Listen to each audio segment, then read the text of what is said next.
¿Qué tal? ¿Qué tal? ¿Cómo te va? ¿Todo en orden?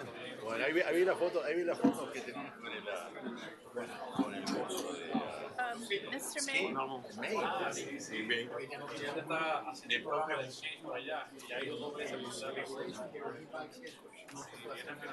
We're live. A este momento no. We're live. En este momento no. Preempted by the state. En este momento no. Good evening. Yeah, that's right. Yeah, we're all, I think we're all Good- working for that. Good evening. I will. Okay.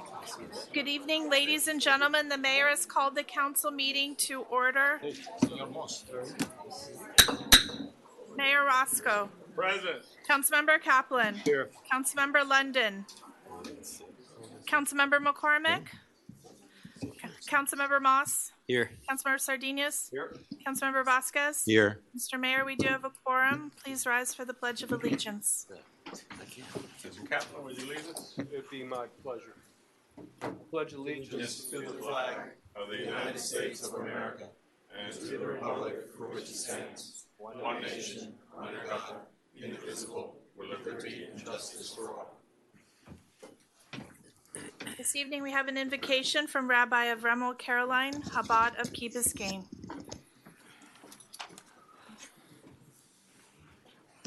Tonight's meeting takes place shortly before the holiday of Passover, in Hebrew Pesach, which will be celebrated later this month. Passover is a celebration of freedom, when we commemorate the liberation and exodus of the Jewish people from slavery in Egypt.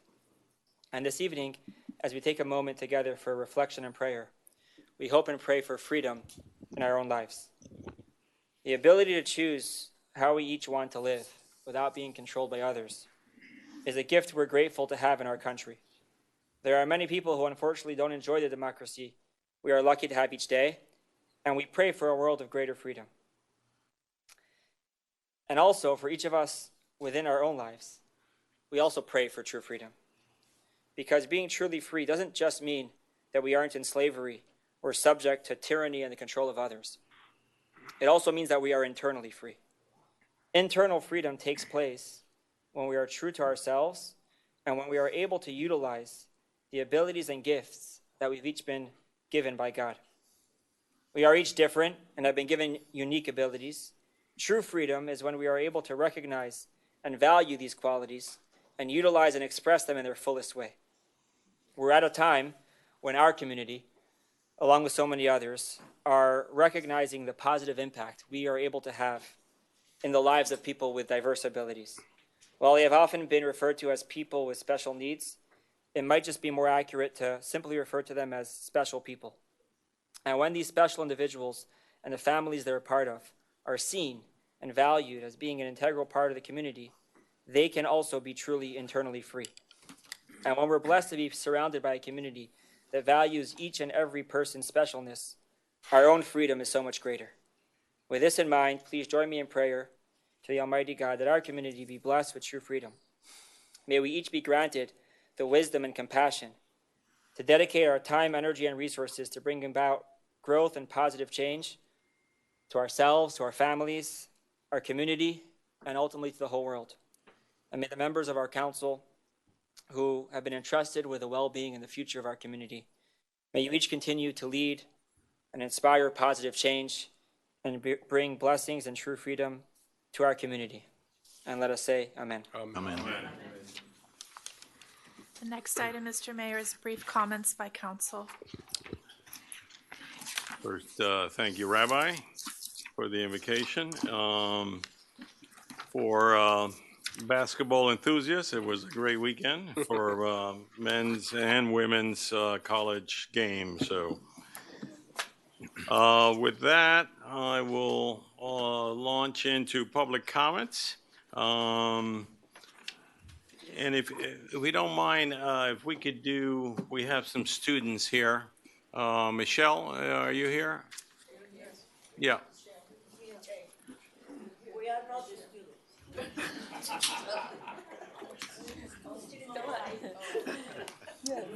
We want to take this opportunity to have a special recognition of the Mass Academy students for their winning the 4th of July parade drawing and contest for the T-shirt design. Yes, yes.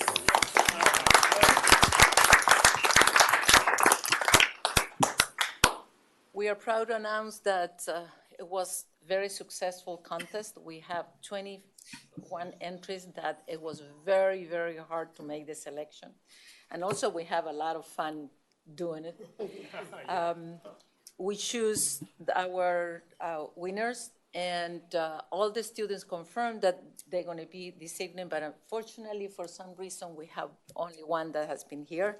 So I thank you, Mayor, for giving this opportunity to be recognized this evening.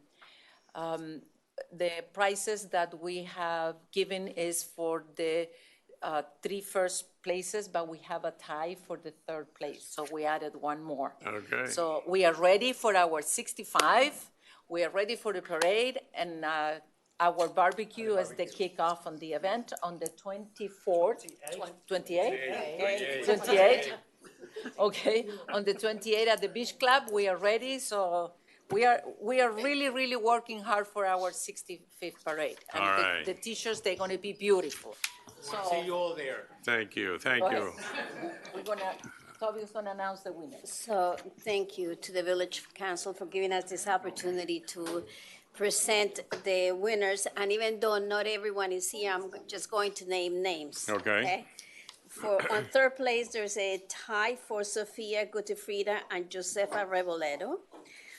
Sofia is in grade 10 and she won $150, and Josefa is on grade 11 and she won $150 too.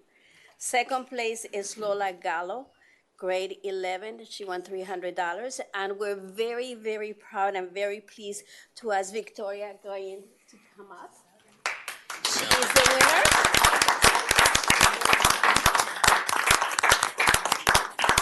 Victoria is on the 11th grade. This is her design. Good job. Good job. This way.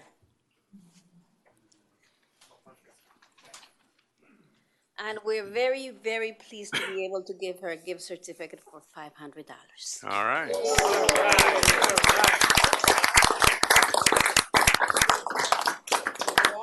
Now we just have to celebrate the 4th All right. on Thank the you. 24th. So Saturday, the 20th, is the barbecue at the Beach Club to raise money for the parade. Tickets are on sale at the foundation website. That's www.kbcf.org/KB4BBQ/. Thank you, Vice Mayor. And the T-shirts are gonna be awesome. So if you want a T-shirt this year, buy early, buy soon, and buy many. Thank you. Not yet. Okay, continuing public comments. Gerard Loisel.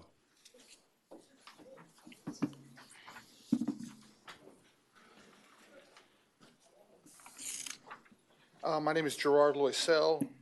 I'm a marine biologist. I live at 310 Ridgewood Road, and for almost 30 years, I've run the marine biology camps for the village of Key Biscayne. Last year, about this time, I came to you to request a permit for the Mashta Bridge to fish there, and you all granted me that permit. It was a tremendous success, not just from the fishing standpoint, but we saw a lot of other animals, manatees, sharks. And I also had the police officers there to help us with the, basically the traffic situation that didn't occur, but just in case, and so that the people would know that we had permission to be there. I came to you at the end of the summer to thank you all for letting us do that, and hoping that, we would, we used to fish at the piers at the Billbags, and those are still not repaired. So I mentioned to a few people, the mayor, and I talked to the village manager's office, and was advised that what I could do is to come before you all and request an educational permit for the Mashta Bridge. It would be for 3 or 4 times a year for about an hour and a half each time on a Friday. We don't use fishing rods. We're not a fishing camp, Basically, we teach the kids how to tag fish on Thursday, so they know why fish are tagged, so we can learn about migration and growth. And then we use fishing yo-yos. Last summer, we brought our own cutting boards. We cut most of the bait ahead of time. We cleaned up afterwards. We took care of all of the potential concerns that some of you might have had, which is why I'm guessing there were no complaints. And so I'm here before you today to request an educational permit to use the Mashta Bridge about 3 or 4 times a year, so I don't have to come before you each spring and request a temporary permit. Okay, thank you very much. We can address it later or address it now if you want to, but thank you for coming. Okay. Appreciate it. Thank you.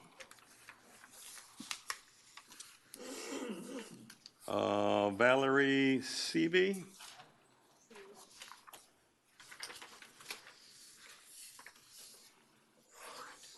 Hi guys, my name is Valerie Seave. I live on 240 Cranwood Drive.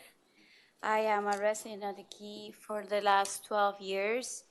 And I'm here because I want to propose to do a community garden in Key Biscayne. Myself, a very passionate gardener.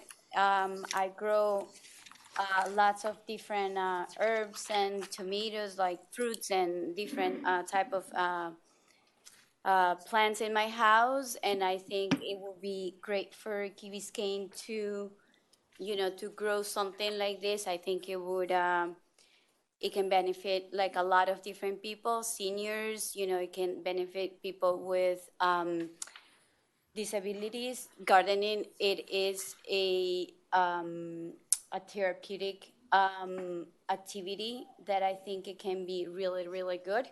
So if I can say, like, what I'm asking for is land, either on the Harbor Drive Park or maybe near the entrance to the City Beach Park. That would work well.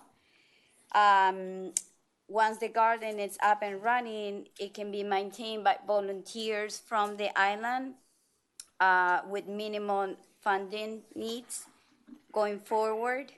The garden can be serve and share the space for residents to grow fresh products, connect with nature, and beauty our city. So I would really appreciate if you guys can, take the chance to, think about this, and we can, talk on a different time, more details. But this is what I'm here for. Okay, thank you very much for your suggestion. Quick question for my edification. Has there been a discussion on this in the past for a community garden? Chad, do you? I don't recall. I don't want, we can talk about it, but. Maybe the manager knows. Okay, I want to find out a little more. I think there was a discussion when the butterfly garden was established. Yeah. The idea was deemed to be so good and so successful, why can't we do more? Okay. Okay, thank you. Thank you, guys. Let's see, we have takers up here. Next speaker, Pablo Torres.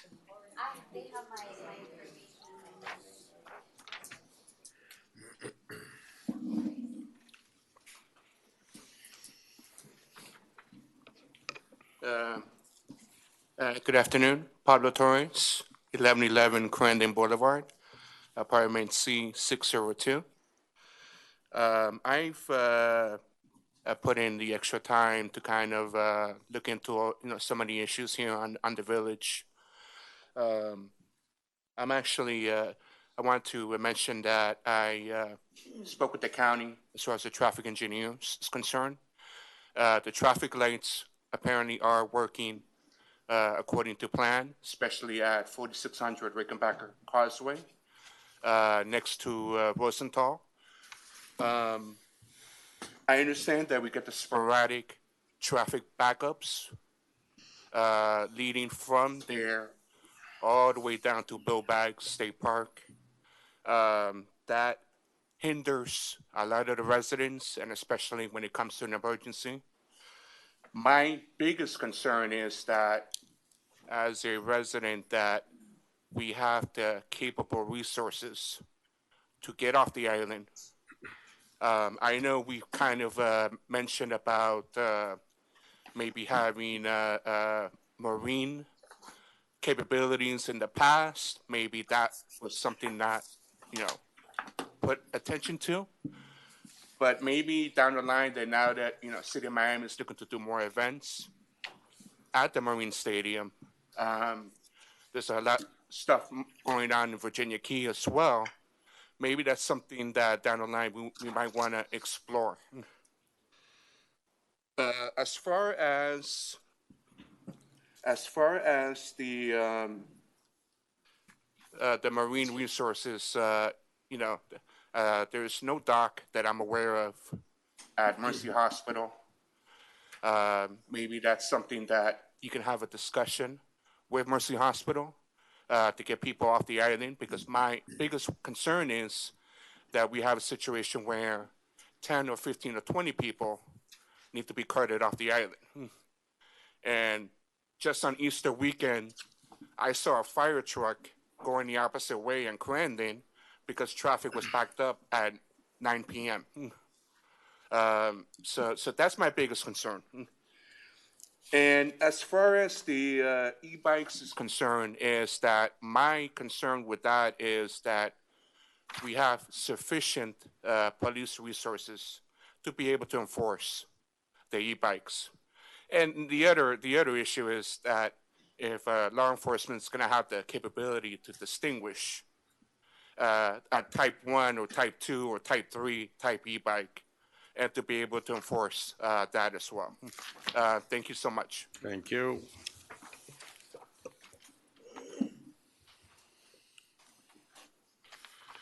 Next speaker, Luis de la Cruz.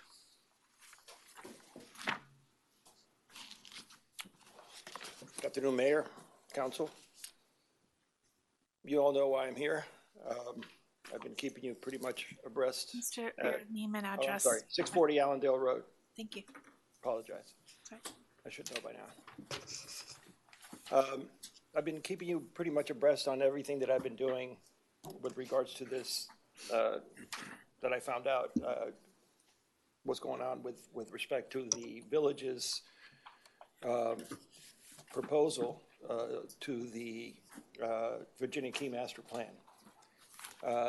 Things here at the village sometimes happen always after tragedies, unfortunately.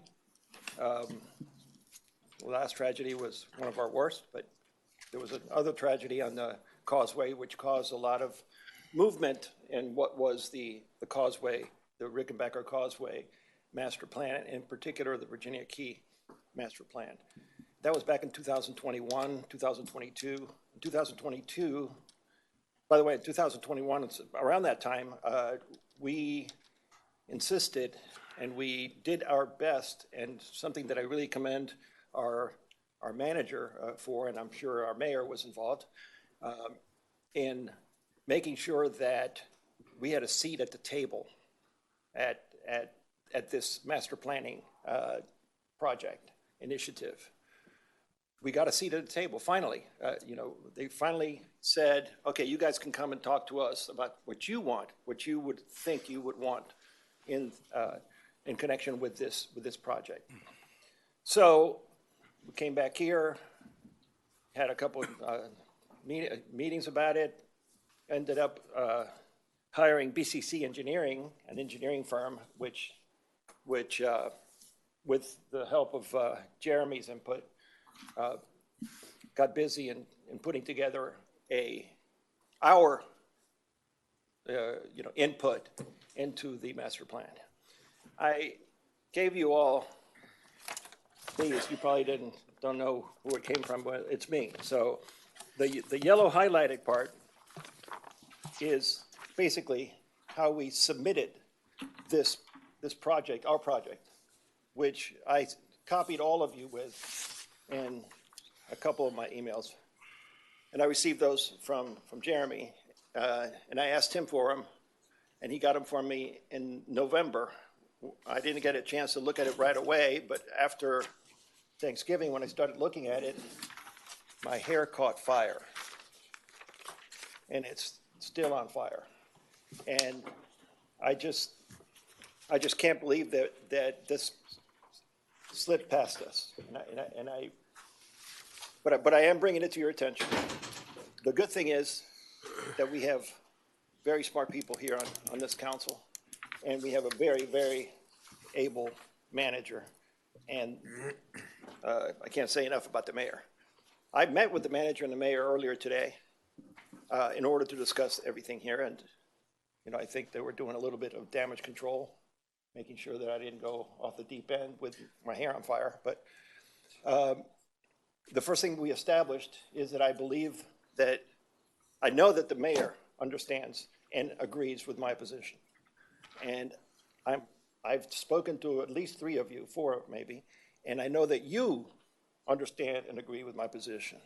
And I know that the manager understands with my position, but he disagrees with the way to handle it. So if you all have had an opportunity to look at this and you've understood it, which is not necessarily really easy, what happens, what we proposed was a haven for the bicyclists and for the the public events on Virginia Key. In other words, what we drew, what we proposed, what we put together is a wonderful plan for the city of Miami. But somehow we forgot about who it is that we were submitting the plan for and who we were paying these engineers in order to prepare a plan for, which was us.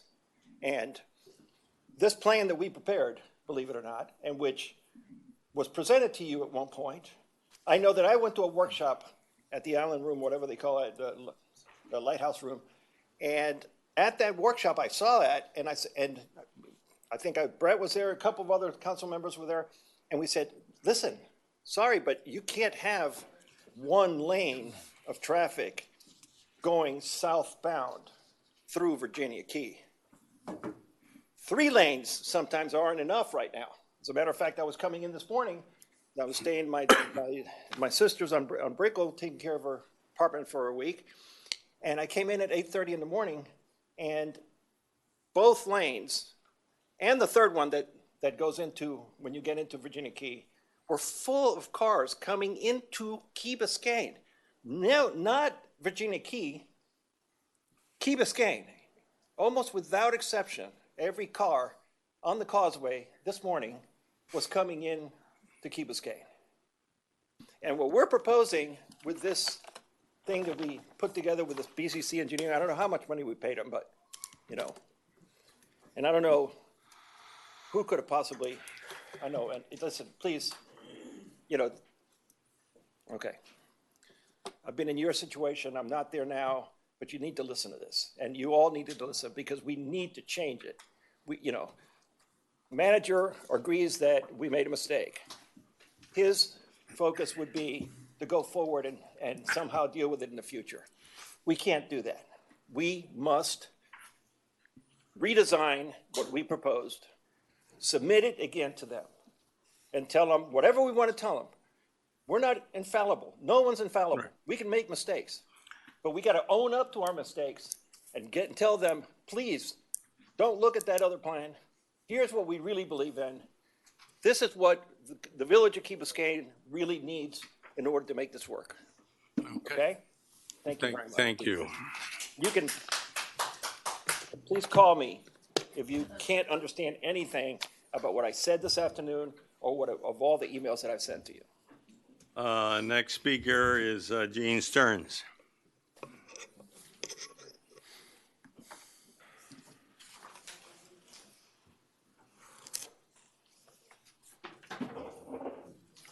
Mr. Mayor, council persons, Ms. Clerk, Madam Clerk, and Mr. Manager, 250 Cape Florida Drive. My hair was on fire too, which is why I'm bald. Happened quickly. I share Mr. Dela Cruz's concern about 2 things. One is the process with which the plan was developed, and secondly, the plan itself. And let's understand what's going on here. We are a cul-de-sac. There's only one way in, there's only one way out. We are surrounded by public parks that are the most important recreational facilities in all of Dade County. And we see how the people who want to use the park on a holiday or a weekend have difficulty getting home after their enjoyment of a day at Cape Florida or Crandon Park. When it takes 4 hours to get home, it is not a park experience that is worthwhile. We experience it differently, but the problem for us is obviously severe. There are 12 intersections on Virginia Key. It's a 0.9-mile stretch. It has to be addressed in a way that doesn't create roadblocks there that transcend their way all the way back to Bill Baggs State Park. There's only one way ultimately to address the problem that works over the long term, and that's something called grade separations. I've been talking about this a long time, and people haven't really understood what a grade separation is. You're about to find out next week, because we're going to lose the grade separations to get to I-95 and US 1. At the end of the island, we're going to discover that the most important part of our causeway is not having to go through an intersection to get off it. And so what we're going to find out is what we now need to do at Virginia Key for less than 1 mile is to elevate the entire stretch of Virginia Key for traffic going through Virginia Key to Key Biscayne. End of story. Now, people will say, I read the report and said it's too expensive. And I shake my head. The value of the property on Key Biscayne is assessed at about $10 billion. The actual fair market value is probably $15 billion. The value of Cape Florida State Park and Crandon Park is priceless. The value of the land on Virginia Key is equally priceless. And today, nothing is working. Virginia Key, because of a major road system going through it, bisecting Virginia Key, the Pleasant Beach from the Marine Stadium area is inaccessible because you have to cross a major road system to get from one way to the other. A grade separation, not by the way with industrial type road systems, but a beautiful road above you that could be lit at night, could be beautiful, that would allow low speed traffic at Virginia Key and traffic, normal traffic going through Virginia Key to get to Key Biscayne. Now, I anticipated when I urged you all to hire an engineer to develop a plan that there would be something like a charrette, where there would be meetings where people would meet with the professionals, the design professionals, and work out a plan. Does this work? Does this work? How will it work? And what are the constituencies being served? And that didn't happen. I don't know why it didn't happen, but it didn't happen. And what the plan is that has come out is to elevate that part of Virginia Key by 2 or 3 feet, which makes the problem worse, creating a pedestrian bridge to serve the school. And you know how pedestrian bridges are used all over South Florida? They're not. We build them and they're empty. It's just a great idea that isn't worked in practice. So the plan, with all due respect, is bad. The intentions were good, but I really do believe we got to start over.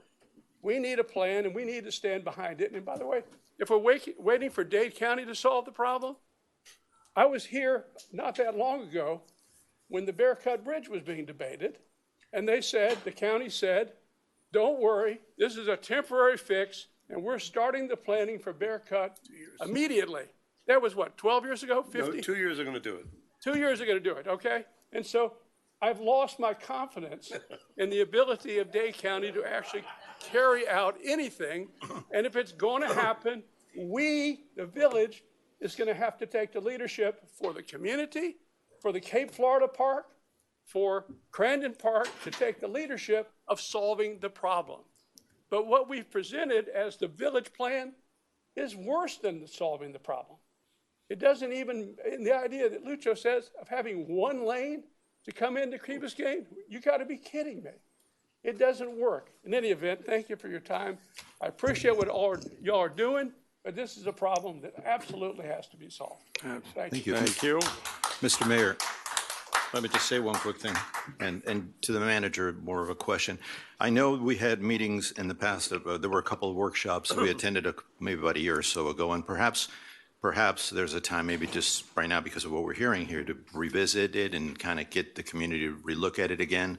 Is there an opportunity to do that? Because I think that, I mean, I'm Yeah, hearing the yeah, folks. it- I mean, there is. Yeah. Absolutely, but I Well, would like to put that on the table. I'd like When, to see- when we discuss the issue of traffic, we'll bring that back up. We have an introduction, presentation. Elise Binhack.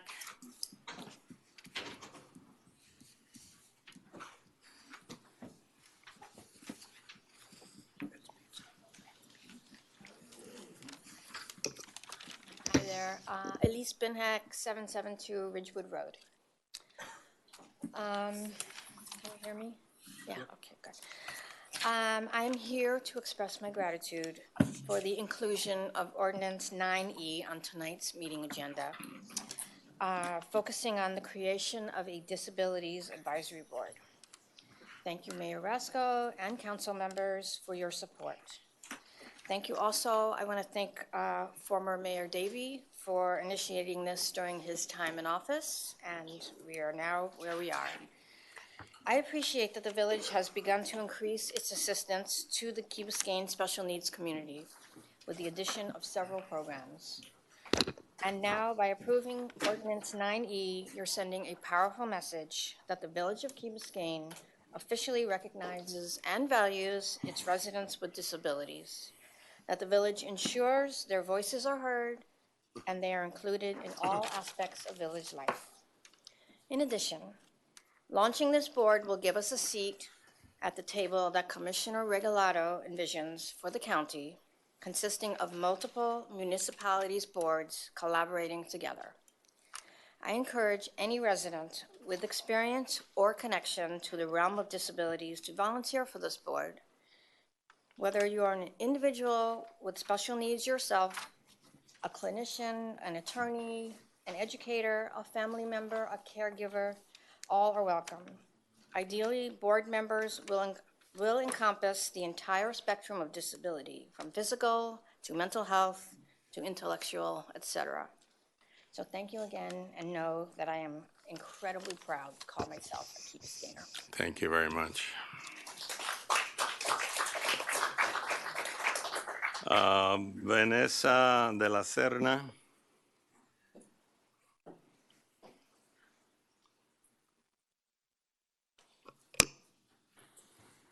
Hi, my name is Vanessa Chartuni de la Serna, 301 Island Drive.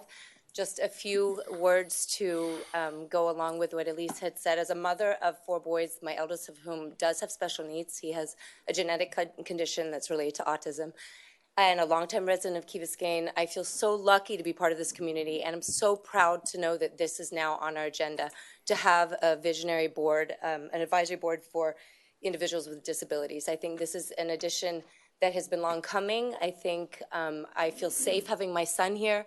I'll feel even safer when we have a community that understands the needs of our special needs population. I think, to go along with the Coral Gables has one of these advisory boards, I think it's something that would be such an important part and addition to our village. We will help with support and guidance and valuable resources and information for our families. It'll help with advocacy and spreading awareness. It'll help to foster community inclusion, which, as we know, all of us, is so important, access to services, and a place for other families to come and be able to connect with families going through similar situations. So thank you for hearing this, and I look forward to seeing what's to come. Thank you very much.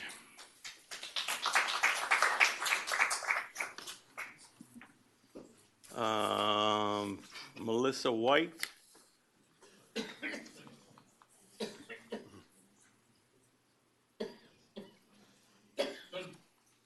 Melissa White, 370 Heather Lane. I came to speak on behalf of Friends of Cape Florida. I'm a board member, and I just want you guys to take into consideration that we have one of the top 3 parks in the state of Florida with almost 1 million visitors annually. So when you think about the Causeway, please remember the park. It's really a special treasure for Key Biscayne. And the only way to get to the park is through Key Biscayne. But what an exciting meeting, from 65th anniversary of the parade to a community garden, and you guys being able to do really great things like a special advisory board for differently abled residents and kids. I mean, it's really cool. So I haven't been here in a while, but I'm glad I'm here, and thank you. Thank you very much. Mr. Gomez.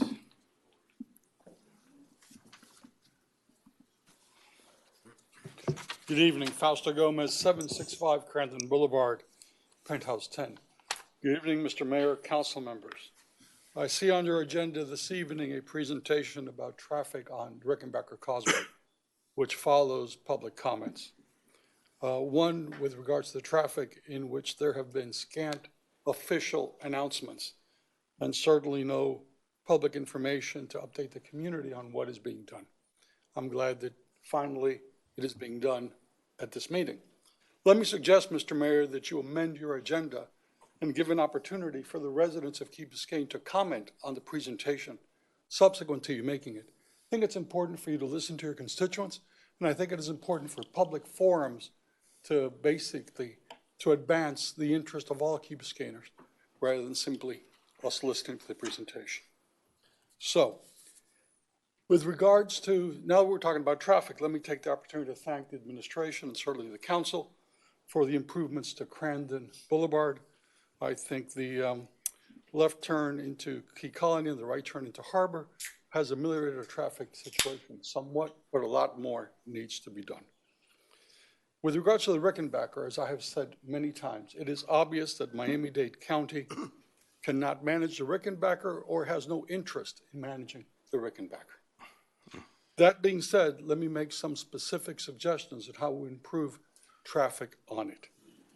Number one, seriously examine the possibility of controlling the Rickenbacker Causeway, whether it is a purchasing, which has been proposed twice by Miami-Dade County for the Expressway Authority and or Key Biscayne to purchase it, or other means of control, whether a lease, and be operated under the policy parameters established by you as Key Biscayners. I think that is crucially important. This is the driveway to our homes, and basically we let others control our driveway. Second, involve FDOT as a coordinating agency with all the disparate governments that have a hand in the Rickenbacker Causeway ownership and or enforcement. They have the particular interest because, as was just said, the terminus of the Rickenbacker is the second most visited state park in the system, which is Bill Baggs, as well as the overpass, which is now going to be blocked. Third, at a minimum, ensure that while the overpass is being reconstructed, there are no events on Virginia Key and or the Marine Stadium. Fourth, coordinate effectively, and I emphasize effectively, with our law enforcement and transportation partners to ameliorate the traffic tie-ups on the weekends that essentially have us without having the ability to leave our homes. Use Chapter 164 of the Florida statutes, which is government disputes. If there's issues, that is available to you, and I don't know why essentially we have not looked into that possibility to use it.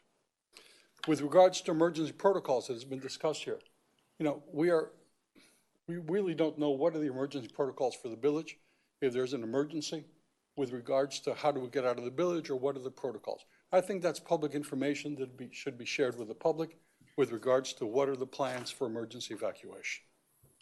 Two other things, listen, we appear to be reactive rather than proactive. And if we're going to, and there's two issues that are looming that I think are important. What's going to happen to the aquarium site? That's 45 acres there. And whatever Miami-Dade County decides to do with this aquarium site, whether to bring Miami Wilds or other things, because there are various proposals, is going to impact traffic on Key Biscayne. Have you all thought of that? And what are your plans in order to be involved in it? And certainly the boat launching marina at the City of Miami at the Marine Stadium. Those are two issues that I think are looming and we need to be involved. And finally, the Rickenbacker Master Plan appears to not represent the interest of Key Biscayners. And I share the concerns expressed by Mr. Stearns and Lucho with regards to that. It needs to be readjusted. And frankly, it just, and there needs to be a public forum, interactive public forum, not simply presentations, but for you to listen to your constituents and sort of have dialogue back and forth. Thank you. Thank you. Next speaker, Jennifer Buttrick.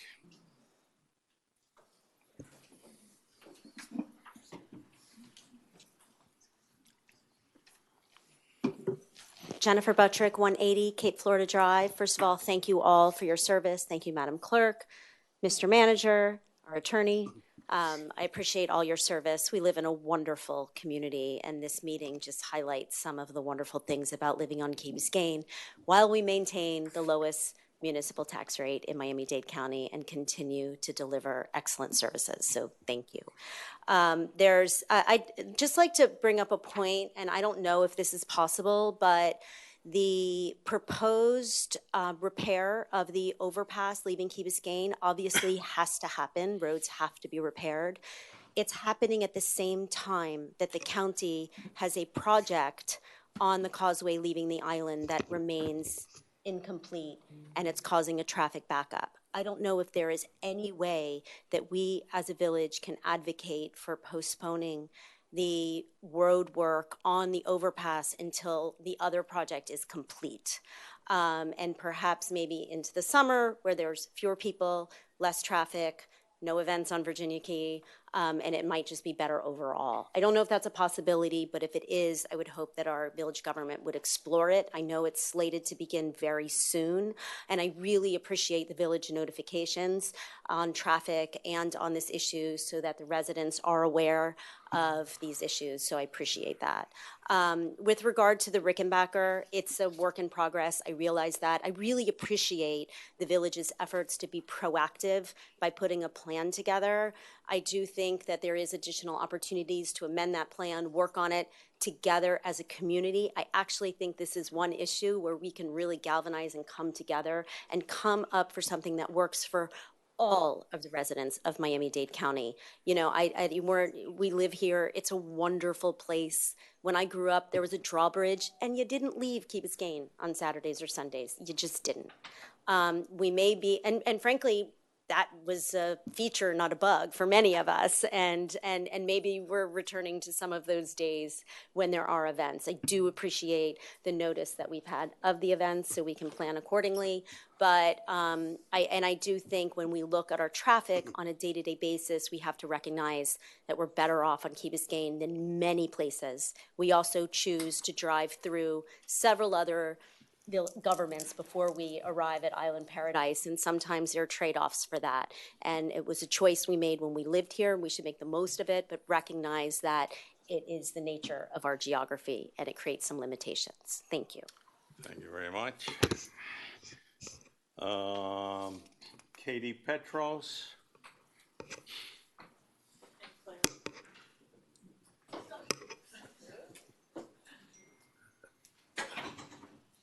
Claire come up with these?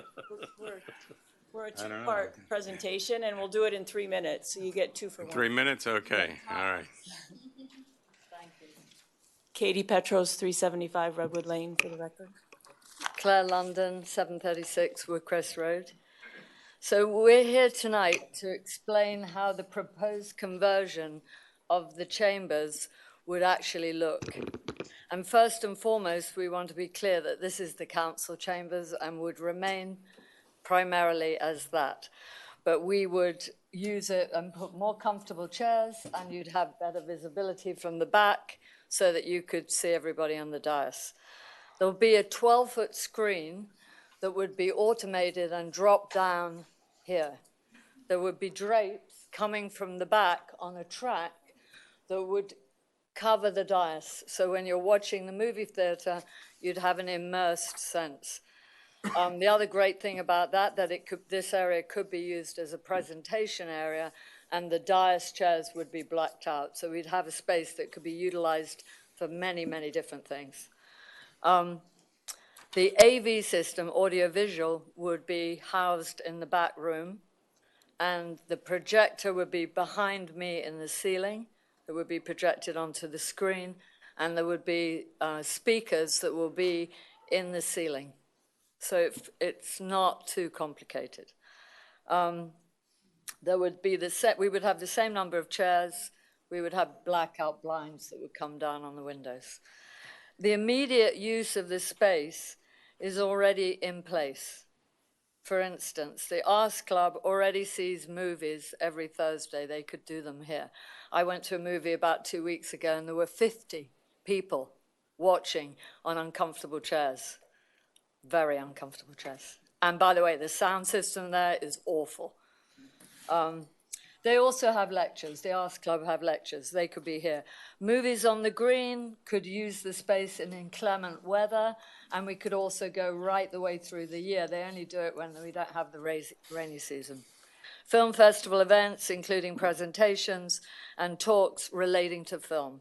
The village workshops would benefit, as I said, from the backdrop here, and instead of doing them there and filming them there, if you've been here, they could do it here. You'd have a nice backdrop for the presentation. Then, in order to check the possible uses of the space, I decided I would read the 2022 results of the survey and saw as a top priority and a long-standing issue is events for teens. We were hoping that this space could be used on Friday nights for movies for teens. Also listed on the 2022 survey was the need for more cultural events and activities. We imagined this reconfigured space to be used, but not confined to, movies of all kinds, lectures from Rasmuth and University of Miami professors. We could have medical lectures and presentations. We could have poetry readings, middle school debates, teens Friday movie nights. The Youth Council would love it. They came last time and talked about it. And it takes a village that provides services for the special people that we talked about earlier, and those two lovely ladies. They could also use this space. They watch specific kinds of movies that are sensory related, and the space could be used by them too. So basically, we see the space to be multi-purpose use with endless possibilities. And I thank you all for considering this. Katie's going to give you a brief update on the quotes that we got. So just to give some credence and some support to what we've been discussing, the committee actually received 5 independent bids, and they ranged, as usual, there was a wide variation, and they literally ranged from $26,000 to $163,000. So the village staff, also I want to thank the manager and the staff who have spent some time, Jeremy in particular, trying to price this out, and he came up with a bid around just under $200,000. I think you could easily do less than that. I know tonight that it's been allocated for $236,000 with your surplus, but I think you could feel very comfortable. The thing that isn't included in this bid are the chairs, which the ones that we've looked at are about $650, and you times that by 80 chairs. So that's another roughly $60,000 that does need to be added to what I would say is about $100,000 to complete the things that Claire's talking about. So I do want to thank you for considering it. I know it's part of a larger package when you're looking at your surplus funds, but this is something that's consistent with what we do on Key Biscayne, which is try to utilize our spaces as efficiently as possible, and I think this will help. Unrelated to this, I want to also thank Ray Baker, who's here to present on the library. Most of you know it's near and dear to my heart. He and the county, his staff and the county have been working hard to bring this to us as soon as possible, and I think it's another community space that will just be, it'll be used so much by the time it gets here. So I want to thank him in advance. Thank you very much. Okay. Okay, and the last speaker, Louisa Conway.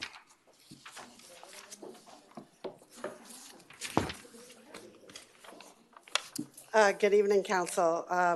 First, I wanted to say thank you to Chief Sosa. Your name and address. Oh, Louisa Conway, 151 Crandon Boulevard, for last night and for locating one of our residents from Key Colony, and just the outreach from residents who went out to volunteer to help locate this young man.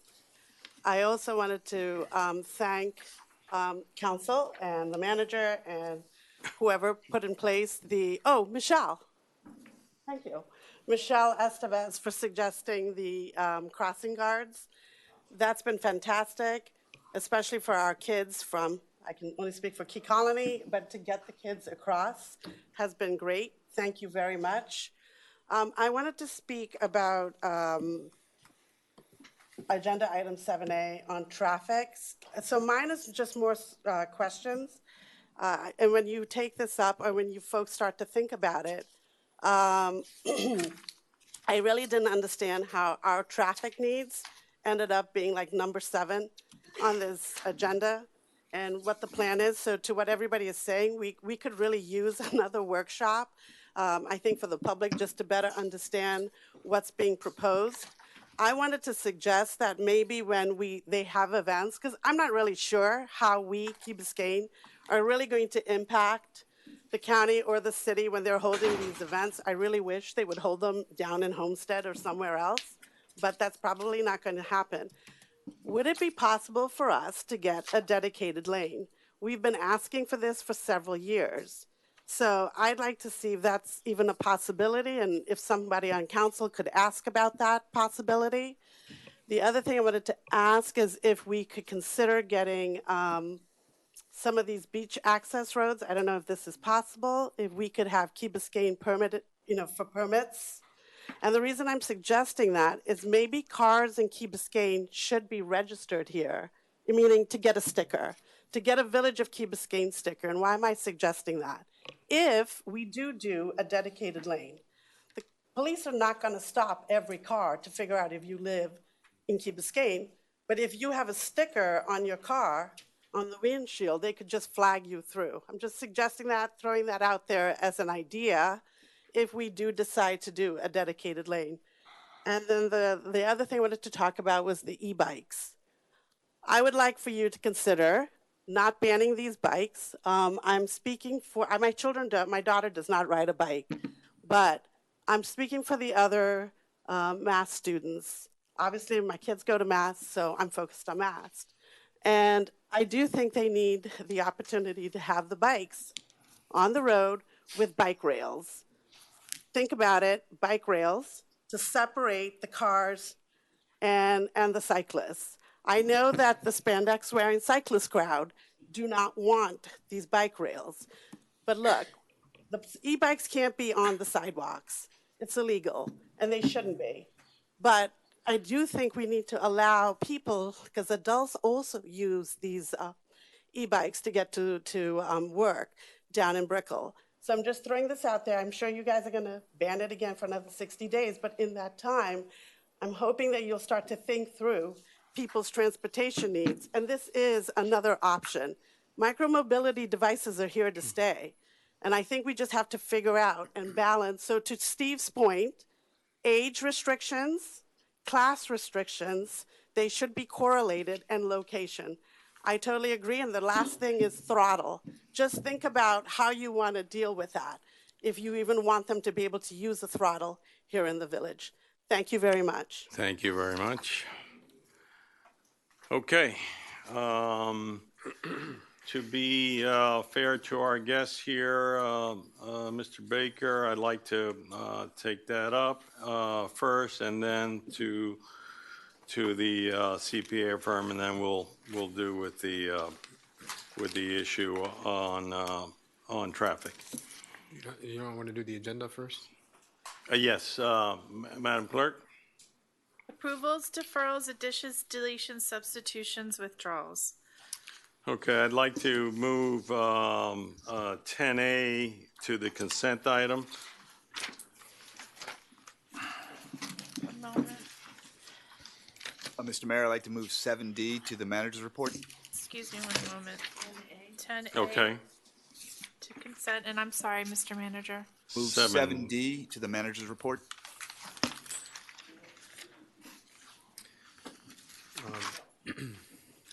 Everybody okay with those two? I'm okay with Was those the other two. one 10A, you said? Okay. Mr. Moss? So just want to clarify, the Rickenbacker concept, you want to put that with the traffic, or do we need to have a separate discussion? Because I want to have a discussion just on the concept too, not just on the traffic. So do we want to do that together or have a separate discussion on that? No, we can do it together, but obviously it requires a lot more time than probably what we'll give it tonight. So, okay, but on the agenda But tonight, I think you want to mention as part of, there's a short-term issue and a long-term issue. So. Yeah. Okay. Okay. And then can we do I think it would be good to put the community gardens as a discussion item. I think we can do that too. Okay, let's add I like that idea. to the mayor and council. Okay. And I'm sorry, the Rickenbacker Causeway was what item number that you're combining? It's part of the traffic conversation today. 7B. No. 7A. 7A. Yeah.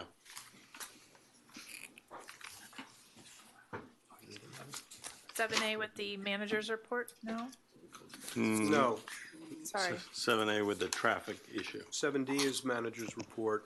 That one gets moved back to the manager's report. I understood that. The seven A is now Is now includes a little bit of a discussion on the Rickenbacker. Right. And Mr. Mayor, as you know, one of the slides does cover Rickenbacker. Okay, yeah, of course. And you got the community garden? I got that. And then the library is going first. Yes, Special okay. presentations and then Is- the All right, can we financial report. approve the agenda? Moved and second, and all those in favor say aye? Aye. Okay. Thank you. All right, Mr. Baker. We try to be nice to our guests. Thank you, Mr. Mayor. Good evening, Mr. Mayor, members of the council, Mr. Manager, Mr. Friedman. I'm here tonight to give you a brief update on the Key Biscayne Library project. And, really happy to say that we are moving now into 75% construction drawings. And we've been working hard at this over the last couple of months to keep these construction plans moving. And as you can see on the cover slide there, we good? Perfect. So this is the most recent rendering of the front entrance area that we had some discussion about when we were in the site plan stage. You may recall before this corner was kind of closed off, and we've opened up the face of it so that we have more of a clear entrance view from the Crandon Boulevard view. And coming along quite nicely, and we're sticking strictly to the site plan that was approved by this council back in October of last year. And as I mentioned, we are at 75% construction documents. Our plan is to get to 100% by July and to submit for permitting to the village manager's office in July to begin the permitting process. Our hope is to get through that in about 3 months, advertise for our contractor with an eye towards beginning construction sometime in early 2025 and finishing in the middle of 2026, which is the same schedule that I mentioned in our last update. And to get there, we have a lot of things happening concurrently. We've selected our furniture vendor already. We're beginning to select finishes, colors, types of furniture for the inside. The Art and Public Places piece is moving along. It was advertised last week. So we'll be going through that process over the coming months, as well as our LEED scorecard to make sure this is a LEED certified building. We're going for LEED Silver certification. And as I mentioned, we're also working on getting the request for proposals for a contractor ready. These will be this is the current floor plan. It's a little bit washed out on the screen. But as you can see, we have a good handle on where everything's going to go and what's going to be in there. And I'll skip through some of these slides until I get to some of the features that we have in there. I know you have a lot going on here tonight. But one of the big changes that we've made since we last discussed this project is originally we had the children's room on just a part of the first floor. What we've decided to do is make the entire second floor really like a family type center. And it's going to be focused on teens, little kids, so it's going to have also its own 1,500 square foot multi-purpose room for events, activities, and other programs. It's also going to have a sensory-friendly room. It was great to hear you all talking about the neurodiversity board that you are going to be creating. Just so you all know, Miami-Dade Public Library is certified by the Nova Southeastern Center for Autism and Related Disabilities. All of our librarians have gone through autism-friendly training, and we're designated as an autism-friendly library at all 50 of our locations. So we look forward to working closely with the village on those types of programs, as well as many other types of programs that Steve, as well as former Councilwoman Petros and I have been discussing about how we can really maximize the programming that's happening in the community center, along with all the other wonderful amenities you have on this island, and make sure with this additional space that we have in the library that we're really working closely and making sure we maximize the different types of programs that are available to your residents and residents throughout the county. That is the site plan. Sometimes people do ask me, where are you going to build the new library? And I just want to remind everyone, we will be building it at the site of the current library. And once we get our permitting, there will be a demolition plan to knock down the old library. The pond will stay where it is. We're actually beginning to meet with the landscape architect tomorrow on some improvements we can make to the pond. We do want the pond to be a true feature. I think right now it's clearly lagging behind a little bit. But we're going to be working hard on making that look like a standout feature for this library. And Councilwoman McCormick, the last time we talked, you were asking me about EV chargers. And so far, we've identified 6 EV chargers for our parking lot there. Required to have 1 or 2. We're going to, as of now, go with 6. So just a quick update on that. This is the western view. As I mentioned, the main thing that has changed is this corner right here that I'm toggling on. Before, that was closed up with this wall you see here. We essentially took that out and made this a nice entrance feature. That was, quite frankly, a great suggestion by Councilman Moss. And we took his heed and made those changes, and I think it looks great. You mean you made changes because the residents or people on this dais asked you to? I mean, that's very flexible of you. Well, the library, even though we're a county agency, we do listen, right? Touche. Yes. No one get hung up yet. We're not going to have all white furniture throughout. These are just placements of furniture, light fixtures. So we're getting now, like I said, into the interiors. This will look different, but just giving you, a little bit of a view of the space inside. So as I mentioned, some of the programmatic features, I mentioned the sensory-friendly area. We're going to have a U-Media Technology Center that's very teen-focused. Podcasting, musical instruments, sound booth, recording studio, and these are led by mentor-led areas with specialized staff who are able to help people with these types of activities. Tutoring and learning center as well. I mentioned the children's literacy storytelling stage, and a lot of the other typical things you'll see in our libraries, including books. Don't forget about books. As previously discussed, we are a 20,000 square foot, 2-story facility. Rooftop solar panels will be part of our resiliency efforts on this project. The electrical vehicle charging stations I mentioned. We will also have golf cart parking spaces and a golf cart path going through to the parking lot. I mentioned the pond area and our efforts to preserve and improve the pond. And landscaping, of course, is going to be a big focus of us on our part to make sure that we have this place looking tip-top. I mentioned the art in public places. I mentioned our LEED Silver certification. And there will also be the shaded exterior front porch and a second floor outdoor area overlooking the pond. One of the other things that we're working on right now is trying to identify a temporary location. I want to thank the village manager. He's been making some nice leads and contacts for us, as well as the Key Biscayne Chamber of Commerce, who pointed us in a couple of different directions. So we're exploring all options. We found one location we liked, but it was quickly leased out. So we're going to have to move quickly to find ourselves a temporary space. But we're going to explore all possible options, modular spaces, or whatever we can do to make sure we have at least a small service point available during construction. And that's my presentation. Any quick questions to our presentation? Not a question, just an expression of gratitude for the continuing sustained effort and collaboration. Thank you, Councilman. With the way it's going. Appreciate that. I think you're going to find very, very quickly that you're going to wish it was even bigger. I mean, it looks like something that we will really use as a community.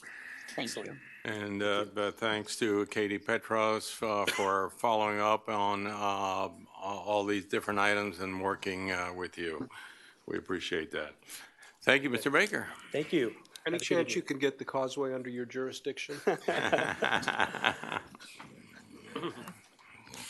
The next item, Mr. Mayor, is the Village of Key Let's- Biscayne Annual Comprehensive Yes. Financial Report given by Andrew S. Fierman with Caballero, Fierman, Lorena, and Garcia LLP.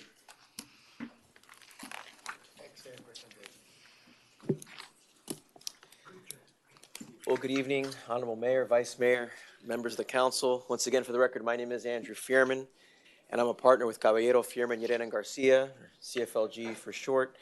I'm here to provide a brief presentation on the village's annual comprehensive financial report for the fiscal year of September 30th, 2023. I'm going to go right to page 1, which is our auditor's report. It's broken up into various sections. I'm just going to paraphrase a couple things within a few of the sections. The first section is our opinion section. It's the most important section. It talks about what we've audited as well as includes our opinion, and that states we have audited the accompanying financial statements of the Village of Key Biscayne, Florida, as of and for the fiscal year ended September 30th, 2023. In our opinion, the financial statements referred to above present fairly, in all material respects, the financial position of the village as of September 30th, 2023. That's an unmodified or a clean opinion, and it's, of course, the only opinion that you want on your financial statements. So clean opinion on your financial statements once again this year.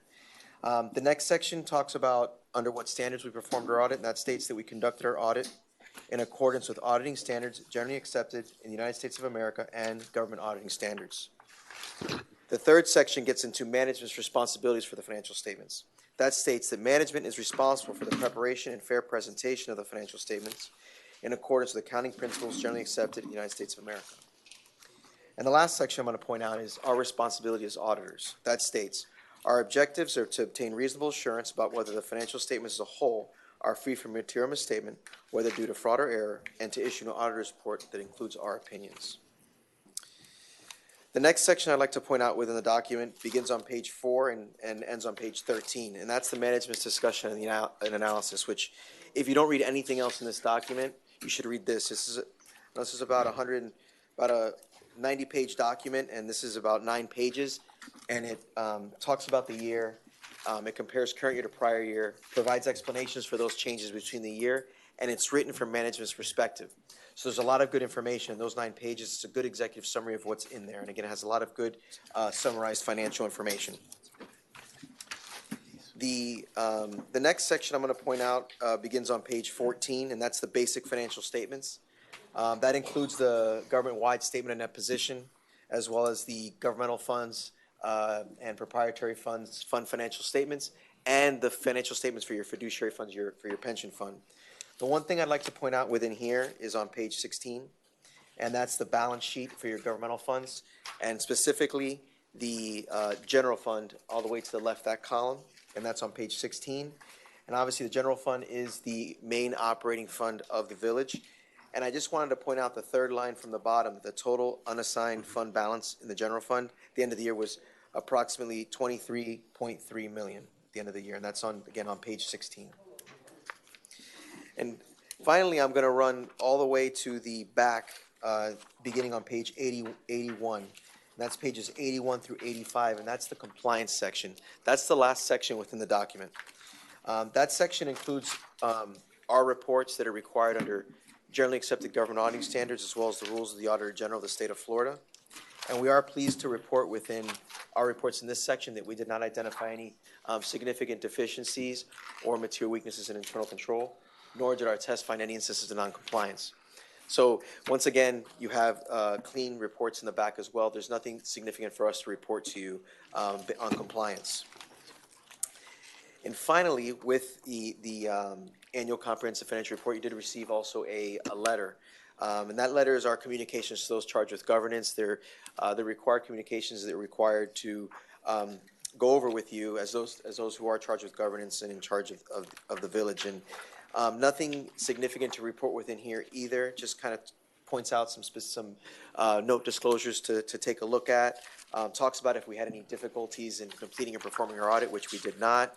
Talks about if we had any disagreements in management, which we did not. So some good positive information in there as well.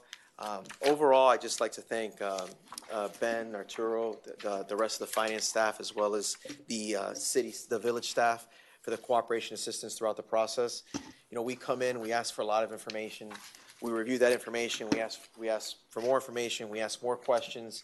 And the village was up to the task of providing us everything that we needed to be able to be in a position to be here today, to have rendered our opinion and be able to provide that clean opinion to report to you this evening. With that, I'll leave it there. I would like to also, though, thank the council for your trust in our firm, for the opportunity to be of service to the village. We really appreciate it. With that, I'll open up to any questions that you may have. Okay, Ms. London. In the future, is it possible that we get your report before you come to the meeting, to a chance to read the report, so now we can answer or ask you questions, rather than getting this, you're gone? So in the next year, I'd like to see that earlier. Absolutely. And I think if you speak to finance about that, I'm sure that can be arranged. Okay. Mr. Fearman, would you say that this village financially is in very good shape? Yes, as of September 30th, 2023, the village is financially in good shape, absolutely. Okay. And do you wish you had more clients like us? The village is an excellent client of the firm, and we're really appreciative. Thank you. Thank you for coming out tonight. Appreciate it. Thank you, Mayor. Okay, 7D, we pushed back. 7E, can I just get everyone's okay that we're proclaiming Arbor Day here on April, whatever. I had it a minute ago, April 26th. It's appropriate for a tree city, I would say. Appropriate. Okay. Thank you very much. And that way I don't have to read it and we can go on. Mr. Manager, let's go back to 7A. The reason why I had put this on the agenda, and I put this on probably about 2 or 3 weeks ago, has to do with the fact that it's painfully evident to all of us that we have some traffic issues outbound primarily, but it's a very difficult situation on some Sundays. Can't 100% explain it, which is one of the things that I've been urging the manager is to get more and more data. We need data to be able to make good decisions about understanding what it is that we are faced with in terms of traffic. So I think just we're going to have a brief discussion about it at this time as part of his presentation. And of course, we will have ongoing workshops to deal with this issue. And what are the issues? Just to frame them, there are two issues. There are short-term and there are long-term. So the short-term we all live through, and that's having to deal with the lack of coordination in the left turn lanes that occur throughout Virginia Key, and that's something that, as you will hear, the manager works on. I work on. Chief Souza constantly works on it in dealing with the city and those events. So that's something that we talk about. The what's called the MOT, the maintenance of traffic, is always a consideration when we're talking about these events. So on the short term, I think that there is a good consensus that we all feel that we need to get the city of Miami to reduce the number of events and to reduce the size of the events. And I think a lot of people haven't concentrated on the fact that we've had this construction going on at the bottom of Powell Bridge, and that has taken out one lane for us leaving the Key and going through Virginia Key. So that definitely has an impact. Now, we got to give you some more bad news. The bad news is this FDOT project that's about to start is going to create a lot more turmoil as we exit the village. And we have worked through, and a couple of people mentioned and suggestions about trying to see if we can reschedule some of this work, and we've been working on that, and we'll talk a little bit more about that. Okay, the short-term problem is having to deal with very nice beach days and having to deal with a number of cars on our roadways, and those include our cars. Our cars from years past. There are more of us here on the island, so there are more cars that come and go also. So the short term is how do we relieve people's issues? How do we get them the information faster so they can make decisions earlier in the day so that people are put on notice? And for that, we need more data so that we know, if 10,000 cars came through the toll, 15,000 cars came through the toll, and this is what we're looking at getting more data and having different firms come and give us more information and capturing that data so that we know what these tipping points are and what happens at different junctures. So that's the short-term aspect. The long-term aspect is how do we design for the future, and how do we improve the infrastructure that is the roadway system of the causeway. And so that has a lot to do with what we've discussed here, what we've heard here tonight. And obviously, all of us sitting here, including the manager and our attorney, are committed to improving whatever's been developed so far and going a lot further to try to get us to a place where we can have a more permanent solution to this issue. Are you chomping at the bit? No. Okay, all right. So this Got nowhere to go. as to background of okay, so we have a short-term problem. How do we fix in the short term as much as we can to try to avoid the issues that we've been having with backups? And by the way, when you look at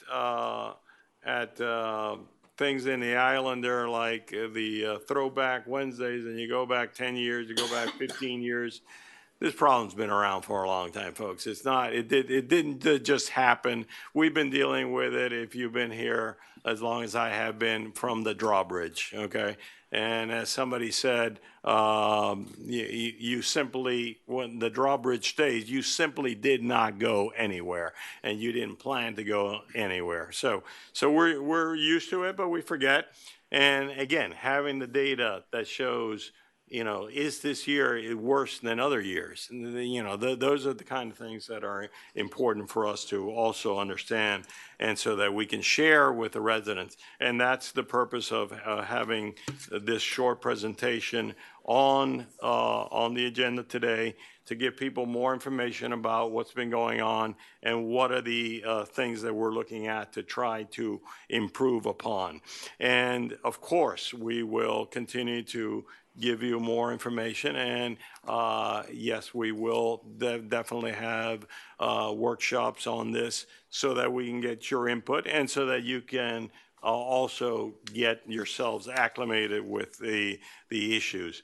I tell people all the time, but a lot of new people probably don't know, we don't control Virginia Key. We don't have control over Virginia Key. We don't have control over the police that police Virginia Key, the traffic cops from the city of Miami, and we are working at the highest levels at the city and the county to try to solve those problems. With that, I'm going to turn it over to the manager to go into a little bit more detail.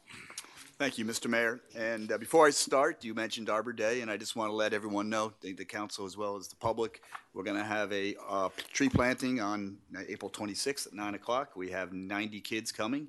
We'll do it on the Village Green, so it's an exciting event, and I appreciate, I think it was either the Public Works or maybe the BZ team, or maybe both of them will put it together. So it's going to be an exciting day. So you actually led right in. You asked the question, what's going on?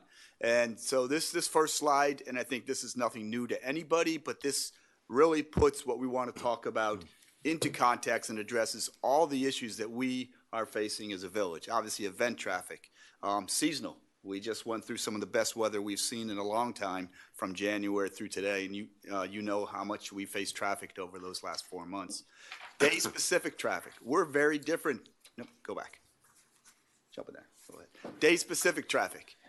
We don't get it as much on Monday through Friday. When we get it, it's Saturday and Sunday. So this is a very different way we approach traffic than the rest of the county approaches traffic. Long-term trends. Although this village has faced traffic for a long, long time, I think it is increasing. No, I don't think it's increasing. I know it's increasing, and the numbers continue to grow. Roadway choke points. The mayor talked about the construction, but there's also some configurations of the road that make it difficult. We'll talk a little bit more about the construction on Hobie Island and also the one that he just mentioned at US 1 and I-95 as we go through. So let's jump to the next slide. So it's a beautiful day, and we've had many, many beautiful days over the last few months.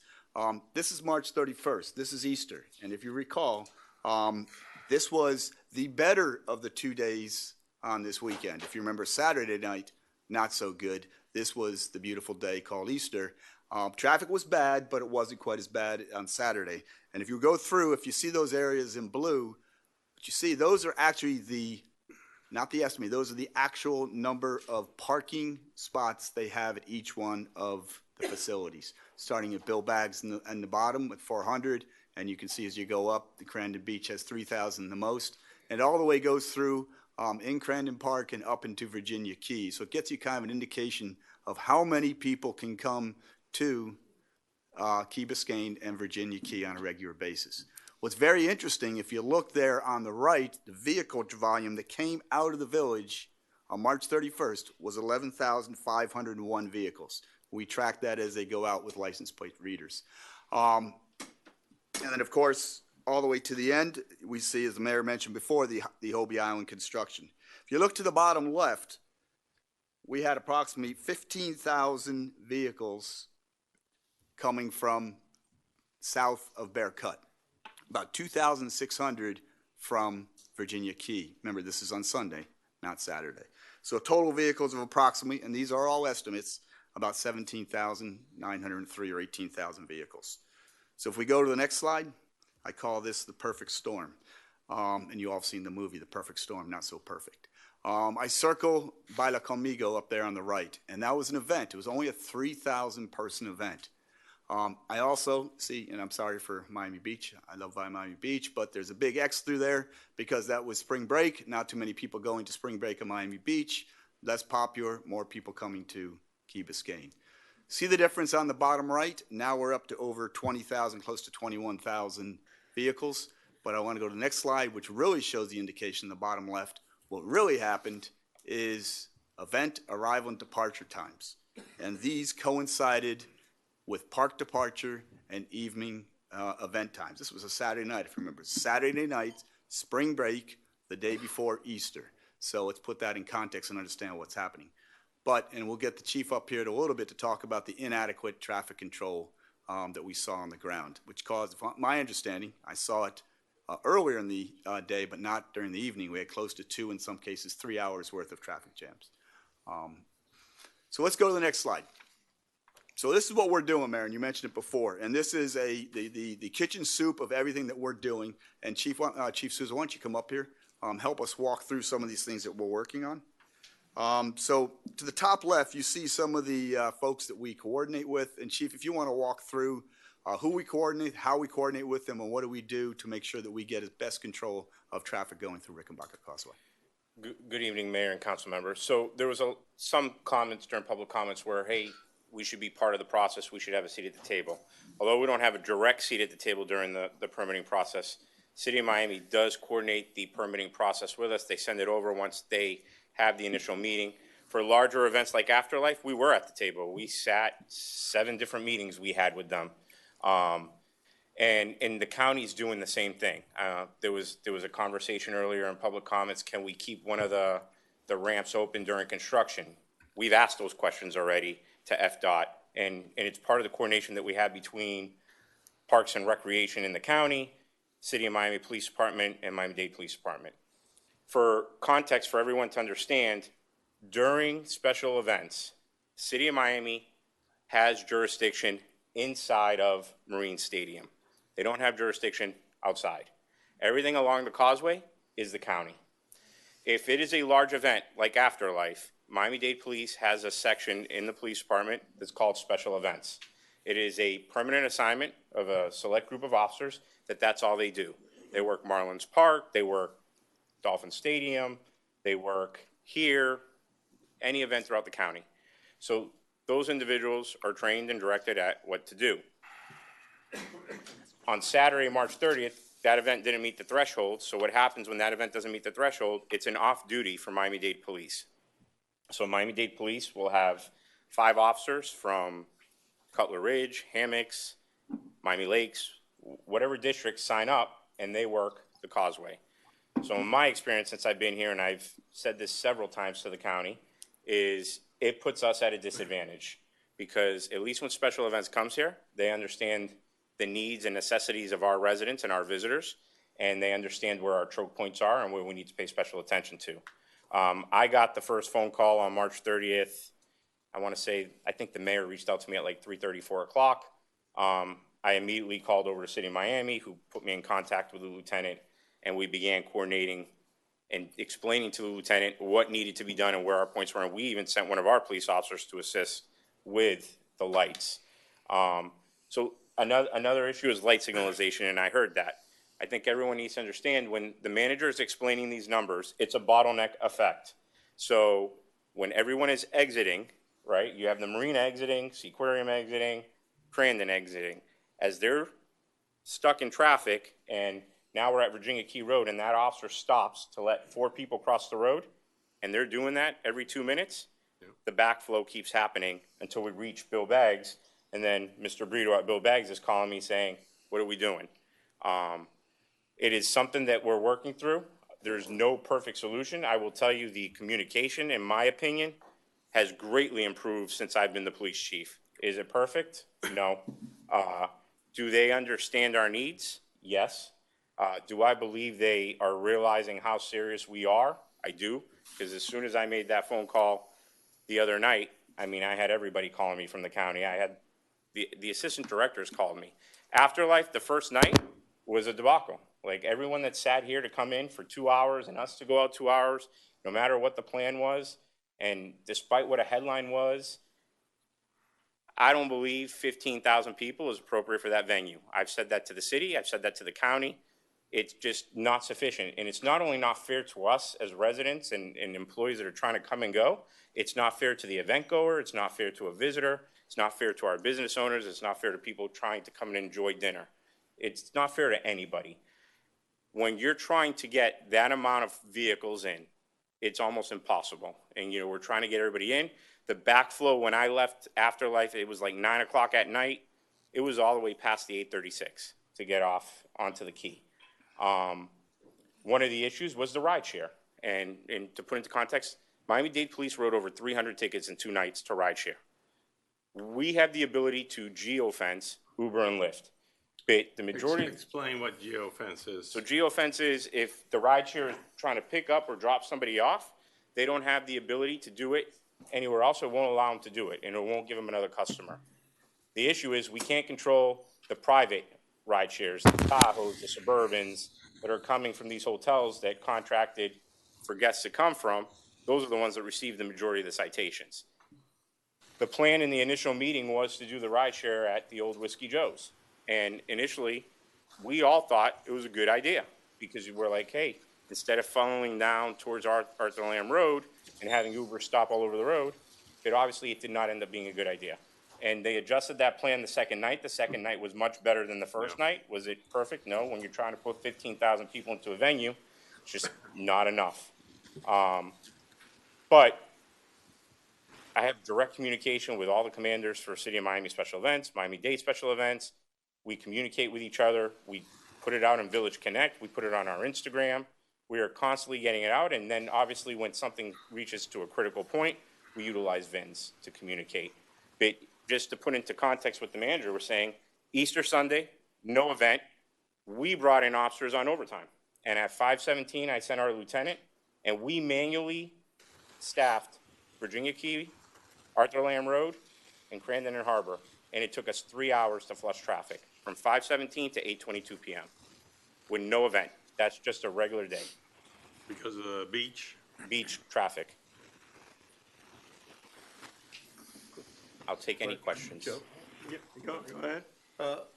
Chief, would it help at all to have a portable pedestrian overpass? You mentioned how they stop traffic to let people cross the street, obviously backs all the way up. I don't think it will help, and I'll tell you why. Is we're humans. We're not perfect. We don't listen. Everyone's in a rush to get there. Like, we could say, hey, if the event goer got here at 3 o'clock, we wouldn't have had this issue. Everyone comes at the same time. And I think it's just the officers for the county that work the causeway, we meet with them regularly. They understand our issues here on the key. They come into the key regularly. The problem is when you have someone at a traffic point that lets two people go, and I've been very vocal about this at meetings, you got to hold them till they're in groups of 30 or 40, and then stop traffic for an extra 10 seconds, let everybody cross, and then everyone else has got to wait. And like what we did on Easter Sunday, we're flushing traffic out for 3 to 5 minutes without letting anybody cross the road. You have to flush to be able to get the traffic moving. If that was the only way to cross, be the overpass, in other words, they couldn't cross otherwise, that wouldn't help? I'm not saying it won't help. The problem is funneling all the people to one overpass and getting them to listen, because we still run into the overpass. I'm just saying, portable pedestrian overpasses for the people to cross the causeway. You're assuming people are well-behaved. Well, I'm assuming that they're going to have barriers there and the cops will give them tickets so they cross without that. We used to have that with the tennis, but they do both. They Well, cross over and then you do they anything cross you the want. street. I'm just saying, if this is a real problem, this might help. But they the would problem. hold them for large groups, for sure. That's all. It was just a suggestion. And same manpower to hold them as to tell them you have to go up and down the stairs. I mean, for Afterlife, we had, like I said, 6 to 7 meetings where I was very vocal about our concerns. I had concerns from the get-go.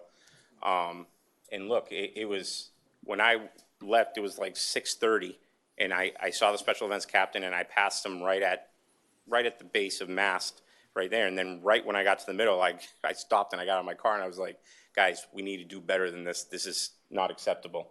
And that's where everything just went, and it just kept bottlenecking, and we couldn't clear it. In your meetings with the city of Miami, is it possible that they consider staging events to either end at different times when we know the rush hours are going to come at sundown in the parks or other things in order to? Well, that's the unique thing, if you really look at Afterlife, this is an event that started later. Granted, 6 o'clock, it's still time for people to exit, but even when the event ended at 2 o'clock in the morning, it took them 2.5 hours to empty the entire event. It's too many people. Right, you had a question? Yeah, I mean, it was the same thing that Ed was talking about, that, I mean, can the county put restrictions because of this unique situation that on the weekends, Saturday and Sunday, you just cannot have events between these hours? You can enter the event at noon, but you're not entering the event at 5 o'clock, 6 o'clock, 7 o'clock.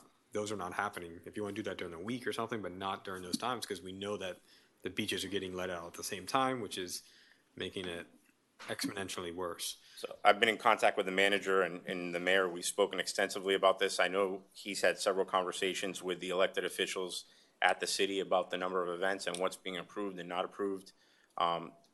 Just for full clarity, the individuals that I'm dealing with from the city and in the county, they're at a rank level that is significantly lower than a chief or an assistant chief. So there's rank layers ahead of them, and then there's also the political side of it of who's approving the events and what the events are. Right, some of our residents were concerned about what your plans are for emergencies. I mean, years ago when we had these before we had the bridge, they just stopped the traffic and we went the opposite way. What is your plan for emergencies? So Chief Lang and I talk all the time, especially when these events are going and traffic's going. We're constantly on text threads or phone calls. If there is an emergency, and we have had emergencies during these traffic episodes, we get our residents or visitors or whoever's being transported out. And we do it by the means that you just said. We'll utilize the bike lane. We'll communicate on the radio with the county and the city officers.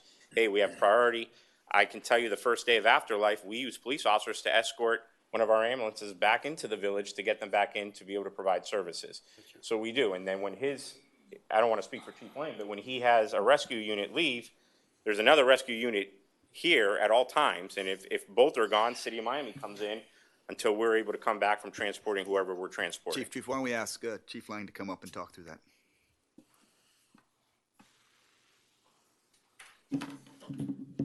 Good evening, Council, Mr. Mayor. I've been talking about this topic quite a bit. I've had a lot of questions related to the traffic that we've had lately. And the manager, myself, and the police chief have been talking during Afterlife. I think it was 6 o'clock on Wednesday night when that craziness was going on the 30th on Saturday night. And one of the things we're always doing is monitoring, right? We're constantly monitoring what's happening. Right now, there could be an accident on the bridge. And if I'm not mistaken, on the morning of Afterlife, there was an accident on the bridge coming onto the quay that created a significant traffic jam. How long were we in traffic for? 2 hours and 47 minutes. 2 hours and 47 minutes. So as important it is to get off the island. And there was no loss of life in that one, so it was an accident, but it wasn't the worst accident. I would call it a minor fender bender with no injuries. Nobody was transported to the hospital. I know that because I was on the scene of that incident, which is not uncommon that we will go to where the issue is, exactly like Chief Sosa had explained. So we monitor what's going on. We communicate. Our fire rescue personnel are aware of what's going on. We don't know if there's going to be an emergency, whether it's at the towers of Key Biscayne, in a single-family home, or anywhere else on the island. So do we have to fight traffic to get to the emergency? Whether it's a medical emergency or a traumatic emergency, we have an officer, we call our person in charge of our rescue unit, if you will, the officer in charge, and that person makes an assessment. What's going on? How critical is the emergency, and what is the best hospital to get to, and what is the best route to get there, and what can we do for him? If it's a traumatic emergency and the best place for him to go is the trauma center, and the best way to get off the island is to fly, we will fly him, which means that's not as simple as just saying, just call the helicopter. We have to find if a helicopter is available. We have to find a safe place to land it. It takes additional resources to land a helicopter, which depletes our resources here on the island. So we frequently will drive, and if there's traffic, there is a delay, but there's communication, and if we do need an escort, we ask for an escort. Oftentimes, if there's officers that are working the light, any lights, then they hear us coming, or we communicate that we're coming, they'll flush the intersection. And so one of the questions that someone asked me was, it's clear that when there's traffic, there's a delay. I'm not saying that traffic does cause a delay, but we can get through traffic. People do get out of the way. If I'm not mistaken, there's at least one council member that was in one of our vehicles that saw traffic move out of the way when we were on the way to the hospital, and they do. They get out of the way. It is a little slower, but I will say flying is not always the answer because we can only fly to Jackson. It's expensive and there's risk involved, and we calculate that risk. Our people are trained to make decisions. We base those on procedures, policies, protocols, and at the end of the day, the men and women that wear our badges, they're trained to solve problems with the best solution as quickly as possible. And I'm confident we've been successful in getting the right treatment to the right patient to the right hospital. Do we still have the ability to get one-way traffic? In other words, let's say getting somebody off the quay. Do we still have the ability with the police and fire rescue to stop traffic on the other side so we can go the other lane? There's no perfect, right? If I'm going to drive on the wrong side of the street, we call it bucking traffic. You call it bucking traffic? We call it bucking traffic. I'm talking about same thing, but you take on risk, right? If I'm driving an emergency vehicle that's on the wrong side of the road, I'm technically breaking the law, and I take that liability and that risk. So how severe is that emergency? Our drivers, if you will, that are driving the ambulances and the emergency vehicles are going to make that decision. But yes, we can do that, depending on the situation if we will. And you do it on Sure. occasion. Yeah. All right, so it's happening. We're working through it. There's no question about it. We are solving problems. We get people to the hospital, and we've been doing this a long time with traffic, and I really haven't had I haven't had any complaints, there's traffic, but I haven't had a complaint. I can't believe how long it took us to get to the hospital. And we're gonna dig further into our data, to do a closer analysis. I've met with the fire chief, from Miami-Dade County today. I've met with the chief of special ops, talked to him about other options, but we are solving problems when it comes to this, and I think the key is communication. Great. Mr. Mayor, if I may, just one Yes, comment. go ahead. Thank you, Chief. Aside, obviously, from the emergencies and the overall surge of traffic that we get with the events and everything, I think one of the ongoing concerns is that the ongoing degradation of the level of service that the Causeway has. I was just taking a look at the average daily traffic from, I think, a couple of years ago to today. We've increased it, I think, from 30,000, now it's gone to close to 40,000. And that's an alarm. That's data that FDOT provides as they count the traffics on an average annual daily traffic. That's what they call it.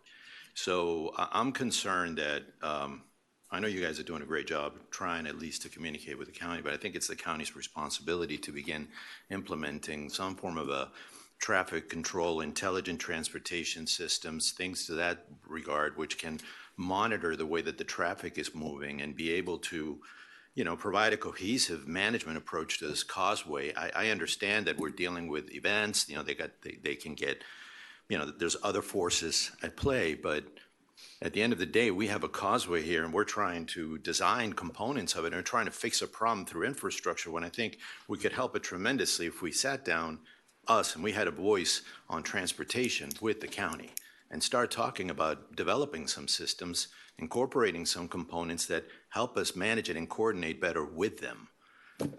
I just think that, it feels great that we're doing this, and I certainly believe that, but I'm worried about the ongoing issues, and that later on we'll try to fix it all with added lanes and heavy infrastructure when we may not have to.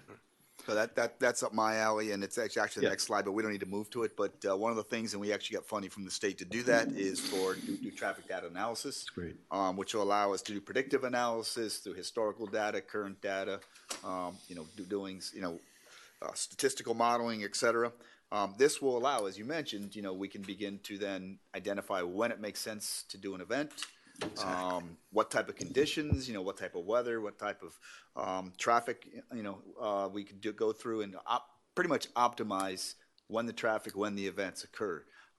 Without data, and I think the mayor, started with that. Without data, we're kind of naked right now. Mm-hmm. But we have money coming forward, and that's one of the projects we'll be kicking off sometime this summer. That's great. Thank you, Steve. Gathering the Thank data. you. Yes, sir. Some other things that I just want to go through real quickly.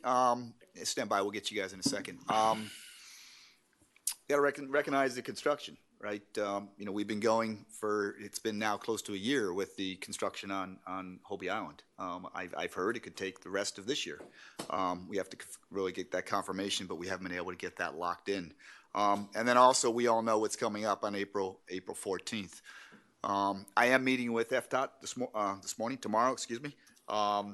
We will particularly ask them about the intersections, because I've actually tried both of them. One is the one that's going south to US 1 and the one that's going north to I-95. The signalization right now will not work because it was just me, and it took me a long time. I can only imagine that if everybody who's normally going over those flyovers is going the same way, we would have a significant backup. So we'll talk about the folks from FDOT about that tomorrow. I will also ask Secretary Miller if she can support us in going to the county and the city on limiting events during this time period to make sure that we don't have any impact there. I will ask about postponing. I anticipate I know what the answer is going to be, but I will ask that question. Usually when FDOT sets a schedule, they continue, but of course I will make sure I'll ask that question. Couple other things on the left. We know what alternatives are. I don't need to go into that. I do want to go to the top right, communications. I think we do a good job, and I'll say good, not perfect, communicating in advance and during. One thing we are working on and trying to do better, and I use the word calendar, is being able to tell people far enough in advance, 2, 3, 4, 5 weeks in advance when we know an event is coming, so that if they do have to go to the airport, if they do have a special event on that night, that they can actually look perhaps on the village website, find out, okay, there's an event that's going to happen that Saturday night. I should leave at 2 o'clock instead of 5 o'clock. So we definitely need to improve on that one. And Chief, I don't know if you want to address any of those specifics on event traffic control. You hit a lot of them. but if there's anything you want to go in further on those specific items. Just to highlight a couple of them, I've been in contact. There's a new major from the county assigned to the Causeway. I met with her and the captain who's been out here now for a year. And we also met with the assistant chief for City of Miami on having a standardized MOT. And what that means is the mayor kind of explained it. It's a traffic plan during events, but it holds every promoter to the same traffic plan. So if we do have people that come in that aren't used to the Causeway, the plan is the plan, and it takes effect. So we're in the process of trying to get that done. Command post operations, one thing that the city and the county have done for us is they have integrated Key Biscayne into the command post. So that way we have an active say. We can tell them, hey, these are the issues we're seeing and we're getting from within the village. And we're also asking them not only to put us in the command post, but for events that are coming up. I just had a meeting for an event that's occurring Memorial Day inside of Virginia Key, and I told the promoter he has to pay off duty for Key Biscayne. It can't just be the county. So that we can actually have our officers at those intersections who know that they have a little bit more of a vested interest of ensuring that traffic is flowing outbound. So those are some things that we're continuously working on, and it's a continuous dialogue. Let's go to the next slide. So the next slide, as we start to look at the future, as the mayor said, and I think we, obviously we had a long conversation about Rickenbacker Causeway, and we continue that if you'd like, Mr. Mayor, as we go forward. Bear Cup Bridge, we can talk about the progress on that. One of the things people have asked for is a notification sign, and how can we use that as we enter into the causeway. One of the issues that's happened because they've blocked off the turnaround right there on Hobie Island is that it really wouldn't make a difference because people would be on there, they'd have to keep going. So we've got to figure out a way to notify people far enough advance so they can actually make a decision and choose to turn around and go back out. We talked a little bit about event managing, when's the right time to schedule, what's the right location, how big is too big, how small is too small. I don't think anyone thinks small is too small. And then we talked a little bit about the traffic data analysis that Council Member Vasquez. So those are the three of the areas that we're focusing on in the future. Those are the big picture stuff, while Chief works on the continual coordination and communication with Jessica to make sure that we take care of events today and communicate them. So I'll leave that open to you, Mr. Mayor, if you want to go any further. Can we just, because we do have other business to take care of, but let's just touch on the long-term plan and where the master plan is and how many hoops are still to go here. Yeah, so Rickenbacker Causeway, Causeway Master Plan. They worked on getting a contractor, and it's Kimberly Horn is the firm that's actually working with the Department of Transportation and Public Works. They came on full time last fall. They are up and running right now. In fact, they were here last month. We're going to ask them to come back for a workshop over the next month. They have, at this point, have only done the master plan for the on mainland design, or master plan. I want to share it's not a design. So they are now about to approach West Bridge, moving across Hobie Island and William Power Bridge. So this is the time, this is the opportunity, as the conversation we've had tonight, to really get involved with what we want for the village of Key Biscayne. So that's where we are in the planning time. Okay. So just put that into perspective. There would not be any engineering design or construction documents for a long, long time still, because this is first at the master plan conceptual level, and then from there you would turn it over to, say, a design firm to say, here goes a road and here goes a sidewalk, et cetera, right? Jeremy, if you can correct me if I say something wrong here, but yes, that's correct. This is truly a master plan. I believe their due date is this fall at some point. What'll come out of there is a master plan that'll cover all the way from the mainland to the boundary of the village of Key Biscayne. It'll be a general master plan, and if you want to talk, Jeremy, what will be in that master plan? Sure. So Jeremy Kosgager, Director of Building Zoning Planning. I've been liaisoning with the county primarily, although Cairo, our Public Works Director, has also been involved. So the master plan actually goes from the underline and the M path, with basically where the rail system is, to village boundary, and they're expected to be completed around December. This is a master plan, so while they may go into some concept designs for particular intersections, problem intersections, in general, it's going to be a series of recommendations for a larger scale and where they should be developing additional detail later. It's really front-loaded on data collection, so it's one of those things that looks like they haven't done anything yet, but that's because they were focusing on data collection, including studying previous plans, including studying master plans, so they can predict conditions where they have a number of adopted plans in Virginia Key, as well as looking at additional roadway plans. So that's where it was really front-ended on data collection. And so now they're going to be moving into looking at solutions for as they work their way south. Seems to me like the roadway to eternity. Nothing's going to happen. They're just going to keep on studying and studying and studying it to death, and nothing happens. I mean, can we get? I mean, that's why I think that if we could get more of a handle on how the traffic is moving, working with the county on intelligent transportation systems, it could help us in the meantime.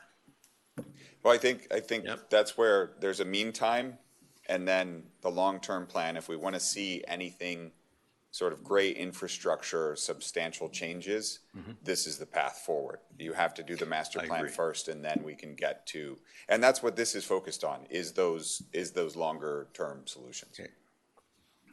Brad?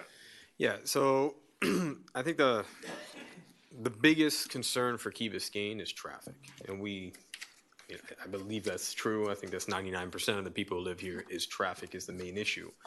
And the issue with traffic that we're talking about for the long term and a way to solve it is getting rid of all those left-hand turns so that we can come down William Powell and get to Bear Cut without anybody having to cross.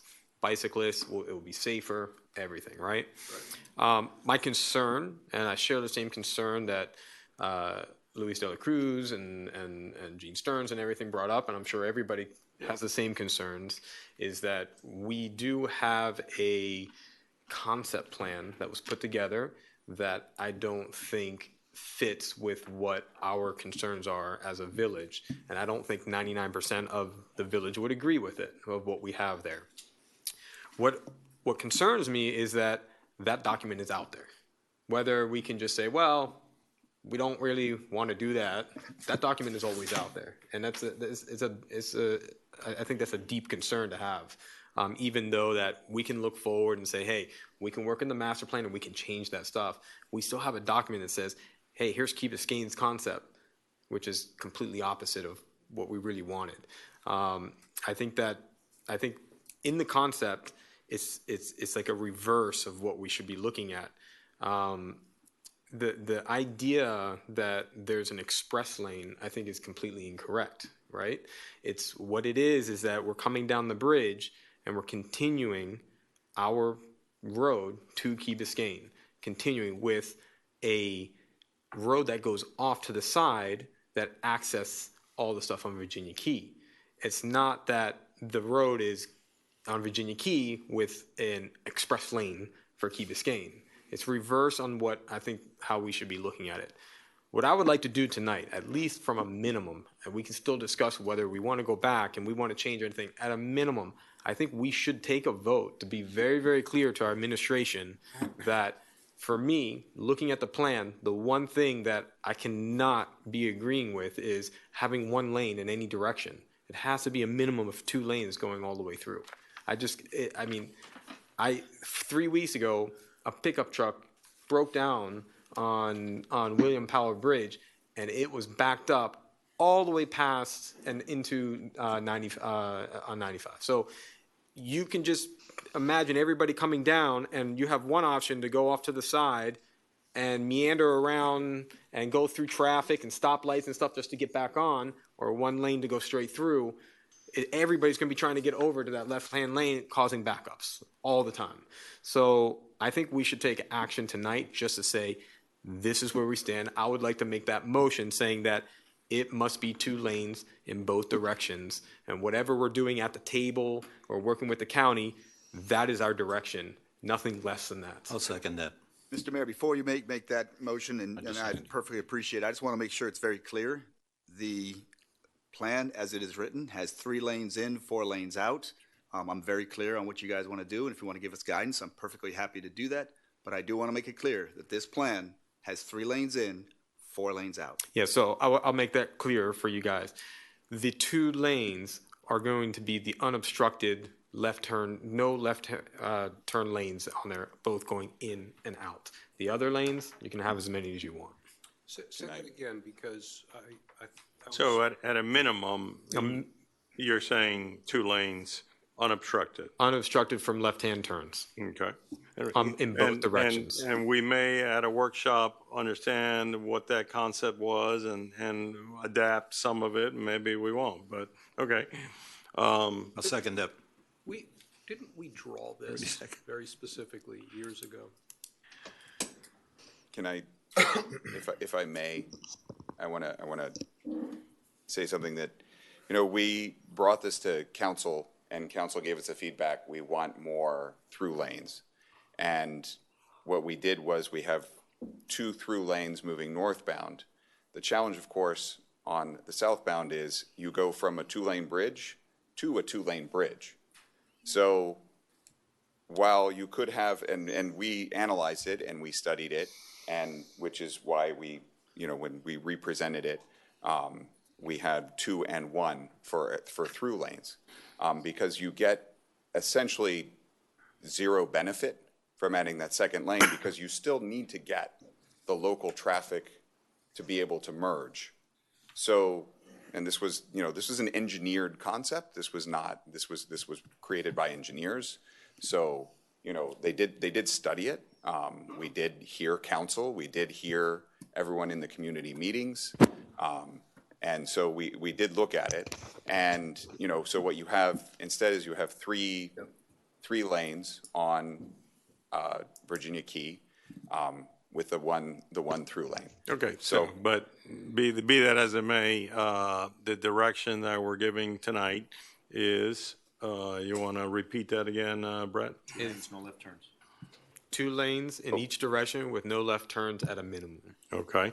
On the item before us. If I remember correctly, we talked about 2 lanes in both directions. We were told that's probably not a possibility. And then we said about the 3 lanes, could we have that 3rd lane go northbound one way part of the time and go southbound the other part of the time, like you find in other cities? That's an alternative, rather than have 2 lanes dedicated one. So whatever happened with that suggestion? Well, you end up with the same challenge where you're having to crash that traffic down into the 2 lanes at Bearcut Bridge. And of course, we know Crandon Boulevard through the park will always remain 2 lanes, considering the environmental status of the surrounding area. So the sort of at great additional difficulty at causing some additional merge conditions that you end up with essentially no benefit from that second southbound lane, because where you do get the benefit on the northbound lane, because you end up with 3 lanes on the William Powell Bridge. So it's about where you land more than while you're going through. But you're assuming that the William Powell Bridge will always stay divided the way it is, correct? William In other Powell, words, the barrier in the middle. or the Bearcut Yeah, Bridge. or the Bearcut Bridge. Yes. My question is, let's assume there was not a permanent barrier in the middle of the bridge, but we could basically have it's a couple of bridges I've been on. I think Yeah. Philadelphia is one of them, where they actually at certain times goes one way, more lanes, and the other time it goes the other way. But you still end up squeezed Well, back you squeeze, at but Crandon. you still have the capacity to carry more traffic during that time period. That's But all- the, that- but that the, was- in that this was case, just a the thought to consider. destination is Key Biscayne, and that's where the squeeze occurs. So, Jeremy, look, Jeremy, it Jeremy, was- I think that let's hear the Jeremy, guidance from the Hold on, council. hold on. Let's hear the guidance from the guidance. Hold on. We're not gonna engineer or design this thing right here tonight. Yeah, I just Allison. wanted to add, Jeremy, I sense your frustration, and I know a lot of work went into this. I think, though, what perhaps what we're feeling, and maybe is where we're not connecting, is that while, yes, there is a merge there when you go from like the one express lane and you have another one coming in, I think in our experience, there isn't going, I don't think anyone's expecting there to be that much merging traffic from the local lanes.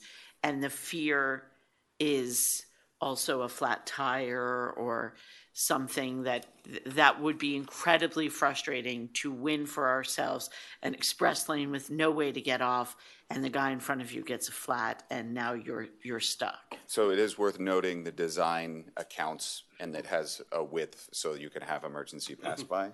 And then one other item that's worth noting, we eliminate all of the traffic lights on the local lanes as well, so there's increased throughput throughout. And of course, you have increased throughput when you have express versus lanes that are currently stopped at three traffic lights.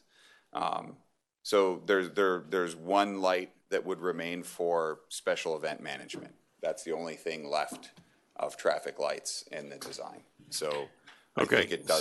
so we're giving direction to the manager to make sure that that our needs are covered, and so on that, let's just take a vote so that it's clear that we are giving this direction to the manager and improving, hopefully, the situation. And I'm sure there'll be different and many iterations of this. On the issue before us, all those in favor say aye. Aye. Any opposed? None. Motion carries. Okay. Mr. Mayor, could the clerk read that back so I just make sure I understand the direction? 2 lanes unobstructed, and no left turn lanes in both directions.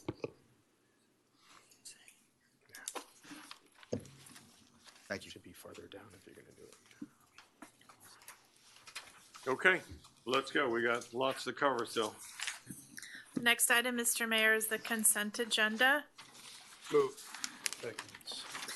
The item is properly before us and moved and seconded. All those in favor say aye. Aye. Okay. Opposed? Motion carries.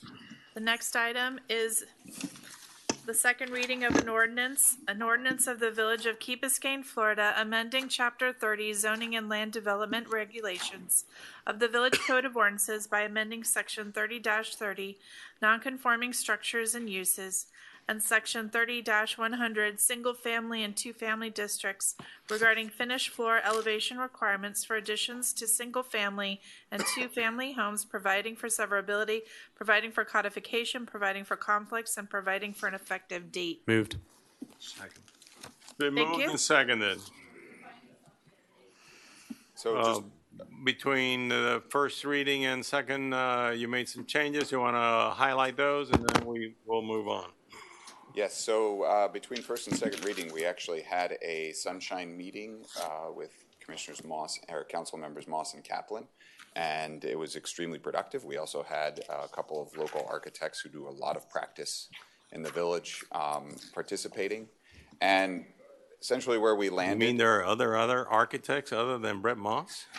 That do more work in the village, actually. So in the village. So it was productive. It was what we ended up doing was basically treating this like a text correction. We did feel like this was a result of an unintended consequence of the previous zoning text changes. So we really simplified the language down to just really going back to the previous issue where there's sort of 2 rules that govern whether a non-conforming structure is allowed to do an addition versus having a full rebuild. One is based by FEMA, which is on value of the appraised property and value of the improvements. It's a very difficult sort of thing to track or conflict and enforce. And then there's our code, which says basically 50% square footage, which is black and white and neat and enforceable. Okay. Chad, have you recorded the changes? Are we good? Does it meet legal sufficiency? Yep. Okay. Madam Vice Chair. So this is a little tangential, but I think worth talking about. I understand,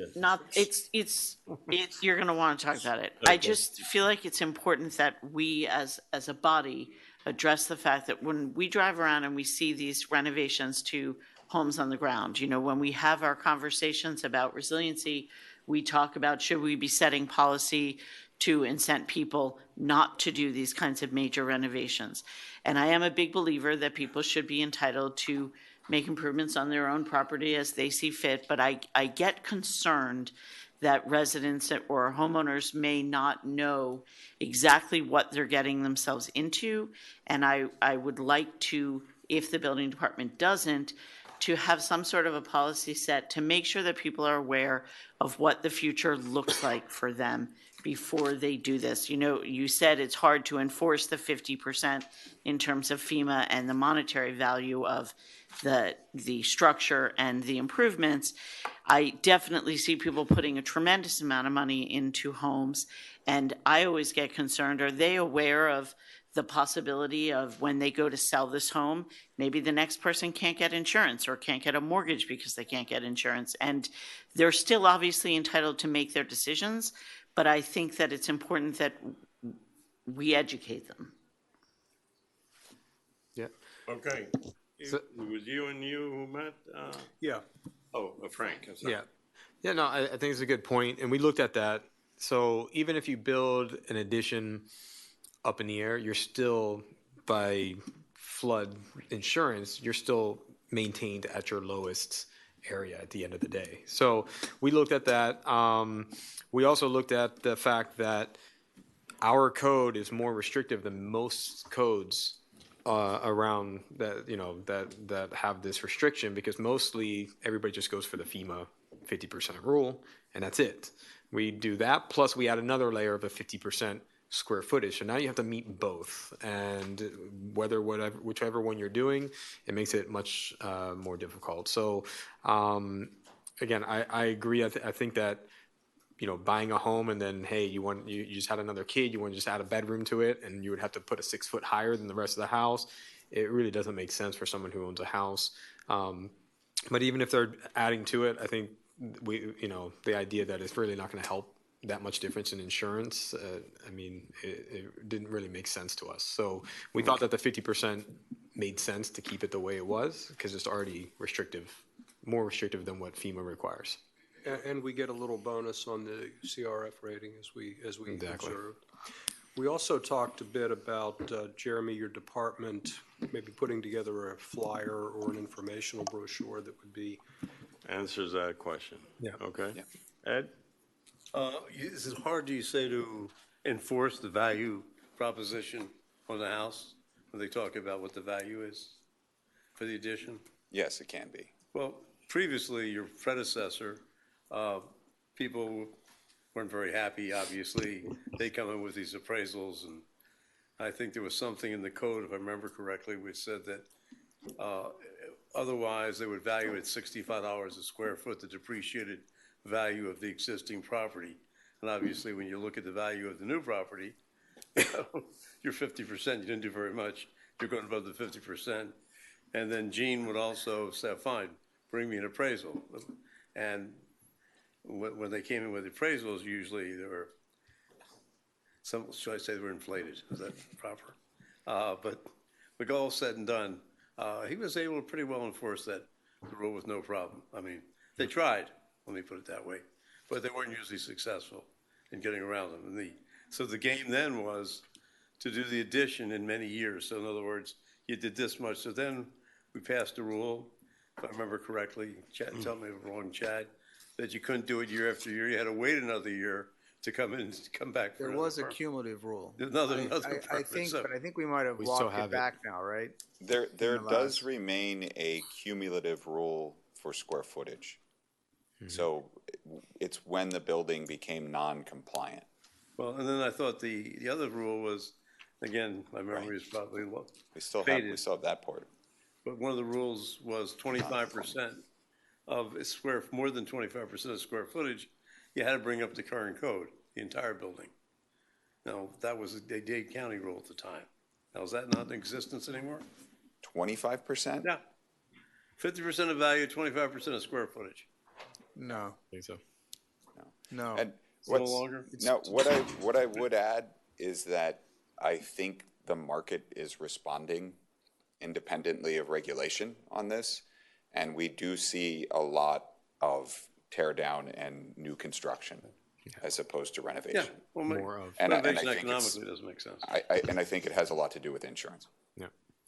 Okay, the second reading, public, Public hearing is required. public hearing, thank you very much. Public hearing is required. Anyone wishing to speak on this item, please come forward. Seeing no one come forward, public hearing is now closed.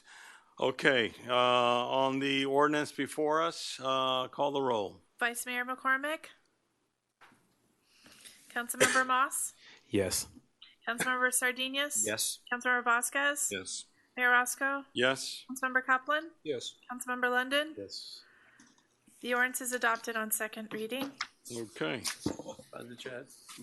The let's next keep going. The next item is the first reading of an ordinance of the Village of Key Biscayne, Florida, amending Article 2, Chapter 26, Golf Carts of the Village Code of Ordinances relating to penalties for golf cart violations, providing for severability, providing for codification, providing for conflicts, and providing for an effective date. Moved.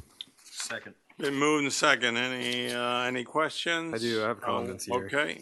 All right. So Response? yeah. So this first section, like I'm all for the $250 and $500 fine for operators that are either driving under the age of 18 or I think that or driving without a license. Right. Right? It's driving. So when we changed our ordinance a couple months ago, the new state law requires you to have a driver's license. Yes. So we fixed that. The Perfect. council also chose to be more restrictive than state law, which we're allowed to do for unlicensed drivers, where we said that anybody that's over 18 has to have a driver's license. So they can't, an unlicensed driver who's over 18 is not permitted to drive a golf cart. Okay, that I'm okay with. This other section here, I think, is way too steep of in violation of. Let me see here. There was one carrying more passengers than those that which a golf cart may be designed, or not having a permit sticker on the side of that $250 fine for not having the sticker on the side. I mean, I think that's way too steep. I think we should be. But wait a focusing minute, the towards- other one's a complete safety issue. If you got 10 people on where only 4 should go. Yeah. Talking about the sticker. Yeah, well, I was talking about but you this, started this- with the other one. Yeah, with this, You- I was looking at this column over here. But I think mean, if what you you're guys want that- suggesting is to maybe bifurcate some of the subsections and have different fines amount. Okay. Well, you already have it like that, right? It says 75 over here, and then over here is 250. Yeah, I just think that you should still get a fine for doing some of those things, but I think driving without a license or underage is like one of the most serious Chad, offenses. can you see that? Make that adjustment for next. So the driving without a driver's license, you're okay with it being now 250, 500. But Yes. if you're driving without, or even driving with more passengers, that's one. But on the one with the sticker, you would like it to be still at the 75? Yeah, I think so. Yeah. Okay. All right. So you want to Things revert number back 3, to what things the down here, old too. code provision was? Just for those minor things, not like a moving Okay. violation. I just think that we're not looking at hitting people with $250 It's just fines. I'm okay in coming back. We can come through and bifurcate this out. Okay. Make it clear. You guys on second reading can say yay or nay. We can go back, but I think I understand. On the ones Okay. that are real danger type situations, All you right. want to have Any the other superfine. questions on this? Okay, call the roll. Sorry, just so I clear, was it just the sticker for the $75, or is there? And any other items that are not moving, So it's up to the moving attorney. safety. It's up to the yeah. attorney to bring it I back. have the you. attorney bring with it the back. changes. Okay. Wait a minute, one Quick more comment. comment.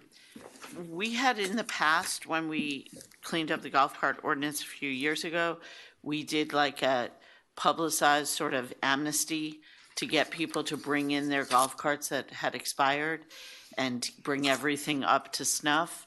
I think it may be a good time to do that again, give people a chance to come in and sort of start over, a little do-over.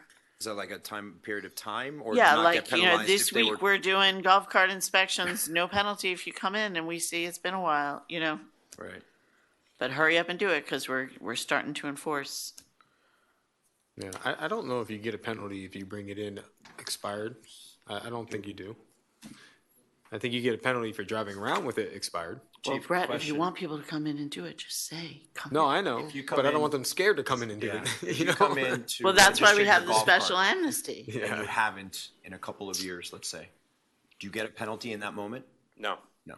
Okay. You forgive That answers them. your question. Yeah. we encourage everyone to come renew their Fair. expired. That's what golf we were just talking about. Okay. Okay. Okay. Okay? Nobody's gonna go there anymore. Like, I'm out.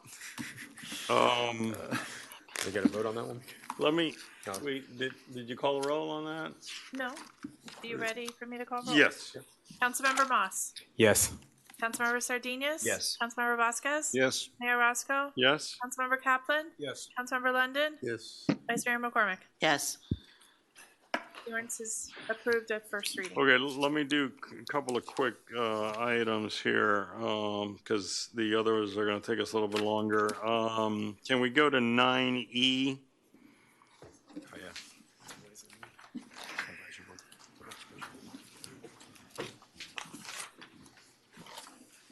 Yes, of course. The next item is an ordinance on first reading, an ordinance of the Village of Key Biscayne, Florida, creating the Unique Abilities Advisory Board, providing for severability, providing for codification, and providing for an effective date. Moved. Second. He got it. He got it. I'm sorry, who moved? guy. Councilmember Sardinius and then Vice Mayor McCormick. Thank you. Thanks for not letting me move my own Oh. ordinance, but that's fine. I appreciate all the love and the support. As you heard before, I think it's a much needed thing. One of our champions, Raquel Regalado, has suggested that it would make sense, and that way you make things a lot more uniform. And so I look for your support on this item so that we can appoint the people to improve the situation that we're already working hard to improve. Got it. Mayor Roscoe. Yes. Councilmember Kaplan. Yes. Councilmember London. Yes. Vice Mayor McCormick. Yes. Councilmember Moss. Yes. Councilmember Sardinius. Yes. Councilmember Vasquez. Yes. The ordinance is approved on first reading. The next item, Can we do, let me jump to, let's do 10E. That should be fairly easy. 10E. Yes.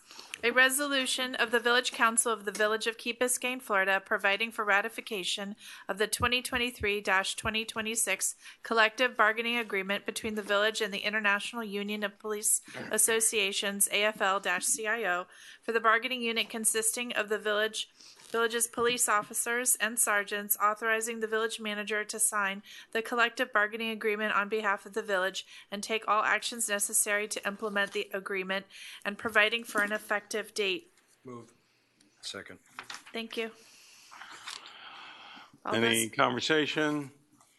Seeing none, this is a resolution, do we have to, No. just a reso, right? Yes. Okay, all those in favor of 10E, say aye. Aye. Any opposed? Okay, Motion carries. which one do you guys want to do? You want to do the emergency in terms of the emergency ordinance? We'll do that one and then stormwater? Sure. Okay, Okay. let's go to 9C. 9C, an emergency ordinance of the Village of Key Biscayne, Florida, reenacting Emergency Ordinance 2024-06, prohibiting electric bicycles, motorized scooters, and other motorized mobility devices, providing for enforcement, providing for implementation, providing for conflicts, providing for severability, and providing for an effective date. Moved. Second. Been moved and second. Item is properly before us. Discussion? Just saying, like last time, that I think this is the only extension that we should do, and we should, next meeting, no later than next meeting, have the actual ordinance, so that we can start putting it in place. Because if not, we will have to do a third one of these. And So, can you walk everyone through the timeline? I think that would be. Certainly, Mr. Mayor. Yeah, so we've got it written out here. As you know, yesterday, this was passed through committee, first committee at BCC, with the goal of being on the May 7th BCC for second reading. I've reached out to, part of this ordinance is that we have to go into an interlocal agreement with the county. And the proponent is the Department of Transportation and Public Works. That will, again, have to go back to the BCC. We reached out to Public Works yesterday. We'll start working on that with the goal of having that to the county in June. That's a goal. The county, as we've mentioned before, doesn't exactly move very fast. Worst case scenario, we think we can get it there in July. Sometime in that time period, I think we can be drafting up our own ordinance. If this extends right now, this extends us to, I believe, June 15th? June 15th or 16th. June 15th, 16th, so this gives us a little bit of time. Our June council meeting is June 14th. So we could push to June 14th if we need to under this current extension. Also part of this ordinance is once we approve our own ordinance, we have to have a 60-day awareness and education public information process before this goes into place. If you look at the timeline, that looks like to be the end of August, maybe mid-September, when this whole process goes through. Okay. And just for clarification, second reading would have to be in June, because this ordinance would expire and we would have to bring it again. If we So would have first reading would have first to be reading in in May, it would, second reading be in June. And May's our next meeting, right? May's our next All right, meeting. so we would have to have something drafted that we can at least pass in first reading in May. And part of the strategy was also that by our May meeting, we'll know if the county has adopted, hopefully. And then we'll understand the full lay of the land at that point, and we can come and bring our regulations forward. Because one other part of the county ordinances is if the council desires to be more restrictive than the county ordinance on Crandon, we have to actually include those regulations in our ordinance. So that's why we're trying to time it up with them. So wouldn't you imagine, Chad, that perfect world is that we are doing our first reading of our ordinance when the council's approving the interlocal agreement to go to the county? Well, the interlocal agreement should be on second reading of our ordinance, I think, because it's only one reading.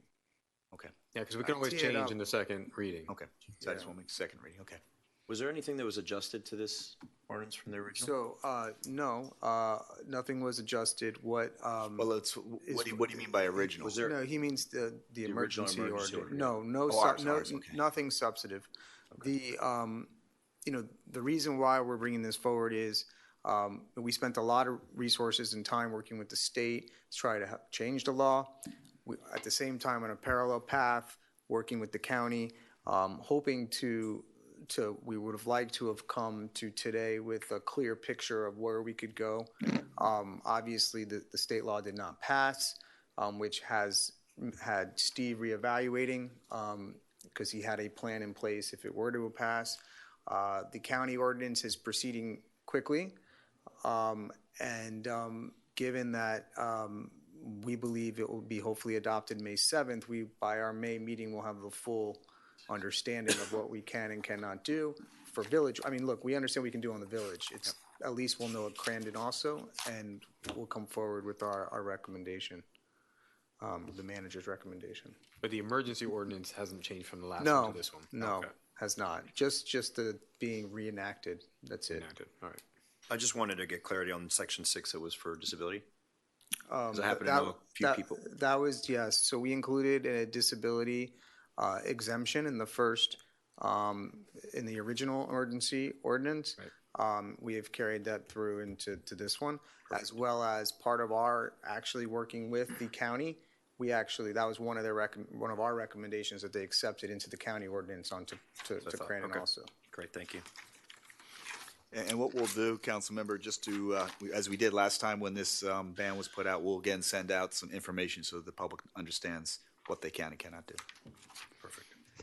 We want to thank Frank Andrews, who was here earlier, for coming by and being vigilant in watching this. So we will continue to do what we have to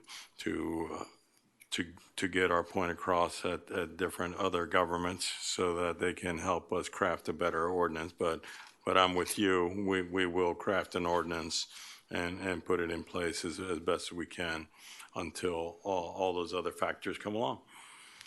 Mr. Mayor, this requires a public hearing as well. Okay, public hearing on 9C is before us. Public hearing is open. Seeing no one come forward, public hearing is closed. On first reading, Madam Clerk, call the roll. Is there any sentiment in sections 3, 4, and 5 where we say that Crandon is under the administration of the county? Any thought about just leaving it at that and not having that tag-on sentence that's in addition to that, that talks about permission? Just leave it as it is. County controls Crandon. What about that? In the emergency ordinance. Yeah. Right here. I think that,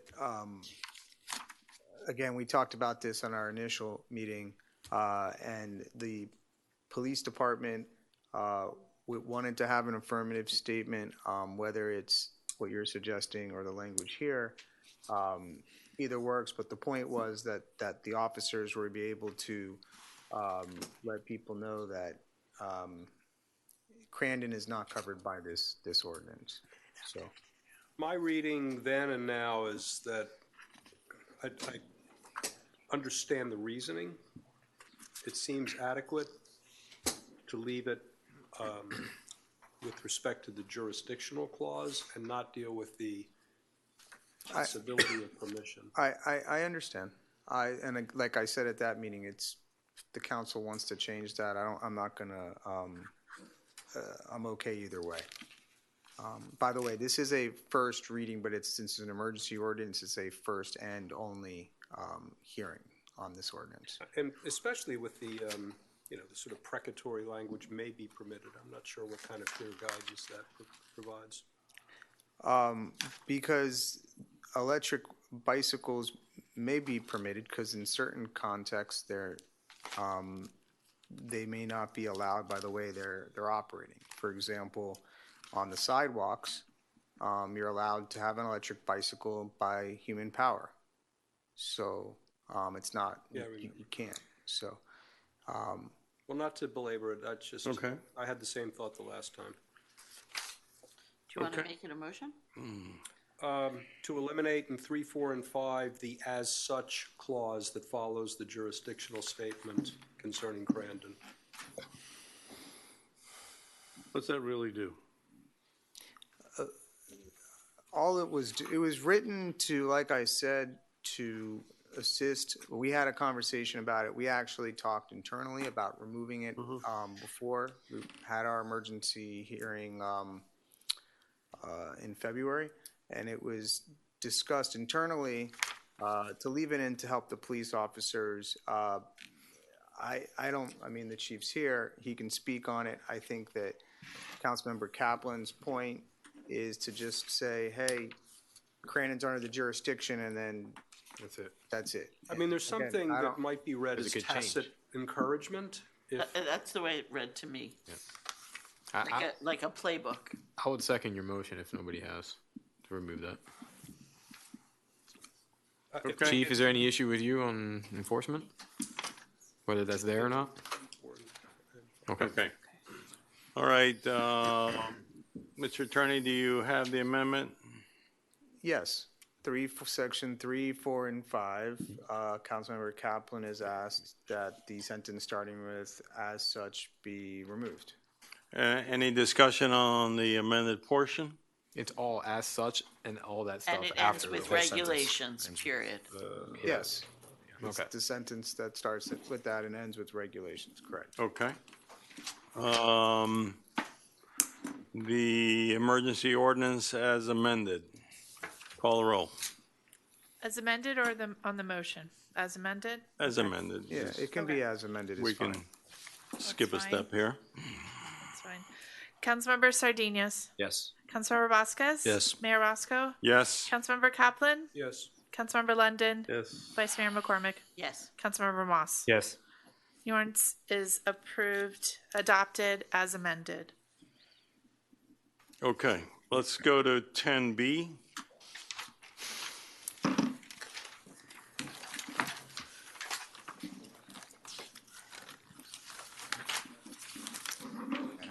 A resolution of the Village Council of the Village of Key Biscayne, Florida, authorizing the village manager to proceed with pump size, force main, and/or outfall design task orders under AECom Technical Services, Inc.'s work order number 3B for the K-8 school stormwater drainage improvements project and providing for an effective date.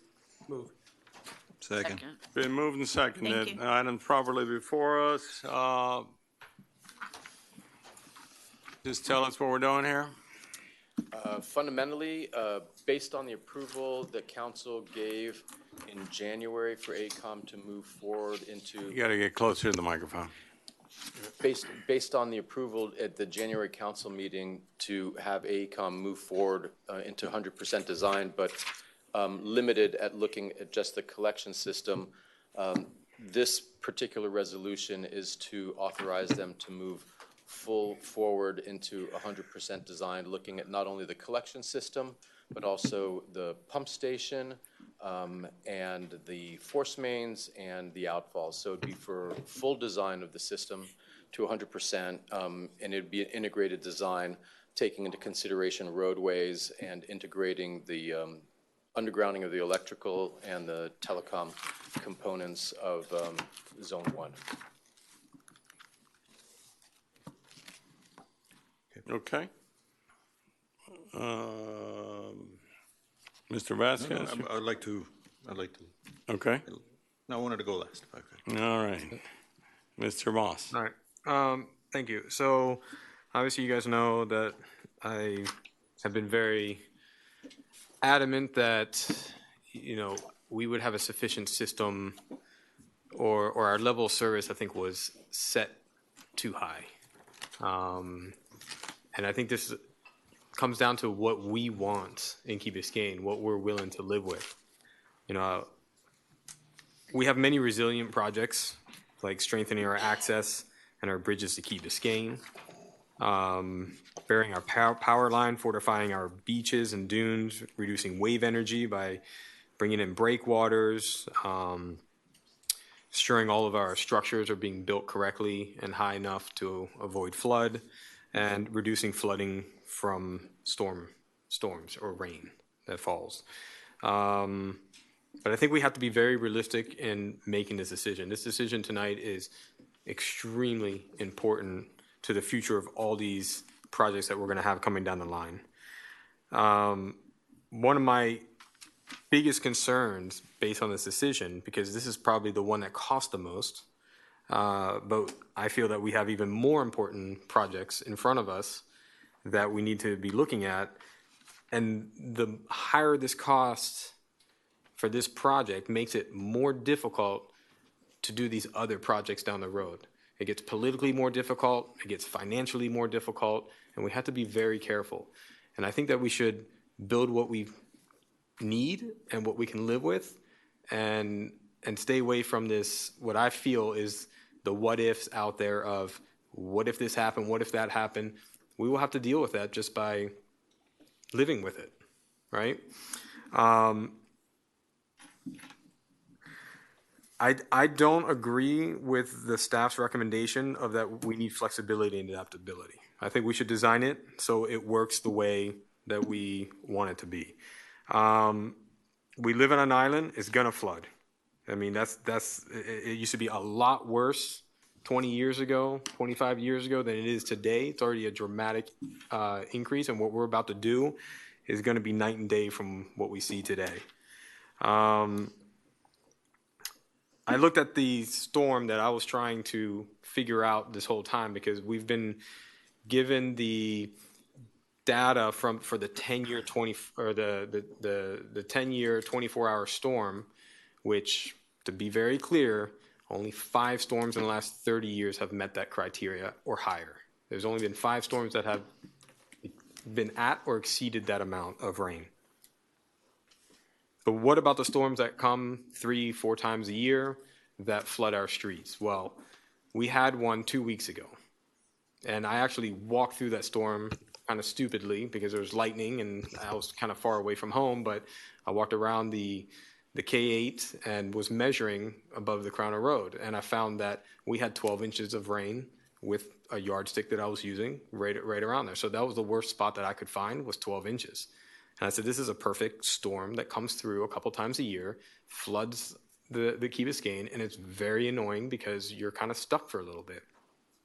So they ran the numbers, and what did it come out is that even the 1 inch per hour, it would have no flooding above the Crown Road in the lowest point in the K8 area, which is, we know, the worst area in all of Key Biscayne.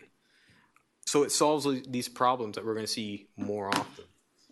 But we still will have flooding in these 10-year storms that we've seen 5 in 30 years, which, again, I equivalent that to, and I know you guys always hear me saying this, that it's a big snowstorm that comes through. We're just going to have to get through it. And it doesn't mean we could get a 100-year storm, we can get a 25-year storm, we could get a 500-year storm. You're not eliminating that, but we're at least just setting a bar at the 10-year storm. And we know that we've had 5 historically. The amount of money that we would pay in the difference between a 2-inch pump and a 1-inch pump is $8.7 million. How much? $8.7 million in difference. For the zone? Just for K through 8. What does that give us? Well, with the 1 inch, we would have 12.5 inches of rain that would be gone in 3.5 hours. I mean, that's a huge win already. And this is in 2070. This is not tomorrow. When this thing is built, it's going to be working way better than this. Why? Because sea level rise is not 30 inches high at that point. We still have 24 inches of more storage that the ground can take than what we're looking at in 2070. So we're looking out to 2070. You know how old I am in 2070? I'm 91 years old. I don't think, maybe most of us might not even be here about that time. How much you would be? 130. 130. So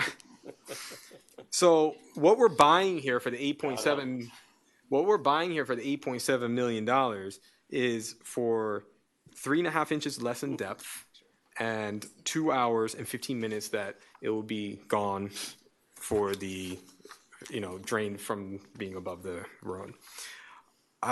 We had this workshop the other week. I want to thank all of you guys because you came with really great questions. We had one from the mayor saying, I just want the flooding in front of my house to end. And that will happen because we're looking at the storm that we got 2 weeks ago in 2070 with 30 inches of rain, with 6 inches of raised streets. It would be dry. So that's taken care of. I heard that we did surveys for people, and this is what they want. But I cannot accept that that's a survey because anybody who knows anything about surveys, they have to be done correctly or they don't mean anything. And it's unfortunate that that survey went out at the time that it did. I'm all open for surveys, but it has to be asked in a scientific way that we actually have real results that we can use. Unfortunately, that's not what happened. Just asking people on a monkey survey doesn't work. We heard about under-designing, which is really what we set the level of service at. We talked about storms are trending stronger. They are trending stronger, and we did look, there's actual stuff that Tom gave me that shows that we had an increase of 19% over the last 27 years of 24-hour rainfalls. And we can calculate that out into the future. And what that really tells us is that if we even have 50% more in the next 30 years, let's say that it's exponential and we go up 50%, we're talking about, instead of having 5 storms in the next 30 years, we're talking about having 8 storms of that size or greater in the next 30 years. I can live with a couple more storms. So we're going to surpass that amount a few more times. We talked about sea level rise, which has very little effect now that 30 more inches is raised, has very little effect if we got that wrong or right. And the answer to that is we're going to have to raise streets a little bit more to combat that. We talked about ripping out the system and replacing if it fails. Well, what we're talking about there is the force main. So that is the pipe from the pump to the outfall. We would never have to rip up all the pipes that go out into all the streets. We're just talking about that pump to the outfall, right? And then I can't understand the word if it fails, if we got it wrong, because at the end of the day, this thing works. It's not a catastrophic failure like a structural would have. It will constantly work. All it means that we may have more storms that would surpass a certain amount, that we would have more rain on the ground. We talked about, being in connection with Miami-Dade County level service. I'm not really sure why that's important as a separate, and maybe, Fernando, you might explain it, but I have not come to the grounds of why that means so much, other than Crandon Boulevard, which is the least flooded street I think that we have in Key Biscayne, and it's a more traveled street. I think we should take our own, destiny in our own hands of what we can afford. We have to understand the other projects that we have on the table, and we have to make this decision ourselves. Life safety, fire rescue, very important. I have had a number of conversations with Chief Lang. We had one this morning, and we were talking about what is the height that they want to travel through. 16 inches is halfway up the wheels. However, even if it's deeper than that, because we can't control what the world does, he will drive through them. They will drive through whatever depth it is to get there. It's not like, oh, if we're going over 16 inches, we're just going to wait. No, they'll drive through it. The problem is that the water touches the bottom of the chassis, and there can be cost implications on rust or whatever happens, or electrical, that we may have to fix down the line because it went through water. They don't like doing it, but they will do it if they have to. But again, these are rare storms. That flooding mostly happens in the residential area for someone, and it's going to be drained at a very fast rate. So for something to happen right during that storm at that peak time in that exact area is very rare, but it could happen, and we know that could happen. What other things I just wanted to, so we talked about the flexibility, and, the staff came to us first with 3.2 inches per hour based on our level of service. We reduced the level of service. It came back in 2 inches per hour to expand to a 3.2 inches an hour. Then we had this workshop. Now tonight it's coming back to 1 inch per hour with the ability to expand to 2 inches per hour. So what are some of the benefits of having a bit smaller system? The pump stations. We need land for these pump stations. They're not small. They're large structures. They, if we have a smaller system, we can have less pumps. That would have smaller pump station sizes. We would have smaller generators requirements. We would have smaller fuel tanks in order to power those. These are things that some of this has to be up above. Some of it can be below. But these are structures that need to be found spots. Right now we're talking about Harbor Park. We have one. Where are the other ones going to go? We may have to start purchasing land. We may have to try to find some of these. And it's going to become much more difficult when these things are much larger than smaller. You'd even take up less of our parks, and then we also have our outfalls. If there's less capacity required for outfalls, we need less of them. We need less easements. That helps us with negotiations and costs. And we need smaller dissipator boxes. We don't need as much capacity going through there. Force mains can be smaller. They can be installed easier. They're less costly. The cost in only the amount of an annual. Something's very important to understand is that this phase of the project is only about 12% of the entire project. So we're talking about $8.7 million by reducing that level of service on 12% of the entire project. So you can understand that when we level the service across the island, that will equate into more amount of money that we can put into another resilient project, which I think is very, very important. You know, so I just worry about that. What my motion would be is to, what I liked what Allison, Councilmember McCormick said in the workshop is let's plan for the 10-year, 24-hour storm, not to exceed the fire rescue amount. And that's it. And I don't think there's any need for us to be in this what-if scenario that everything goes crazy, even though we have trend lines of 19% in 30 years, why we're going to put all this money into this what-if that I believe we'll never use, because we'll have a system that solves 90%, 95% of this stuff, and take that money and put that towards the other items that we're going to have to do. So that's what I feel very strongly about. I know you guys know that. I know we've been through this, but I have to say it again, because I just think that we may really make it very difficult for ourselves to go on what I think are even more important projects for resiliency. And by the way, resiliency, just to put this in perspective, and I know, Mayor, you want me to stop talking soon? Yes. But resiliency, if you close your eyes and you think of Hurricane Dorian, I remember when that one hit the Bahamas, if that thing came over us for 2 days, level 5 hurricane. That was Treasure Yeah. Treasure, yeah. If that was over Key Biscayne and then left, and we don't even have a power grid anymore because it's in the middle of the bay, I mean, it's just complete destruction. How the idea of resiliency is how well can we get back to where we were before the storm hit us? That's an impact, and how fast you're able to get back to resiliency. How much does that stormwater system deal with that? Almost nothing. The stormwater is more of a sustainability issue to make sure that we can sustain here longer. But when it comes to getting hit by an impact, the stormwater is not doing anything during a storm. And after a storm, the water is gone. If we get a rain event, maybe that helps a little bit. But when you're looking at the other items that we have, they're extremely important. And I don't want us to get us into a position where it's politically difficult, it's financially difficult to go after these other extremely important projects. That's all I have to say. Thank you. Okay. All right. I'm sorry, Councilmember Moss, can you repeat your motion? My motion would be to set the level of service at the 15 inches over the lowest crown of road. 16 inches, you said. 16 inches over the crown of road for no more than 12 hours. And I believe the 1-inch pump meets that. The half-inch pump does not. So we would end up, at least on the K through 8, at the 1-inch pump. For no more than 12 hours. 12 hours. Set the level of service at 16 inches over the crown of the road for no more than 12 hours. In a 10-year, 24-hour storm.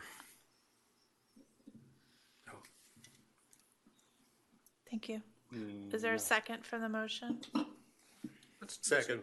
Thank you. Second. Okay, can we freeze that so that everybody can talk about different scenarios and different things? I usually don't talk until the end, but since my good friend and colleague Brett Moss drew a bunch of lines with colors last time, I felt compelled to do something. Can you hit the? Okay, so this is an anatomy of a day with rain at my house. Okay, so I so pissed off that I didn't take the picture at 9 o'clock. Because at 9 o'clock, at 9 a.m. on that Saturday morning, the roadway was completely clean. Okay, completely clean. There was not 1 ounce of water on that roadway. Okay. At 9:42, the one on the left, you're looking. It's facing west, and the one on the east is facing is what's up there. As you can see, the crown of the road is already covered. Okay, and I'm still able to get to my car, but not that easily. The next slide. Okay, so you see there already at 10:11 a.m. It's getting to be a challenge. Keep going. Okay, so at 10:11, you see a car going through, and probably wouldn't be a recommendation that we would give anybody to drive through that, but that's definitely an issue already. 11 o'clock, I cannot get to my car anymore. It's coming back and forth because people are still trying to go through that road when they shouldn't be going through that road, okay? And then at 11 o'clock, it's, yeah, you're not going to get out of here at any point in time, but here it is, one this is facing towards the east. A home that you're familiar with, Mr. Moss. Next slide. Okay, so here the issues continue. You're definitely stuck in and can't go anywhere. Next slide. Okay, 113. Now it is the front of my house is completely done in. Nowhere to go. Nothing that you can do. Next slide. Okay, it continues to be the same problem. Now, I want you to make a good observation here on the slide, where you see my neighbor across the street, and so sometimes we talk here about, well, everybody's going to be elevated.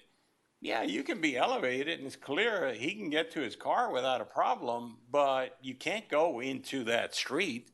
Okay, if you go into that street, your car is going to be over the wheel well, and either you're going to get stuck or you possibly can damage it. So sometimes when we talk about, when everybody is raised, it might not be an issue, but no, it still will be an issue if we don't take care of the crown of the road. Next slide. Okay, this is still a problem child, and then, okay, by almost 4 o'clock. So let's say, from 10 o'clock to 4 o'clock, I'm a prisoner in my house. So not only do I have the traffic problems, but I can't get in and out of my house. This is what I want us to consider. This is real. This is live. You wanted the smaller storm. That's a small storm. Okay, that's not the other one. The other one, I would be in prison there until the next morning. So, and by the way, excuse me, I've gotten. I didn't have a chance to load it up, but Ms. De Oliveira wrote and sent pictures. They have the same problem. And in unrelated areas throughout the island, we have these problems. As we've talked before, I'm not in this first group. So, my problem is still probably 4 years off. I want to make sure we get it right, and I want to make sure that things like this go away. Interesting, I had a conversation with our Public Works Director recently, Cairo, and I asked him, Cairo, where do you live? No, he lives in Kendall. I said, Cairo, do you have this problem? And the answer is no. So, why, and there's no water in his neighborhood, in his crown of the road at any point in time. Why should we not have a system that makes us dry faster and better? And with that, I turn over, I want to go this way, Ed. Brett, I also asked a question at the last meeting. How much was the total system cost between what we proposed and the one-in system? Did we ever come up with that number? Yeah, I'm sure that AECOM has that full number. How much is it? The whole system build out at 2 inches? Village-wide, yeah. Like 240 something. How much? I think it was like 240 something. I mean, zone one is what was the 34, difference I was 4, 5, talking but do you have the, excuse me? $80, $90 million? Less zone one? Sorry? Less 250, zone around, one? No, 2 inch versus No, the whole 1 thing. inch Oh. village wide. around 250. Around 250. What was the difference? Between 1 inch and 2 inch. Yeah, what's the difference between 1 inch and 2 inch village-wide? For village-wide? Do you remember that number?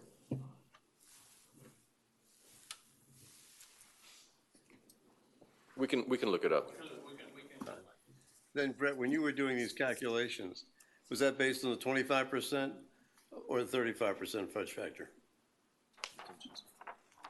So which one are you talking about? When you said we're gonna save 7 million or whatever, that number. That was based on the 25%. Yeah, it was what they sent us. The in second, chart the that revised didn't- one. Yeah, the revised one. And the numbers, when they revised them, and you looked at the other numbers, how did that come out?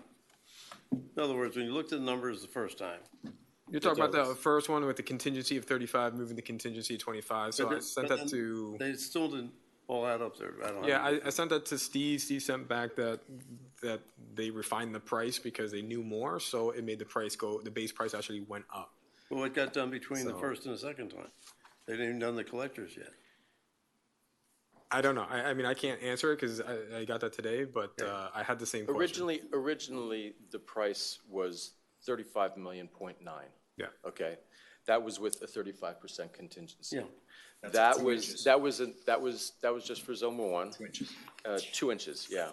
And that was on October 23rd. No, that was 3.2 inches. On January 10th workshop, the number was 35.2 million with a 25% contingency. That's 2 inches, yeah.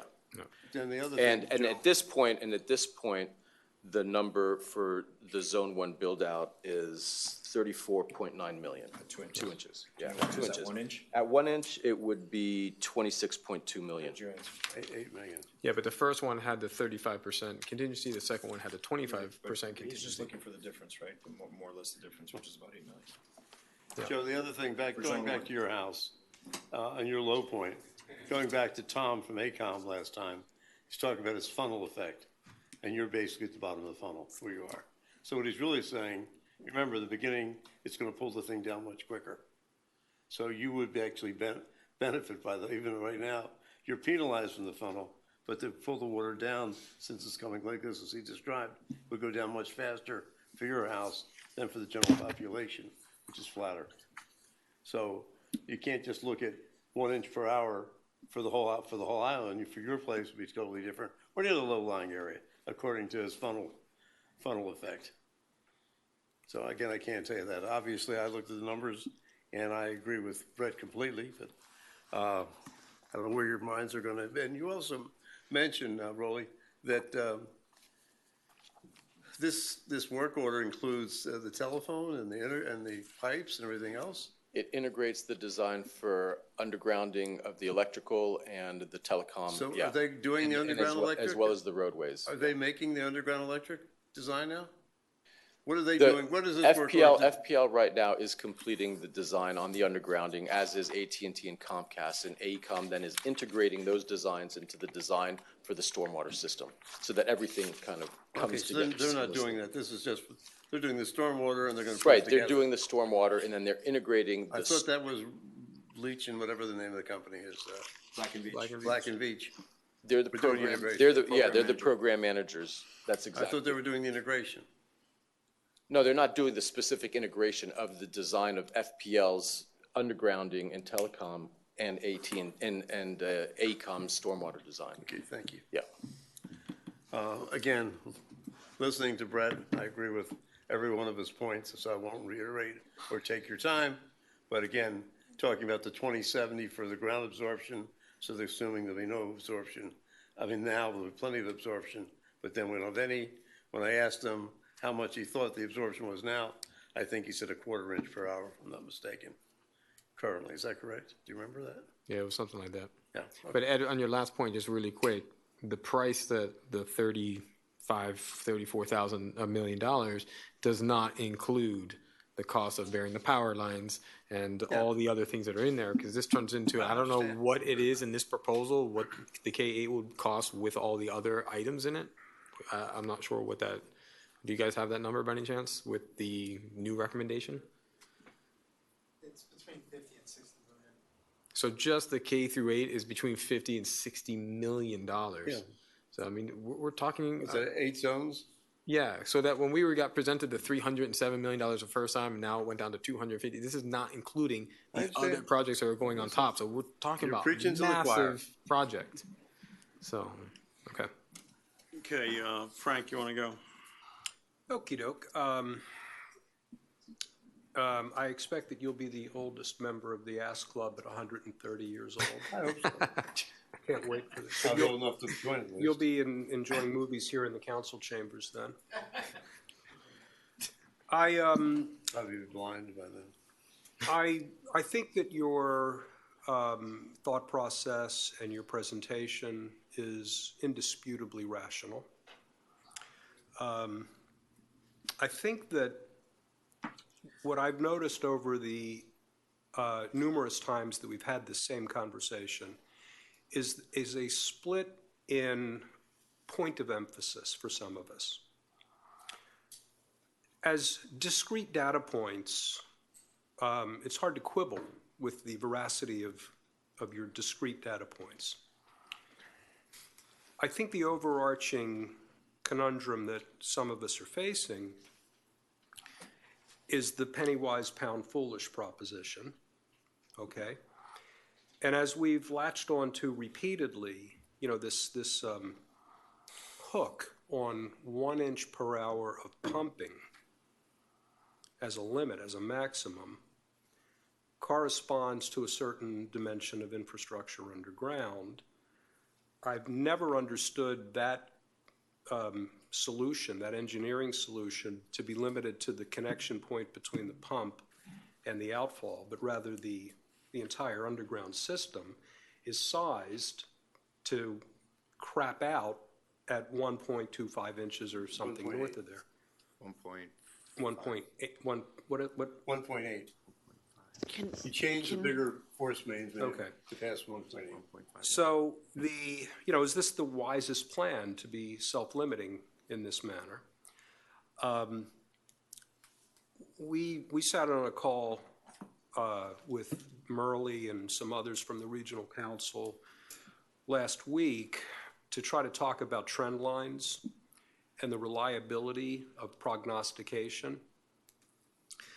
And I think that my takeaway, and I'd be happy to hear your thoughts on this, we talked about a number of variables that cause prognostication to not be a simple linear extrapolation, but a who knows what calculus based on the change in severity and intensity of storms, based on how sea level rise affects groundwater and what effects that may be caused to the engineering system, and also the possible worsening of the hammer storms, the really significant badass rainstorms. And all of that leads to the question of over-designing. Because to be rightly designed by way of your analysis today and looking out at changing conditions that are difficult for these reasons to prognosticate with any kind of reliable sense of accuracy. And we don't have the capacity to pump more water out of the system at a time within the useful life of the system when we're going to need that capacity, drives this decision. We have 80% more capacity with that with a 1 inch. You said 8%. 80. Go from 1 inch to 1.8 by just adding additional pumps, same pipes. So we had. So there's additional capacity. 80%. Take the point. Thank you for that. But, sorry, there's additional capacity, but to a point. 80%. And then the next threshold also That's had correct. expandable capacity. So the question is, we're sitting here trying to predict Question is 80%. how far do we have to go? But 80% from this No, to but this. if one is more than enough, is 80%. More than one is enough. Is that even great enough? Mr. Mayor, may Brad says I we're going to don't spend a know. lot of money doing a lot of different things. How much are you going to I spend? think we're going sideways with this discussion. Frank, are you finished? I'm happy to pause. Okay. I'm good. Let me go here and then go here. All right. I'm good. Okay. All right? Well, like I said before, I think this whole premise of designing with discrete rainfall events is completely impractical, in my opinion. It's not anything that I've based in my 30 years of career doing this work specifically, although I do appreciate the input. I think it has to come to a point that we have to understand that I'm not going to sit here and talk about brain surgery, and I'm not going to sit here and define how a brain operates based on certain things that I develop based on my logic. I mean, these are, there's something that's called a hydrograph. And a hydrograph is a chart that is developed based on rainfall events and how it's distributed over a watershed, and that these gentlemen right here, whoever has it, they apply that into their model. We're dealing with a very sophisticated model that we paid over $600,000, I think, if I'm correct. You need to say what it is. We spent over $600,000 modeling and modeling on something that we're just trying to get beyond. We're trying to divine what's going to happen with a rainfall event and how it should look or how it should be, and whether we should have smaller or larger pipes, when there's an entire standards out there that apply for Florida. This was, in my opinion, and I have to be brutally honest, it was an absolute exercise in futility. Because when it all comes down to it, I'm going to ask the engineers right now, if you're willing to sign those documents based on a much lower level of service, or what about your standard of care? Talk to me about your standard of care. If you come in here and you're designing for this village and you're designing based on what they're telling you to do right now, are you going to tell me you're going to design it that way, or you're going to fill that with disclaimers? Pete, come on. I would not want to be AECOM if I designed that.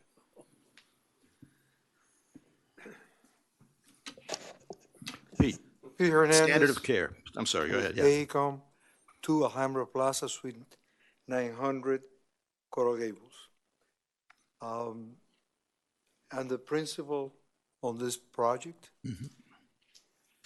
I have come to many of the meetings and heard many of the discussions. It's exhaustive, the level of modeling and scenarios that have been considered in this case, much than in any other project that I recall. I've consulted with our engineers, Tom, Eric, others in the office, and at the end of the day, I have to share with you my recommendation, AECOM's recommendation as the engineer of record, that it should be at the 2-inch per hour level. It gives you the flexibility. You can operate it initially at a lower level, although I wouldn't recommend it either. But definitely, you need to be able to construct the infrastructure at the 2-inch per hour level. Pete, one quick thing on that. It should be we can construct it at 2.0, but the final end product should be 2.4 to meet the 5-year, 1-day storm, keep the roadway clear. The 2-inch per hour. Right. At that pumping rate, we should be able and to push it to like a 2.4. Right. Which in essence will equal the county guidelines very closely, because those guidelines do allow a certain minimum flooding for a short duration when you have it as part of a stormwater comprehensive improvement. Okay, thank you, Pete. I just want to thank you very much. I'm sure they're going to ask you questions. I just want to keep going a little bit. Okay, so I also want to say, if every agency design or divine rainfall events like what we're doing, I wonder what FDOT would do in their roadways. One roadway, because of a zone, would be designed for a 2-year storm. The other roadway, because it rains more, would be designed for a 25-year storm. I mean, there is no, that's why I spoke about a unified policy. That's why I speak about consistency. That's why I speak about a set of guidelines for engineers to design, because at the end of the day, when they sign these documents and they have to exercise a standard of care, that standard of care is going to be based either on critical specifications or it's going to be based on common practice. And common practice throughout Miami-Dade County, it is clearly specified for 5-year storm events, for residential communities, 10-year storm events for county roads, and 10-year, I think, also for FDOT, if I recall. So that's my point. On the $1 million gaps, I mean, again, I go back to the statement that we're at a very early stage of design. I think this company, what they've done is provide us with a sense. I believe it's probably, also very conservative, to provide us with an estimate of what we're looking at. I think through the process of design, I'm pretty sure if I challenge the engineer right now, I'll get some cost reductions on it through value engineering or potential other options added for the construction process. Once a constructor comes in, we can exercise ways of minimizing the costs if the $8 million gap continues to be a concern. I would encourage that, the manager's office, to do that.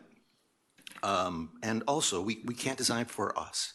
We have to design for prosperity. If we are here at ground zero in South Florida and we're talking about that we're going to minimize costs and trying to save costs on pipes when we are all facing looming climate change issues, there's people that come from all over the world to talk in Miami about all the problems that we're going to eventually have.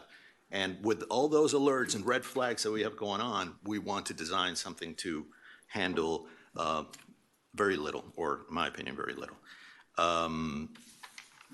One more thing. Stormwater is also very dirty. Wanted to say that. Stormwater is not something that you want to hold on the street for too long. You want to get it out and you want to clean it out. You want to clean the first flush. You want to get those oils out. That comes in on the first inch. And you want to zoom it out and you want to throw it out as quickly as possible, because that stays. And eventually that finds its way through the system. So that, in my opinion, that's also one component that also justifies, conveying the water as quickly as possible. And that's it. But I mean, I really want to understand if you would be willing to sign those plans without any disclaimers, because you're going to have to put a lot of, I would not. I would not. That's it, Mayor. Thank you. I have one question for AECOM. Can I just ask you, I understand the concerns from my colleagues about spending a lot of money, and sometimes I feel like, we get nervous that someone's trying to oversell us something for one reason or another. Do you have any financial upside in our construction costs being more expensive? Do you work on any type of commission, or do you get any kind of, okay. I didn't think so, but I felt like. Phrase it right. Is the engineering usually a percentage of the total cost? You can use a rule of thumb to estimate, but actually it's based on the actual, I would say, cost of the service to be performed. You have to design a bigger system with more pumps, with bigger pipes, with more outfalls. Doesn't it take more time than less outfalls, less pumps, and less pipes? Well, the collection system Answer is that. going to be the same. The force mains. We're talking about the collection system is the same. I'm talking about the rest. Force mains, whether it's 36 or 48, difference is there's no change. There's no significance. Number of pumps doesn't matter. Number of size of the generator doesn't matter. Size of the dissipator doesn't matter. Number of outfalls doesn't matter. The engineering's all the same. Okay. Number of outfalls, if we do more, yes. And as far as the number of pump stations, if we The answer is yes. develop it to allow for, let's say, 4 or 5, it's going to be more than if it's just 3. But definitely, if you go with 3, your hands are going to be tied, and if your force mains are designed for the 1 inch, it would be, I think, irresponsible. The answer is yes to your question. So I just want to, just about what some people have set up here, the collection system is not the restrictive, it's the force main. That's why they were able to start the design, and we're making a decision now based on the pump, force main, and outfalls. But the collection system is not going to be the restrictive piece. Second, I love these pictures that you sent. So this storm was 5.45 inches over 24 hours, with a peak of 1.28 inches in an hour. This is a little over a 2-year storm here, and it would have no water in 2070, 45 years from now, 46 years from now, with 30 inches of sea level rise. That won't even happen. That's what I'm trying to say. We're thinking that what we're looking at these charts, we're looking at as soon as the thing is done. This is 2070 out. I'm 91 years old, and that's still not happening in front of your house on that type of storm with that type of sea level rise. So that, I think, is very important. Wait.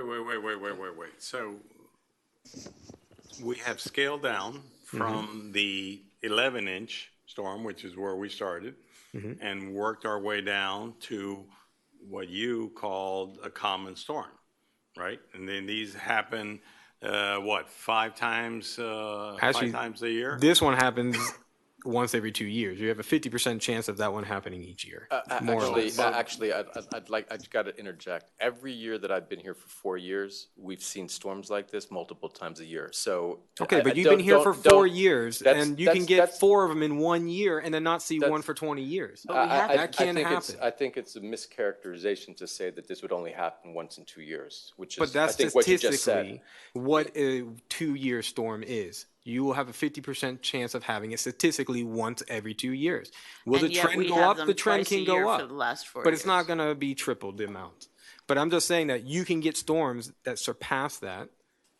You have 50% chance right now. Now, the trend line can go up, meaning that you may get a little bit more in 50 years from now. I mean, what are we talking about, 300%? I mean, we've only seen 19% increase in these types of level storms in 27 years. So you can do these what ifs, and I've been here for 4 years and I've seen this all happen and everything like that. I wouldn't put that on there. But, you know, I think it's important. I think it's good that you showed these, and this would be solved in 2070. That is solved. It's even more solved right after the project is complete, because we don't have as much sea level rise to deal with at that time. That is solved. But you're placing a lot on sea level rise, and we aren't designing for that complete 2070. Yes, but you have capacity. So we would have 24 inches more capacity than we do in 2070. That water can actually percolate down to the water table than what it can't do in 2070. 24 inches difference. So we would have less issue today than we would have in 2070. And the models that they're running are out there in 2070, already dealing with that issue. The only thing it doesn't deal with, which nobody has put out there, is are the storms going to get worse? But the only way I can calculate that is being, hey, if it's 50% worse, that means we're going to have 50% of the time more storms at that level than we did in the last 30 years. If we had it 5 times the last 30 years, we're going to be looking at 8 times in the next 30 years if we have 50% worse. If we have 100% worse, we might have 10 over the next 30 years. I think that's the only way I can, understand it. And, what Fernando says, I mean, I don't really understand. I'm sorry. When I asked Tom this question many months ago, what is this design for? And he said 95% of the design has to do with rainwater. Yes. And only 5% has to do with what's going to happen in 2070. So did that change? No, because in 2070, they're already accounting for a 30-inch sea level rise, which makes your storage capacity almost nothing. So anything above that is really not doing anything different. We would have to just raise the streets to deal with that. So we're not adding any storage. They can't really calculate any storage at that time. But today, we still have 24 inches deeper than what we would have in 2070. So that's the difference, that we would have a better system currently, and then we would build up slowly, and then we'll get to right where the charts are telling us in 2070, and then probably it would live a little longer, and it will get a little worse past that. And at some point, technology changes, the pipes are outdated and need to be replaced, and they're going to put a new system in at that time, at that point. So I don't know why we would if we have these really important projects in front of us that are super critical, I'm afraid that we're putting the money into the wrong place. We're not getting a lot of mileage out of that little extra bit, and say, hey, guys, we need to put this money into something else that's more important. Okay, so answer this question. With all due respect, you're not an engineer. I'm not. Why do you think the engineer is recommending something that is so disparate from what you want us to do? Because the engineer is not a policy maker at the end of the day, right? You can ask for the recommendation, and we're not asking them to be a policy. And it's totally fine. And it's good that we get their recommendations, and they're doing the job that they're supposed to be doing, and they're great at what they're doing. Okay. But when the owner, the user, is saying, I can live with it this way, they will design it that way. What I showed you, I can't live with. Exactly. I don't want to live with that. Yeah, but could you live with that 5 times in the next 30 years or 8 times in the next 30 years with a storm that level? I take it back to that. I grew up in the north, and we get the snowstorms, and we can't control it. I can tell you without hesitation that I go through that more than once or twice a year. Which will be, in 2070, will be solved. I don't because you care won't about get those. 2070. I'm not going to be around in 2070. Anything before 2070 is even I want better. to solve this problem now. I don't Which it want to will solve be. it in 2070. But I'm telling you, in 2070, when it's even worse, that's still solved. Tomorrow, after the project's done, is even going to be a more superb system. You're going to lose the level of quality as it gets older. So, Brett, you want to discard the engineer's recommendation? No, I don't. I No? want to tell Okay. the All right. engineers what our level of service wants to be. This is what we want to live with. They will design it to that level. That's not a standard of care problem. Standard of care is if you do something that they're going to design it wrong from what you want. I don't understand. If we're wanting to live with, hey, in a 10-year storm in 2070 with 30 inches of sea level rise, we just want to make sure that our fire trucks can get through there without damaging the axles. They'll design it to that. With disclaimers. Why would they have a disclaimer? They're designing to what we're asking them to. I don't know what disclaimer. I don't know what the disclaimer is. I don't know what the liability is. This is nonsense. What if we don't have the money to do this and we Disclaimer. just have to live with What's the the system we disclaimer? have right now? What disclaimer? That's nonsense. I don't understand what that Well, means. I mean, we set the policy. We're designing they under the build it. level of service adopted throughout the county. But we're not. There's no law telling us that we have to be at the level of the county. We are Key Biscayne. We wanted. If not, if the county wants to do it, let them pay for this, and then we'll put it at the level that the county wants it at. I don't understand why we have to do what the county's doing on the mainland. What we're going to do out here. We've been living with water out there. We're going to have a superb system, even at that level of service, anyways. I'm just telling you. 12% of the project with $8 million, you can do the math. I know it's not linear, but even that comes out to close to $60 million because you're changing the level of service throughout. It may not be exactly that, but we're talking about tens of millions of dollars at the end of the project.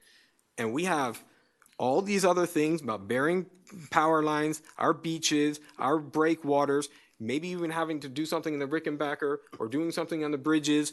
We have real serious resiliency issues. When we get to those, it is going to be harder to go ask for more money from our taxpayers. It's going to be more difficult. Politically, you're going to get people upset. It's going to be harder. I'm just saying, we need to be realistic. You guarantee I can't that guarantee we're going to meet expectations of our public. You want to go and ask them. I think people that I talk to, I tell them this, and they say, "Wait, 5 times a year, dude, we can live with that. That's 5 times a year. I mean, 5 times every 30 years. Send them to my house 5 times a year." Brett, I No, it's 5 times every 30 years. People are just like, why would we pump tens of millions of dollars into the difference of 12.5 inches to 9 inches?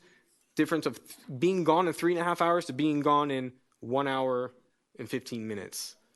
I mean, that's the difference that we're talking about. That's the speed. Roland, what do you say?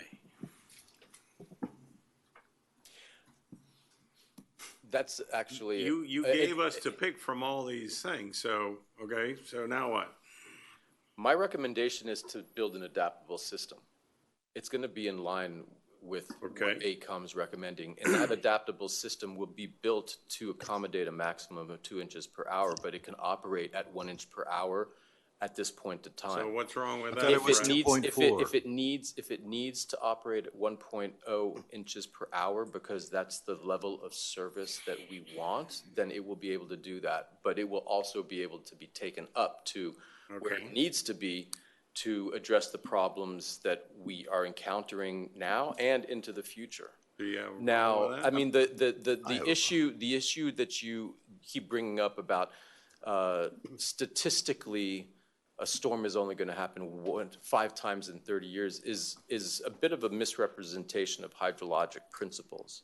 Just because it's a 5-year storm doesn't mean that it happens once in 5 years, okay? And people get hung up on that all the time. And honestly, I think you're a bit hung up on it as well. No, I'm not. But we see storms of intensities that should theoretically only happen once in 10 years or once in 25 years or once in 5 years, well more than once in those periods of time. So, I mean, I would recommend that you go with a system that can adapt, because we're going to have to adapt, and it will require some more investment up front, but I think we'll end up paying dividends down the road. Now, will the system keep roads clear under a common storm? Yes, they will keep roads clear under a common storm. That is a county guideline, and the roads will be clear. And people, I think, would expect the roads to be clear in a common storm after making a relatively sizable investment, as you're poised to make, and go through the pain of construction. Those roads better be clear under a common storm. Now, I think that generally speaking, people don't necessarily expect the roadways to be clear under a relatively intense storm. I think that, like Brett says, they could live with some water with an understanding that this is a relatively intense storm, but they will also have an expectation that it be clear in a relatively reasonable amount of time. That would be the 10-year storm? The 10-year storm or greater, but for the purposes of our exercise, under a 10-year storm, relative to the system that they're recommending we design to, 10 inches per hour, 2 inches per hour of pumping capacity, we'll see probably about 9 inches above the crown of road at the low point, and it'll be clear in about an hour and a half. Okay. You write in here, design and construct a stormwater system that will remedy existing inundation problems for common storms while allowing for moderate ponding on streets during more intense storms that would be cleared in less than 6 hours. That's correct, yeah. Yeah, and Can so we adapt your motion to work with this? I want to say one quick, I'm sorry, I need to say one quick thing. I think it's Sure. important. You mentioned that would be adapted up to 2 inches per hour. I thought our discussion the other day was Yes. 2.4 inches to get to the 5-year 10. Yeah, so the pumping capacity could get boosted to around. Right, but I think from the inches standpoint per of hour. creating an adaptable system, I Yeah. think that takes us to the edge, which would be up to the It would limit. take, it would take us to the edge. Right, okay. You know, Okay. but it would That's be where I'm able at. to, it would be able to handle a peak rainfall intensity of 2.4, 2.5 So we inches would per not hour. have to invest completely right now. I mean, I guess with the pipes, that would be the issue. No, at but- this point, the system would be built, and you could start with 2 pumps, Right. which gets you your 1 inch per hour. Right. And then as you need to, you can add another pump, 3 inches, then What I call 4, the Lego then, approach. then 3 Just keep on pumps to- building on it. Yeah, exactly. But all the in-ground structure would be able to accommodate the higher pumping rates. And one more question, I guess, because it continues to be an issue of money. I want to be sure that the engineer designs, I mean, right now, the price that we've given, I want to see something below that. I don't anticipate that construction will be beyond what we're talking about. We're going to look at methodologies, construction, methodologies and logistics, everything that we can to reduce that cost and the That will all be design. part of the process of And I would like of to the see 100% one design more- and working with CMAR and all that. Okay, Yeah. one more thing that I'd like to see is periodic opinions of cost. When you get to a point, and show us how you are doing value engineering to reduce the cost that is being stated here. We need to try to save as much money as we can. I would say, if I may, that with the approach that is proposed, the implementation will be through a CMAR, Construction Manager at Risk, and they will be working with us, I would say, within a few months. Once we're only maybe 40, 50% into the design, so they will be exercising constructability reviews and helping us develop construction estimates at different periods. Right. Uh, That you'll be able to use to track where are we going? Right, but I would like to see an effort from the engineer to really create value engineering options for the CMAR, as well as come up with an opinion of cost, obviously, before it goes out, right? Those two items will be happening. Okay. So going back, I mean, that was a sizable storm, wasn't it? I mean, I thought it was a pretty big storm walking out there at 12 inches to my knees and with water. The thing was that Friday, it did not pond, so whatever fell Friday was absorbed. Yeah, if you recall, it hadn't rained in It hadn't 2 or rained 3 in weeks. about 3 weeks, and So- in the period of time from noon on Friday to noon on Saturday, the Mashta Bridge recorded 3.6 inches of rain, about that. But most of it was Saturday. The NexRad data that they used to model was around 5 point something inches of rain in total over that 24-hour period.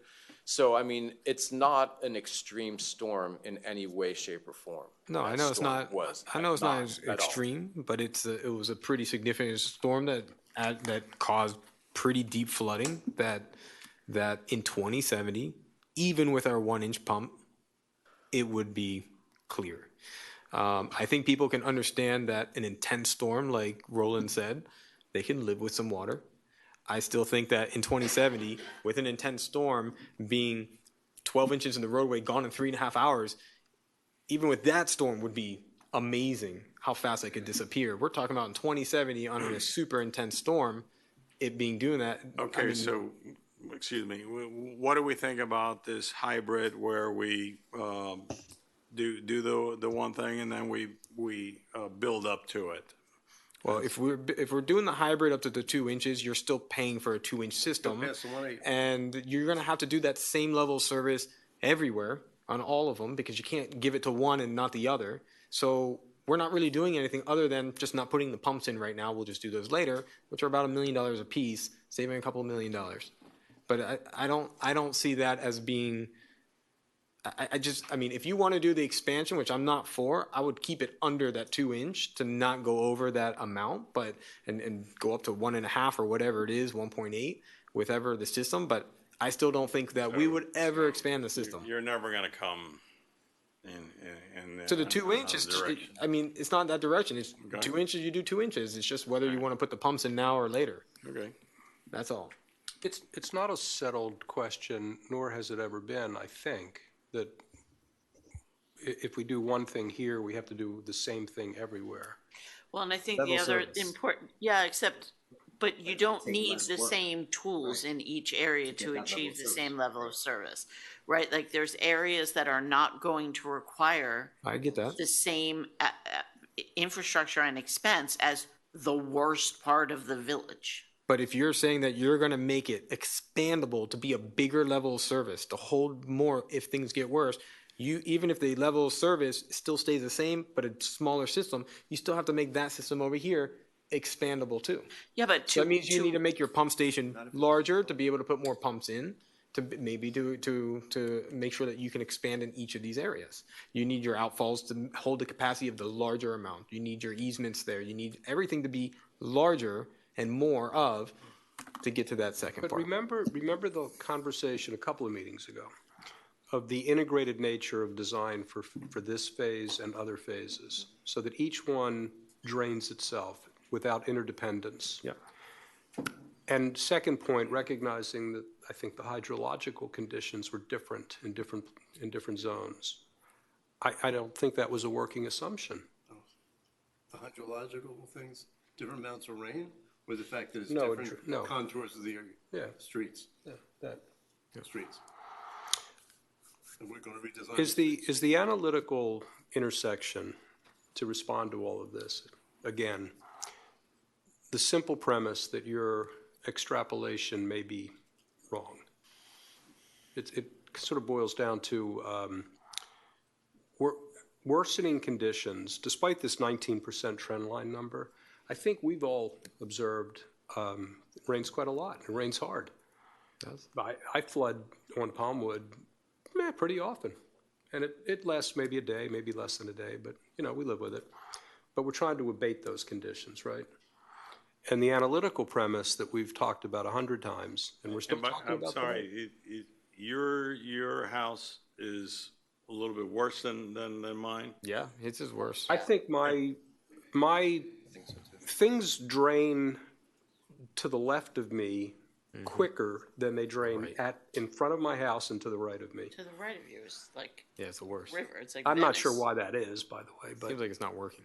it doesn't seem to work well. So coming back to this, if he's wrong in his projections, and we have an undersized system for the conditions that actually prevail, we've invested imprudently, Look at 80% capacity too. notwithstanding Ed's point. That you can improve, increase it. Is Because 80% fudge factor. But these guys have told us all along that flexibility means being able to go above that pumping rate. Okay, so maybe you want 500%. What's a reasonable number? Well, there's a It's a limit. cost-benefit analysis. Well, it is, but they're telling us what they think that limit is. They're also benefiting the bigger they sell you, okay? But Frank, I think the issue is that, and this is the question that keeps coming back to me, and the engineers are only looking at that stormwater system. We're looking at many different things throughout, right? That's true. And what my question is that if the storms do get worse, which they will, are we able to ourselves adapt to a few more inches in the road that take a few more hours to disappear in order to take that money towards very important other protections that we need? Or do we take that money and make sure that we don't go over that level so that we don't have a couple more inches in the road that can't drain for so long, and try to figure out how we're going to do these other projects, which will be much more difficult to do if we do the other? Tough That's questions. my big conundrum. If it was something a lot less and be like, it's not about saving money. I want to make sure we have the resources to go to each of these things. And we may be into stuff that is not really our responsibility, but we have every interest in helping and trying to figure out solutions. And we may have to put money into that too. And if we lose these opportunities just because we want to make sure in 2070, if it's 50% or maybe even 80% worse, it's going to be a little bit longer, a little bit more water, and we're just going to have to say, hey, we have to put our resources into some other things. That's all what I'm want so this- concerned. Tough questions, we Yeah. all want the same things. For example, we've observed many times that if you're stuck because you're flooded and the power's on, and you're able to watch Netflix for those 8 hours, it's a different experience than if you're sitting in the dark. Buy a generator. Much different. Excuse me, you mentioned about money. Benjamin, how much of my memory was that you had a capital stack, as we call it, of where this money was coming from. We're going to borrow so much money from a bond, we got so much grants, all these different layers of funds were coming to finance the infrastructure. And I guess the question is, of that capital stack, how much of it is a good guess and how much of it we're actually going to come out of pocket? And if that good guess doesn't work out, how much more do we have to come out of, when I say out of pocket, out of indebtedness, out of bonds, et cetera? Because I think that has a lot to do with it also, because remember, we're basing everything on that capital stack that he showed us where the money's coming from to pay for all this. And a number of that was grants, if I remember correctly, loans, which you have to pay back other than the regular loans, I forgot the state loans, et cetera. So you have two things to consider. One, how much, and how you're going to pay for it. And again, we can go with that premise that you are, but based on that premise, don't we want to be as conservative as possible? Because if that money does not come in, even for the same system, it's going to cost us being the taxpayer, that much more money than if the money does come in. Like, by the same token, I'm not saying we should build a system that doesn't work, but I'm saying we should over-design it more than 80%, because this is an 80% over-design with the 1 inch. So Ed, you would want to do an expandable system up to the 1.8? Yeah, well, that's what I'm talking about, yeah. That's when the system changes, when everything goes to the next level. Is that a settled truth, gentlemen, from ACOM? Ed's point about an 80% fluff factor, that's settled truth? That's in the gospel? It goes from 1 to 1.8. I think it's 80%. Eric Alcantara from ACOM. So the 80% that you're mentioning is to go from 1 inch to 1.8? Yeah. Well, It's 80%, isn't it? No, because what we were saying, it all depends on how you size your force mains and the. And If you sized it for 1.8 and you go from 1 to 1.8, is that 80%? No, but if. Mathematically, from 1 to 1.8 would be 80%, Thank you. but that does not mean Right. that you're 80% over designing your system. No. Right, like No, if, that's not what I'm saying. Okay. I'm saying if you design a system at 1 inch and you're going to pump 1 inch an hour, and you're going to go to 1.8 inches with the same system, are you going to pump 80% more water? so it depends, because if you're saying you're designing for 1.8, for 1.0, and you No, can I'm put- saying you designed it for 1.8, because you Okay. told us that 1.8, up to 1.8, it was on one size system. When we hit past 1.8, we went to the next size system. So anywhere from half to 1 to 1 1/4, 1 1/2, 1.75, 1.8 was the same size force mains, the same size collectors, the same size everything. We drop an additional pump, which supposedly was a ½ inch an hour above that. Is that correct? Yes, well, what we said was from 1.8 and below, you could use traditional methods of installation, but with the CMAR coming in, Yes, we could find a way that you could do possibly the 2.0 and not have to go into those methods that are harder to construct. So if I'm you sorry, I missed that. What'd you say? yeah, so Hearing you had mentioned that if we do the 1.0, that we could go to 1.8, but Yeah. you could only do that if you build your pipes flexible to be able to get there, right? Let's say that you wanted to make it 1.0, but if you constrain the pipes, there's no way that you're gonna get 80% more capacity unless you overbuild. What I was told, now you're changing the story. Yeah. I was told a 1 inch, ½ inch, up to 1.8 was the same size system. The difference was the number of pumps. Is that correct? It's correct only if you design the force main to be able to go to 1.8, but you could design a So I'll system. go one more time. Okay, At the 1.8, you have a certain size force main. right. You have a certain number of pumps.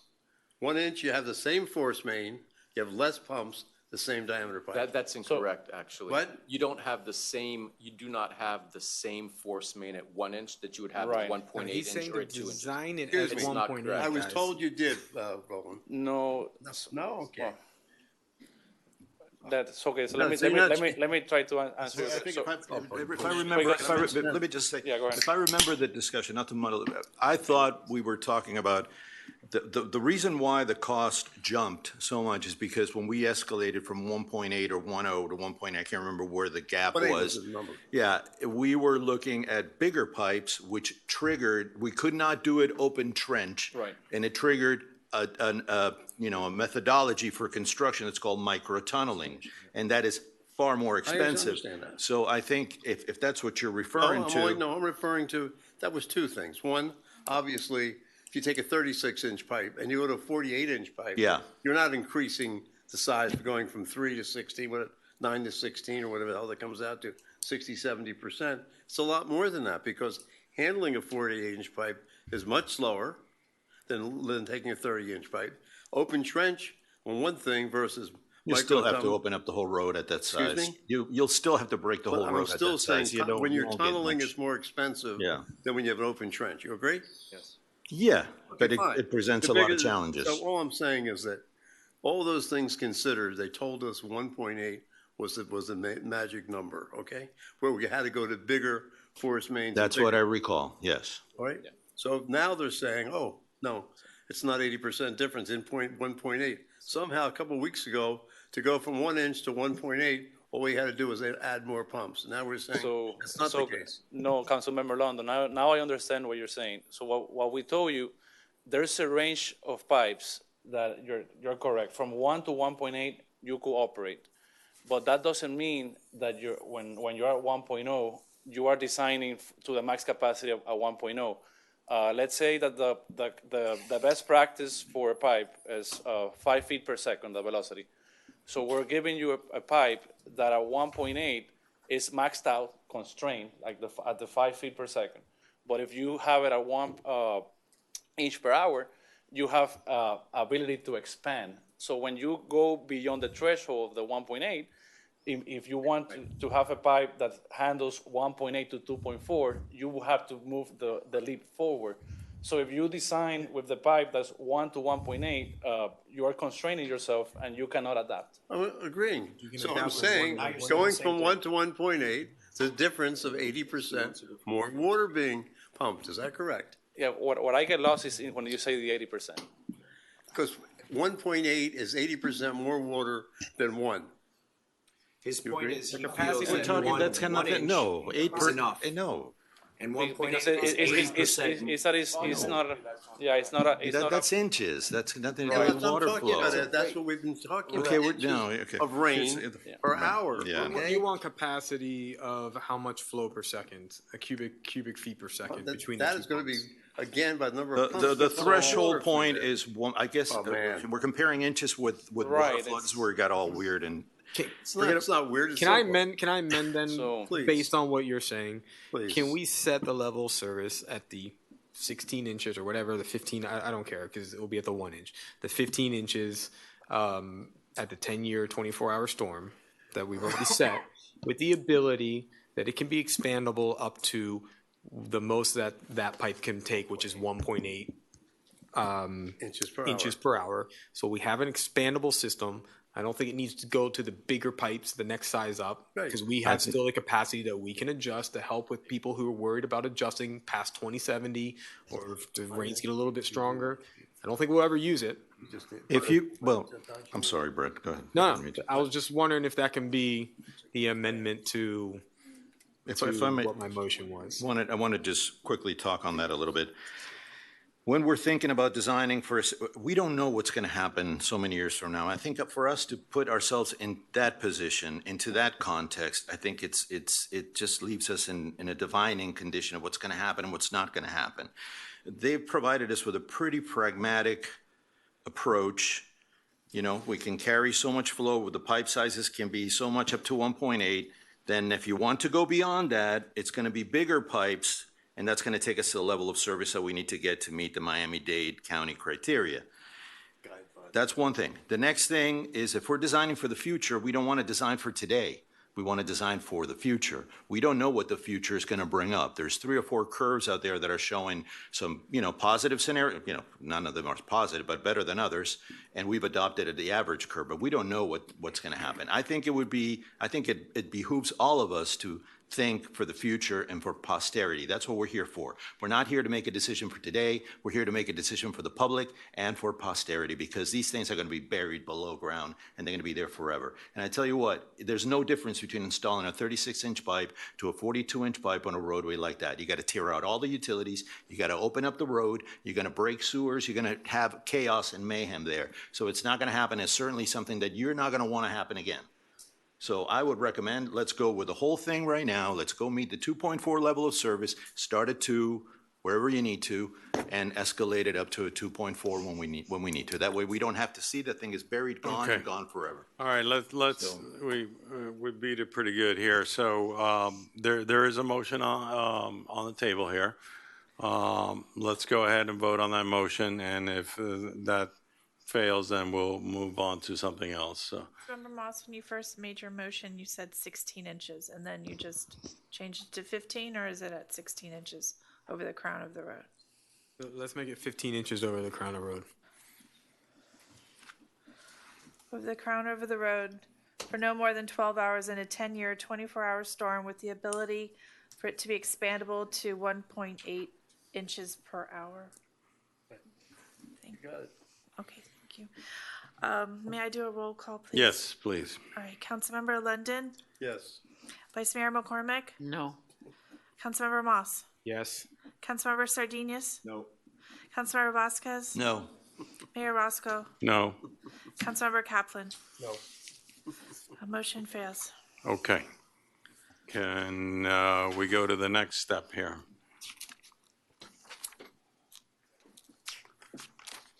Mr. Vasquez? I'm fine. You want to make them? Yeah, want to make that motion? I would like to see the motion to go ahead and design a stormwater system, as we have it right here, for 2.2 inches to be able to escalate up to 2.4 inches to meet the Miami-Dade County criteria today, 5-year, 1-day storm, no road, no water on the crown of the road. Okay, so can you come to this criteria here? Are you okay with that, or? I am good with it. I met with the manager on this one. I'm okay with 2 inches per hour as long as it is expandable to 2.4 inches. I want this system to be there and to meet the county criteria. It doesn't have to today, but it can meet it for the future. Okay. So. I just want to say, Mayor, I think that from talking with the manager, that's what this resolution would do. Okay. So just for everyone's benefit. 1 to 2 inch. No, this resolution as drafted would accomplish what Councilmember is saying. So Chad, are you saying rather than Fernando try to come up with exact wording? Correct. We go That's with what, what's in been talking drafted? with Steve, that's what was the direction of staff, and that's what he's recommending, and that's what the resolution provides. Do you want to, Is the reason for that the same point that Ed was just grappling with, which is that a 2.0 inch per hour pump capacity can be expanded within the same system to 2.4 inches? Go 3 inches. That's the answer. Yeah, the answer is yes. That's it. Go to more. Okay. What? so Councilmember Vasquez, do you want to withdraw your motion since it's? Well, I mean, Let's work with the one that's here. Yeah, that's what I'm saying. The Okay. one that we have right here is fine. I've already spoken with the manager. You want to and read it into the record, please? I just have a question, because here it says The the results. the one in the book. I have a question. It says results in a system pumping capacity ranging from 1 inch per hour to 2 inches per hour. Yeah, so Councilmember Sardinias, let me explain. So when we say 1 to 2, it means that we're going to build a system and the infrastructure for 2 inches. Yes. And in order to operate the system at the 1 inch or 1.5, you Less just pumps. drop an inch or two. But you will have your system for the 2 inches per hour capacity. So you're looking at being able to go forward a little, but not going backwards. You couldn't necessarily go from 2 inches to 3 inches. Right. Because the piping capacity and the vault capacity couldn't handle it. But you could push To 2.4. to about 2.4, 2.5. Got it. That would be the upper limit of what you'd be able to push through that system. And this is the tightest system I've ever heard. I mean, usually they're not that way. We've gone pretty tight to meet the level of service. Right. Yeah. Just. Okay, but just for the record, read it again, so everybody's clear what we're voting on.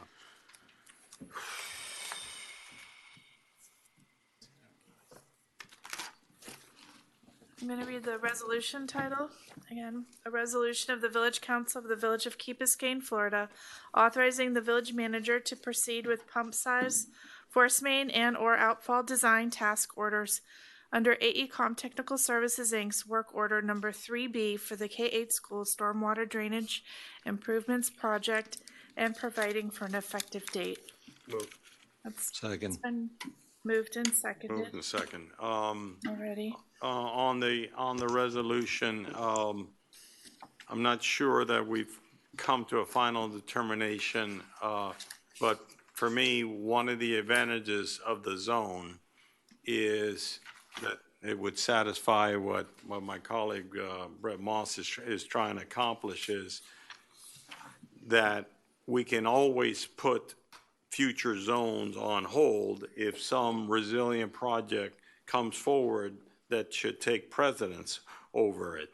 And so, to me, I'm not married 100%, and I realize that, yes, we want to have same level of service, but as someone up here already indicated, perhaps we don't need, based on the contours or the different hydrological models that we're following, that it might not require the same amount of,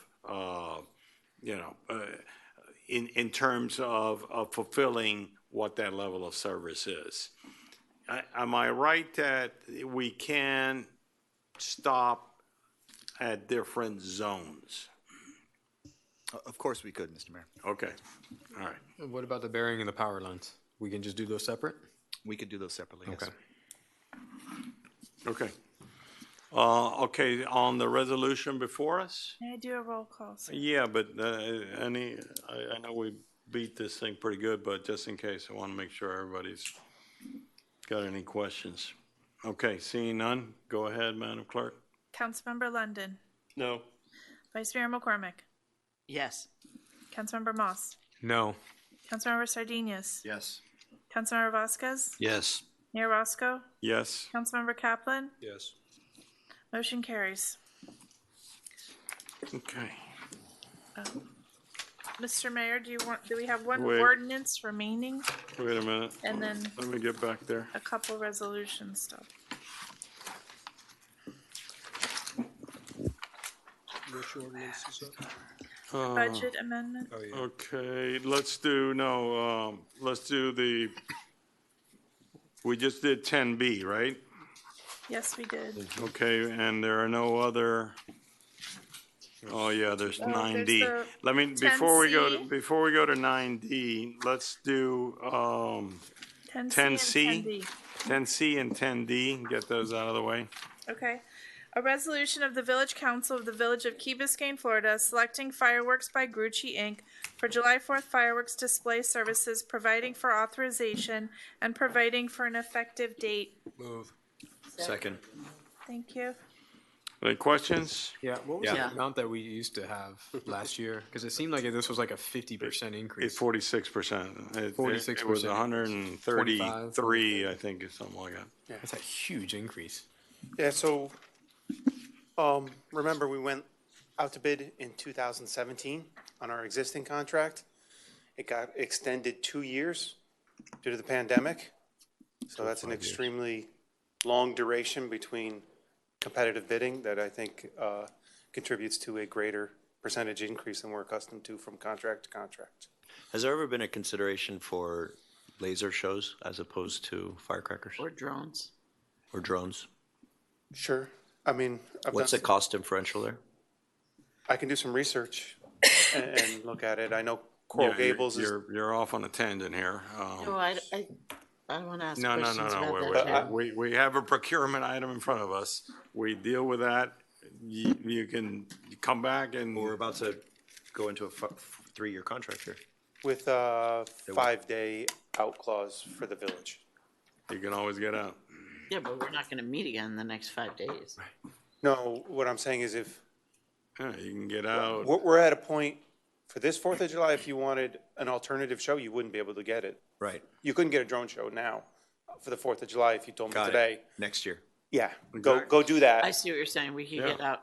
Yeah. Okay. At this point in time, you need to do those at least a year in advance. Wouldn't it make sense that we had gotten this like a year ago and that we're making a decision, but not when we actually need it? Why did we get this right now? So we went out to bid in December.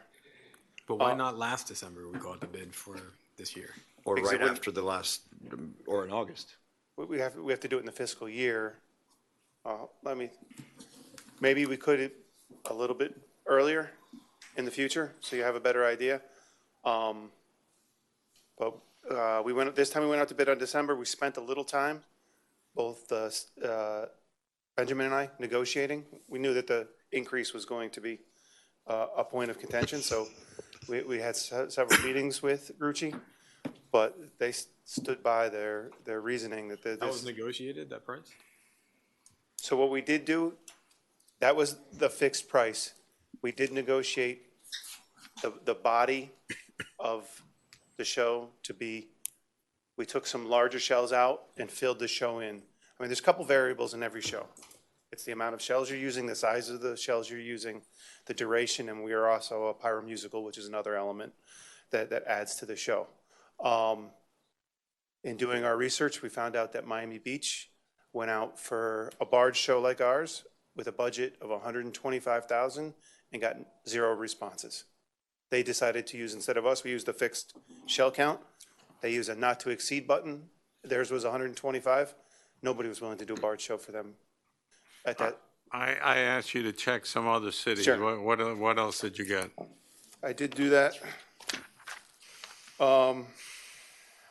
Sunny Isles is a barge show, duration 15 minutes, cost $50,000. Their shell count is 779. Our total effect count is 4,340. So How long's our show? we actually took it down. We used to be 30, I 29, think 30. you're 28 now? Yeah, we're 26, 28 now, just to try to manage cost. What we wanted to, I mean, obviously, you know, the importance of the 4th of July to this community. We wanted a show commensurate with what people have become accustomed to on the 4th of July. I think by shortening it a couple minutes, that's not going to impact that. But you get to the point, if you want to keep that amount of time, you don't want to dramatically drop the shell count, because then you just have Yeah, it's slow. a slow void, and it's not going to go to the music. So there's not too many variables you can play with. We did by eliminating 10-inch shells, which have a whole nother level of government approval and transport approval. So that was how they said we could improve the show, is get rid of those. The technology has taken the other shells, they've improved, so you don't need that additional cost. We can add more smaller shells to the body of your show. So that's what the negotiation So ended in. I think what everybody on this dais is thinking, we hate to make a decision with a gun to our head, so let's make sure it doesn't happen again. Fair enough. Anybody, any other questions? Okay, on item 10C, all those in favor say aye. Aye. Any opposed? Okay, let's go to 10D, another procurement item. 10D, a resolution of the Village Council of the Village of Key Biscayne, Florida, selecting CAP Government, Inc. and MT Causley LLC for building inspection and examination services pursuant to request for proposals number 2024-04, providing for authorization, providing for implementation, and providing for an effective date. Move. Thank you. Discussion on the item? Seeing no discussion, all in favor say aye. Aye. Aye. Any opposed? Aye. Motion carries. Okay, that leaves us with the budget ordinance. Yes, an ordinance, it's first reading of an ordinance of the Village of Key Biscayne, Florida, amending ordinance number 2023-12, which adopted the budget for fiscal year 2023-2024 by revising the 2023-2024 fiscal year budget, providing for implementation, and providing for an effective date. Move. Thank you. Discussion. Frank? I'm reserved. I'm good. Okay. For the moment. If we could, for the record, I was going to ask the mayor to have a hearing, but there's no one from the public here. So I think, just for the record. I will open it for a public hearing. Seeing no one come forward, close the public hearing. You closed the public hearing? There's no one here. So you closed it. I closed it. Okay. They might be outside. All right, well, let's give them a sec. No, nobody's coming. It's closed. Where's Ceci? She left. Okay. You ready to call the vote? Just a question. Benjamin, what are these other items at the bottom of the graph? Those are just other options potentially that we might want to. So you have the highlighted, right? That Yeah, so the represents a highlighted ones are 2.4? part of the ordinance. The other ones were shown as options if there's an additional appetite to do those other items. We could amend the ordinance to include them. Is there any recommendation from the staff on any of those items as being necessary or required, or is it just a menu? They're all required, but they're not urgent, and so we recommend those that are highlighted in yellow. I have a question about the disparity in the cost for this room between what we heard today and what's here. Yeah. So Maybe you wanna Jeremy? talk up the cost estimate for the theater. There actually is, if you would like to, on tab 16, there is a detailed cost estimate. So I think the question is really regarding how does that compare to the estimates that came in? And what I would say is none of the estimates was complete, but what we did get was a lot of information that confirmed that while our number is on the high end, considering all of the pieces, and if you sort of, you almost got one accurate estimate if you could combine different aspects of all of the 5 that came in. So, by the time we get to an accurate scope of work that accounts where we get a bid that includes every last thing, we're probably going to be at a higher number. I think this is a not to exceed. So, hopefully we come in under. I do expect we'll come in under. But considering there's still some variables, including chairs, in-floor lighting, that none of the vendors really picked up on because it's outside their specialty, that we want to make sure we're reserving some cushion in the fund or in the estimate. Okay, and this estimate, then, when I was reading the different ones that came in, and this here, there were some that had temporary floor elevation things, and what exactly is this that we're moving with? So I don't think we have a finalized design. I think there's been proposals that talk about having some low risers that would be elevated with the floor. We really need to get that scrutinized by fire and make sure we still meet egress requirements. I think there's some things that with the design that are still TBD. Though, again, I think this allows for some flexibility, limited, where, the big stuff is already accounted for and accurately portrayed based on the estimates we had come in. The big things are the projector, the screen. Those are all fairly, we feel like we've pretty good numbers on those things. Okay. Sorry. No, I just keep thinking that very soon I'm going to be sitting out there, and I remember how incredibly uncomfortable those current chairs are. So the idea of new chairs sounds great. The supplement to the beach park renovation, did we under budget? What happened there? I can talk a little bit about that. So we put the bid out for phase 1. I don't remember if you were on the council when we went through the whole process of the concept design, but every bid came back much higher than what we had expected. The construction prices inflated way beyond what we thought they would. What's here is actually a reduced scope. Let me see if I can pull up. Which part is the reduced scope? The new amount or the original budget 825? That doesn't show up very well. That's a normal way of doing business. The 825 is not enough to cover Even the reduced scope. Really? Correct. Yeah. No, it was. I mean, Jeremy has more experience with the architectural pricing of this, and all 3 of the bids that we got, which were competitive, came back higher than we thought. And I know what you're gonna say. I told everybody. You did.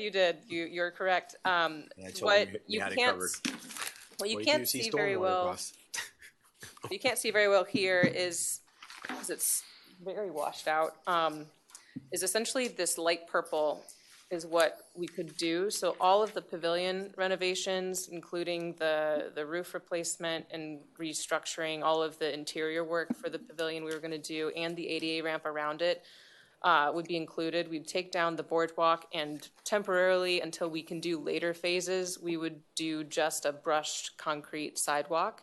And we'd replace the shower fixtures because they're currently inoperable and we don't have replacement parts for them. They're not manufactured anymore. So that's the plan. We take care of So those this sections. doesn't touch the bathroom redesign? Correct. Vice Mayor, can I speak real quick?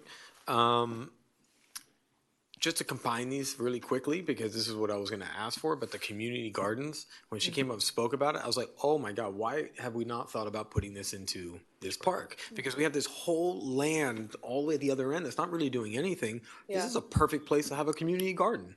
And if we're going to do that, can we incorporate this in the design and start putting this together? And maybe we can work with her? There was some conversations about putting some young children's sports programming in that space. Which I think we could still do.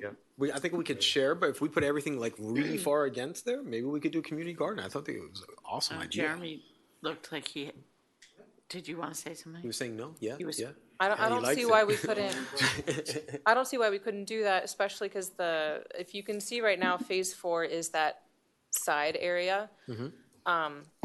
These phases are all up for redistribution. If you feel like a community garden and the regrading would be a easier, quick grab, we could certainly do that next. We might need more money to do that within this scope for sure, because the regrading would need to take place at the same time you kind of do the community garden, just so you don't destroy the garden later. What you also can't see very well here, I apologize for the resolution, but the reason why the restrooms weren't able to be included is because they're technically at an elevated level due to the floodplain requirements, which meant everything had to be built up around it and filled for it. So that's why the sidewalk between is going to be at grade. It's not going to be raised up like we had planned. If it was all done together as one contiguous piece, it could all be sloped up and everything would be ADA accessible for the new bathrooms. But right now, the current bathrooms, we're going to examine what we need to do from a makeover standpoint, what we can do to make them fix up a little bit. I know some of the boards have holes in them. There's definitely some things we can do in our facilities budget to make them look a little bit better at the same time that we do this reduced phase 1. So we're close to a 40% increase on phase 1. Yeah. What about the rest of the project? Well, a lot of what's in phase 1 is the general requirements cost, which is mobilization, it's contingency, it's staging, it's insurance and bonding. That actually takes up a really big portion of that $1 million. If we did it all at once, there's economies of scale at here where you would end up saving a little bit of the proportion of the money that would need to go towards doing it all at once. Not all of sorry, I'm trying to explain this. The amount of money put towards those general requirements would be a smaller portion of the entire cost. Whereas when we do this in phases, you're double paying for some of those general costs because you're going to have to remobilize, you have to form new agreements, you have to restage, and all the insurance requirements come back into play. It's a big increase. It is. Luckily, this is an ordinance, so there's a second reading. I think we can beat up this thing a little bit more next time. We're a little bit fresher. We should probably be thinking about, do we want to put that kind of money into reserves? Yes or no? Do we have other particular projects? And I'd like to, hear different opinions about that. There are some, good things in that list. But, obviously we have stormwater issues. We have the land acquisition committee. Maybe there are ways that we can use that money instead of just going into reserves. And that's my thinking on it. But like I said, I think we can have a more robust discussion about it next time. So I think that we had a spectacular year, and you don't get these very often. So. All right. Any other conversation or discussion on 9D, the ordinance on first reading? You did the public hearing? I did. All right. Madam Clerk, call the roll. Councilmember Vasquez? Yes. Mayor Roscoe? Yes for now? Councilmember Kaplan? Yes. Councilmember London? Yes. Councilmember McCormick? Yes. Oh, excuse me, Vice Mayor McCormick. Councilmember Moss? Yes. Councilmember Sardinius? Yes. The ordinance is approved on first reading. The next item. Oh. Do you want to? Not move really, to but. Manager's report. The manager's report. The legislation formulation, I think we do have to talk about that. Yes, that's Real something quick. to give feedback to you all, that you guys want to bring forward. If you would, Jeremy.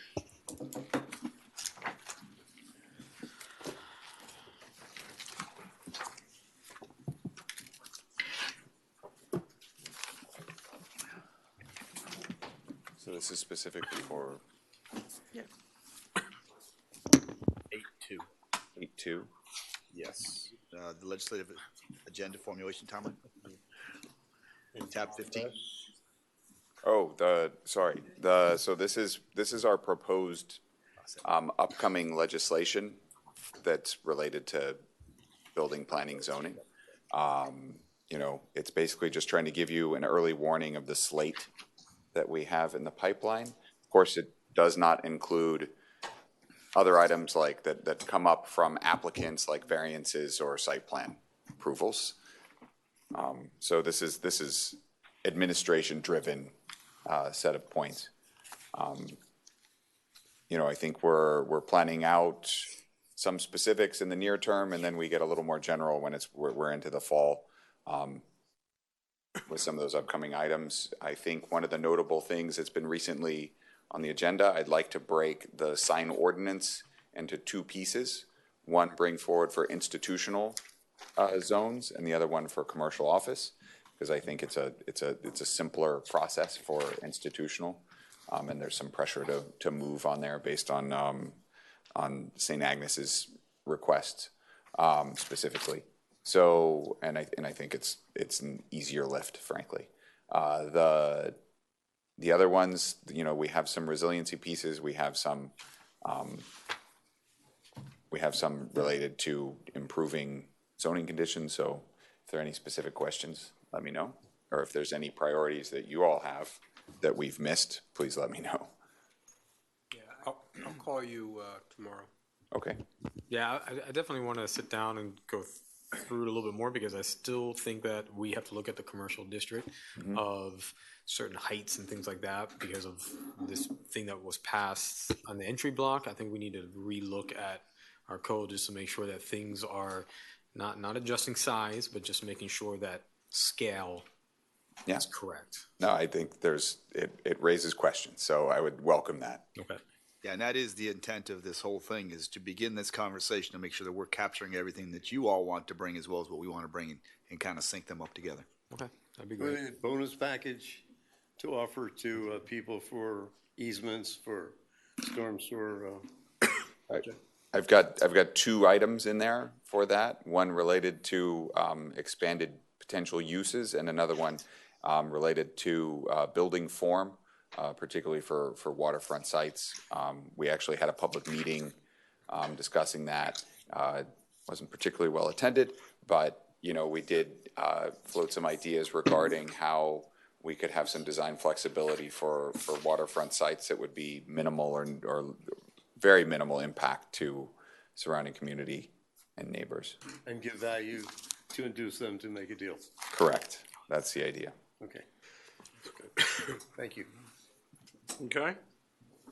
Anything else? Nothing that I don't think is in the book that people can read and obviously ask questions, but nothing else specific we need to talk on the manager's report this evening. Okay.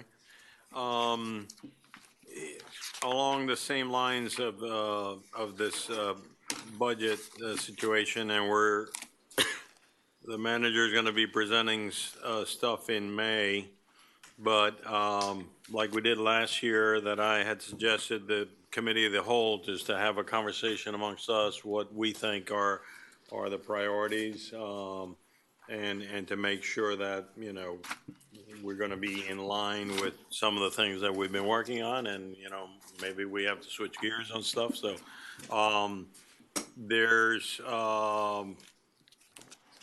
would you take a look at this to see what days you might be available?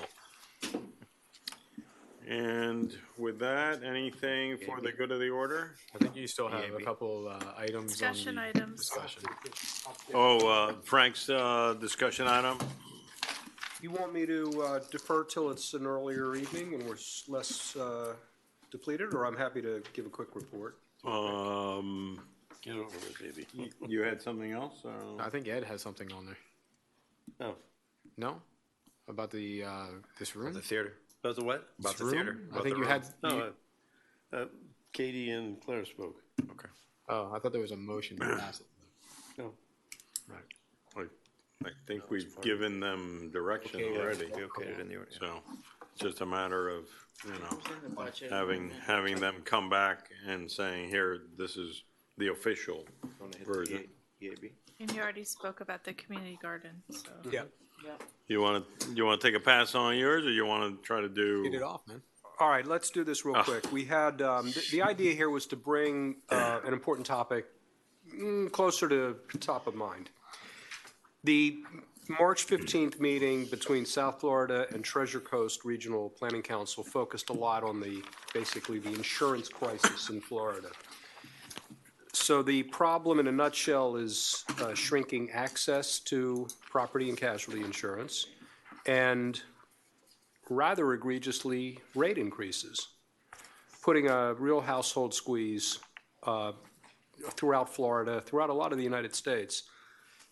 There was a lot of discussion, good presenters, you know, subject matter experts, including a state rep, Hillary Cassell, who did a great job in reporting out work that she's trying to do in the state, and Jared Moskowitz, who's the U.S. Congressman from Broward. Basically, how did we get into this? A lot of discussion on the vulnerabilities in Florida, the stormwater issues, storm intensities that we were discussing, consequences including mold and sinkholes and cracks and you know, and those types of things that are rather specific to Florida and coastal areas generally. Also, Florida seems to be distinct in having a whole hell of a lot of litigation. The legislature has focused a lot on trying to reform thoughts about abuse in litigation. One-way attorney's fees and different things, assignment of benefit of claims, solicitations of homeowners to do things like roof repairs at a contractor's cost so that the contractor can take the assignment of the benefit and then file a lawsuit. The statistics were rather shocking, like 70-some-odd% of all property insurance-related litigation is in Florida. 11 or some odd insurance companies have either gone out of business or left Florida altogether. And long story short, this puts a lot of pressure on Citizens, which is supposed to be the insurer of last resort. So with the legislative improvements and the litigation front, the rates haven't come down, they're getting worse. The demographic consequences, more conspicuously, families are facing relocation Hard to choices. tell whether they've made an impact yet, because they just were put in place, right? Yes, and there's some positive sign. There's I think 7 or 8 new applications for insurers coming into the state. There are more market players already, more policies. But in the meantime, Citizens, in like 7 years, Citizens went from about under 500,000 policies to 1.5 million policies. So there's a lot of weight put on Citizens, and they're writing flood coverage now and things that weren't their core business. So the whole conversation was rather depressing. Lots of families are facing hard decisions, relocation out of the state. The focus really ultimately boiled down to reinsurance. Right. And complicated subject. There were subject matter experts presenting. Basically, a couple of points to bear in mind. Reinsurance is not actuarially rate set. It is just basically whatever the reinsurers come up with, and that's a bit of a problem. Long story short, to get to a possible solution that a lot of people were focused on was a bill introduced by Moskowitz in the Congress that basically creates a federal reinsurance last resort optional program for states that want to opt in. The idea is to reduce the dependence on expensive reinsurings.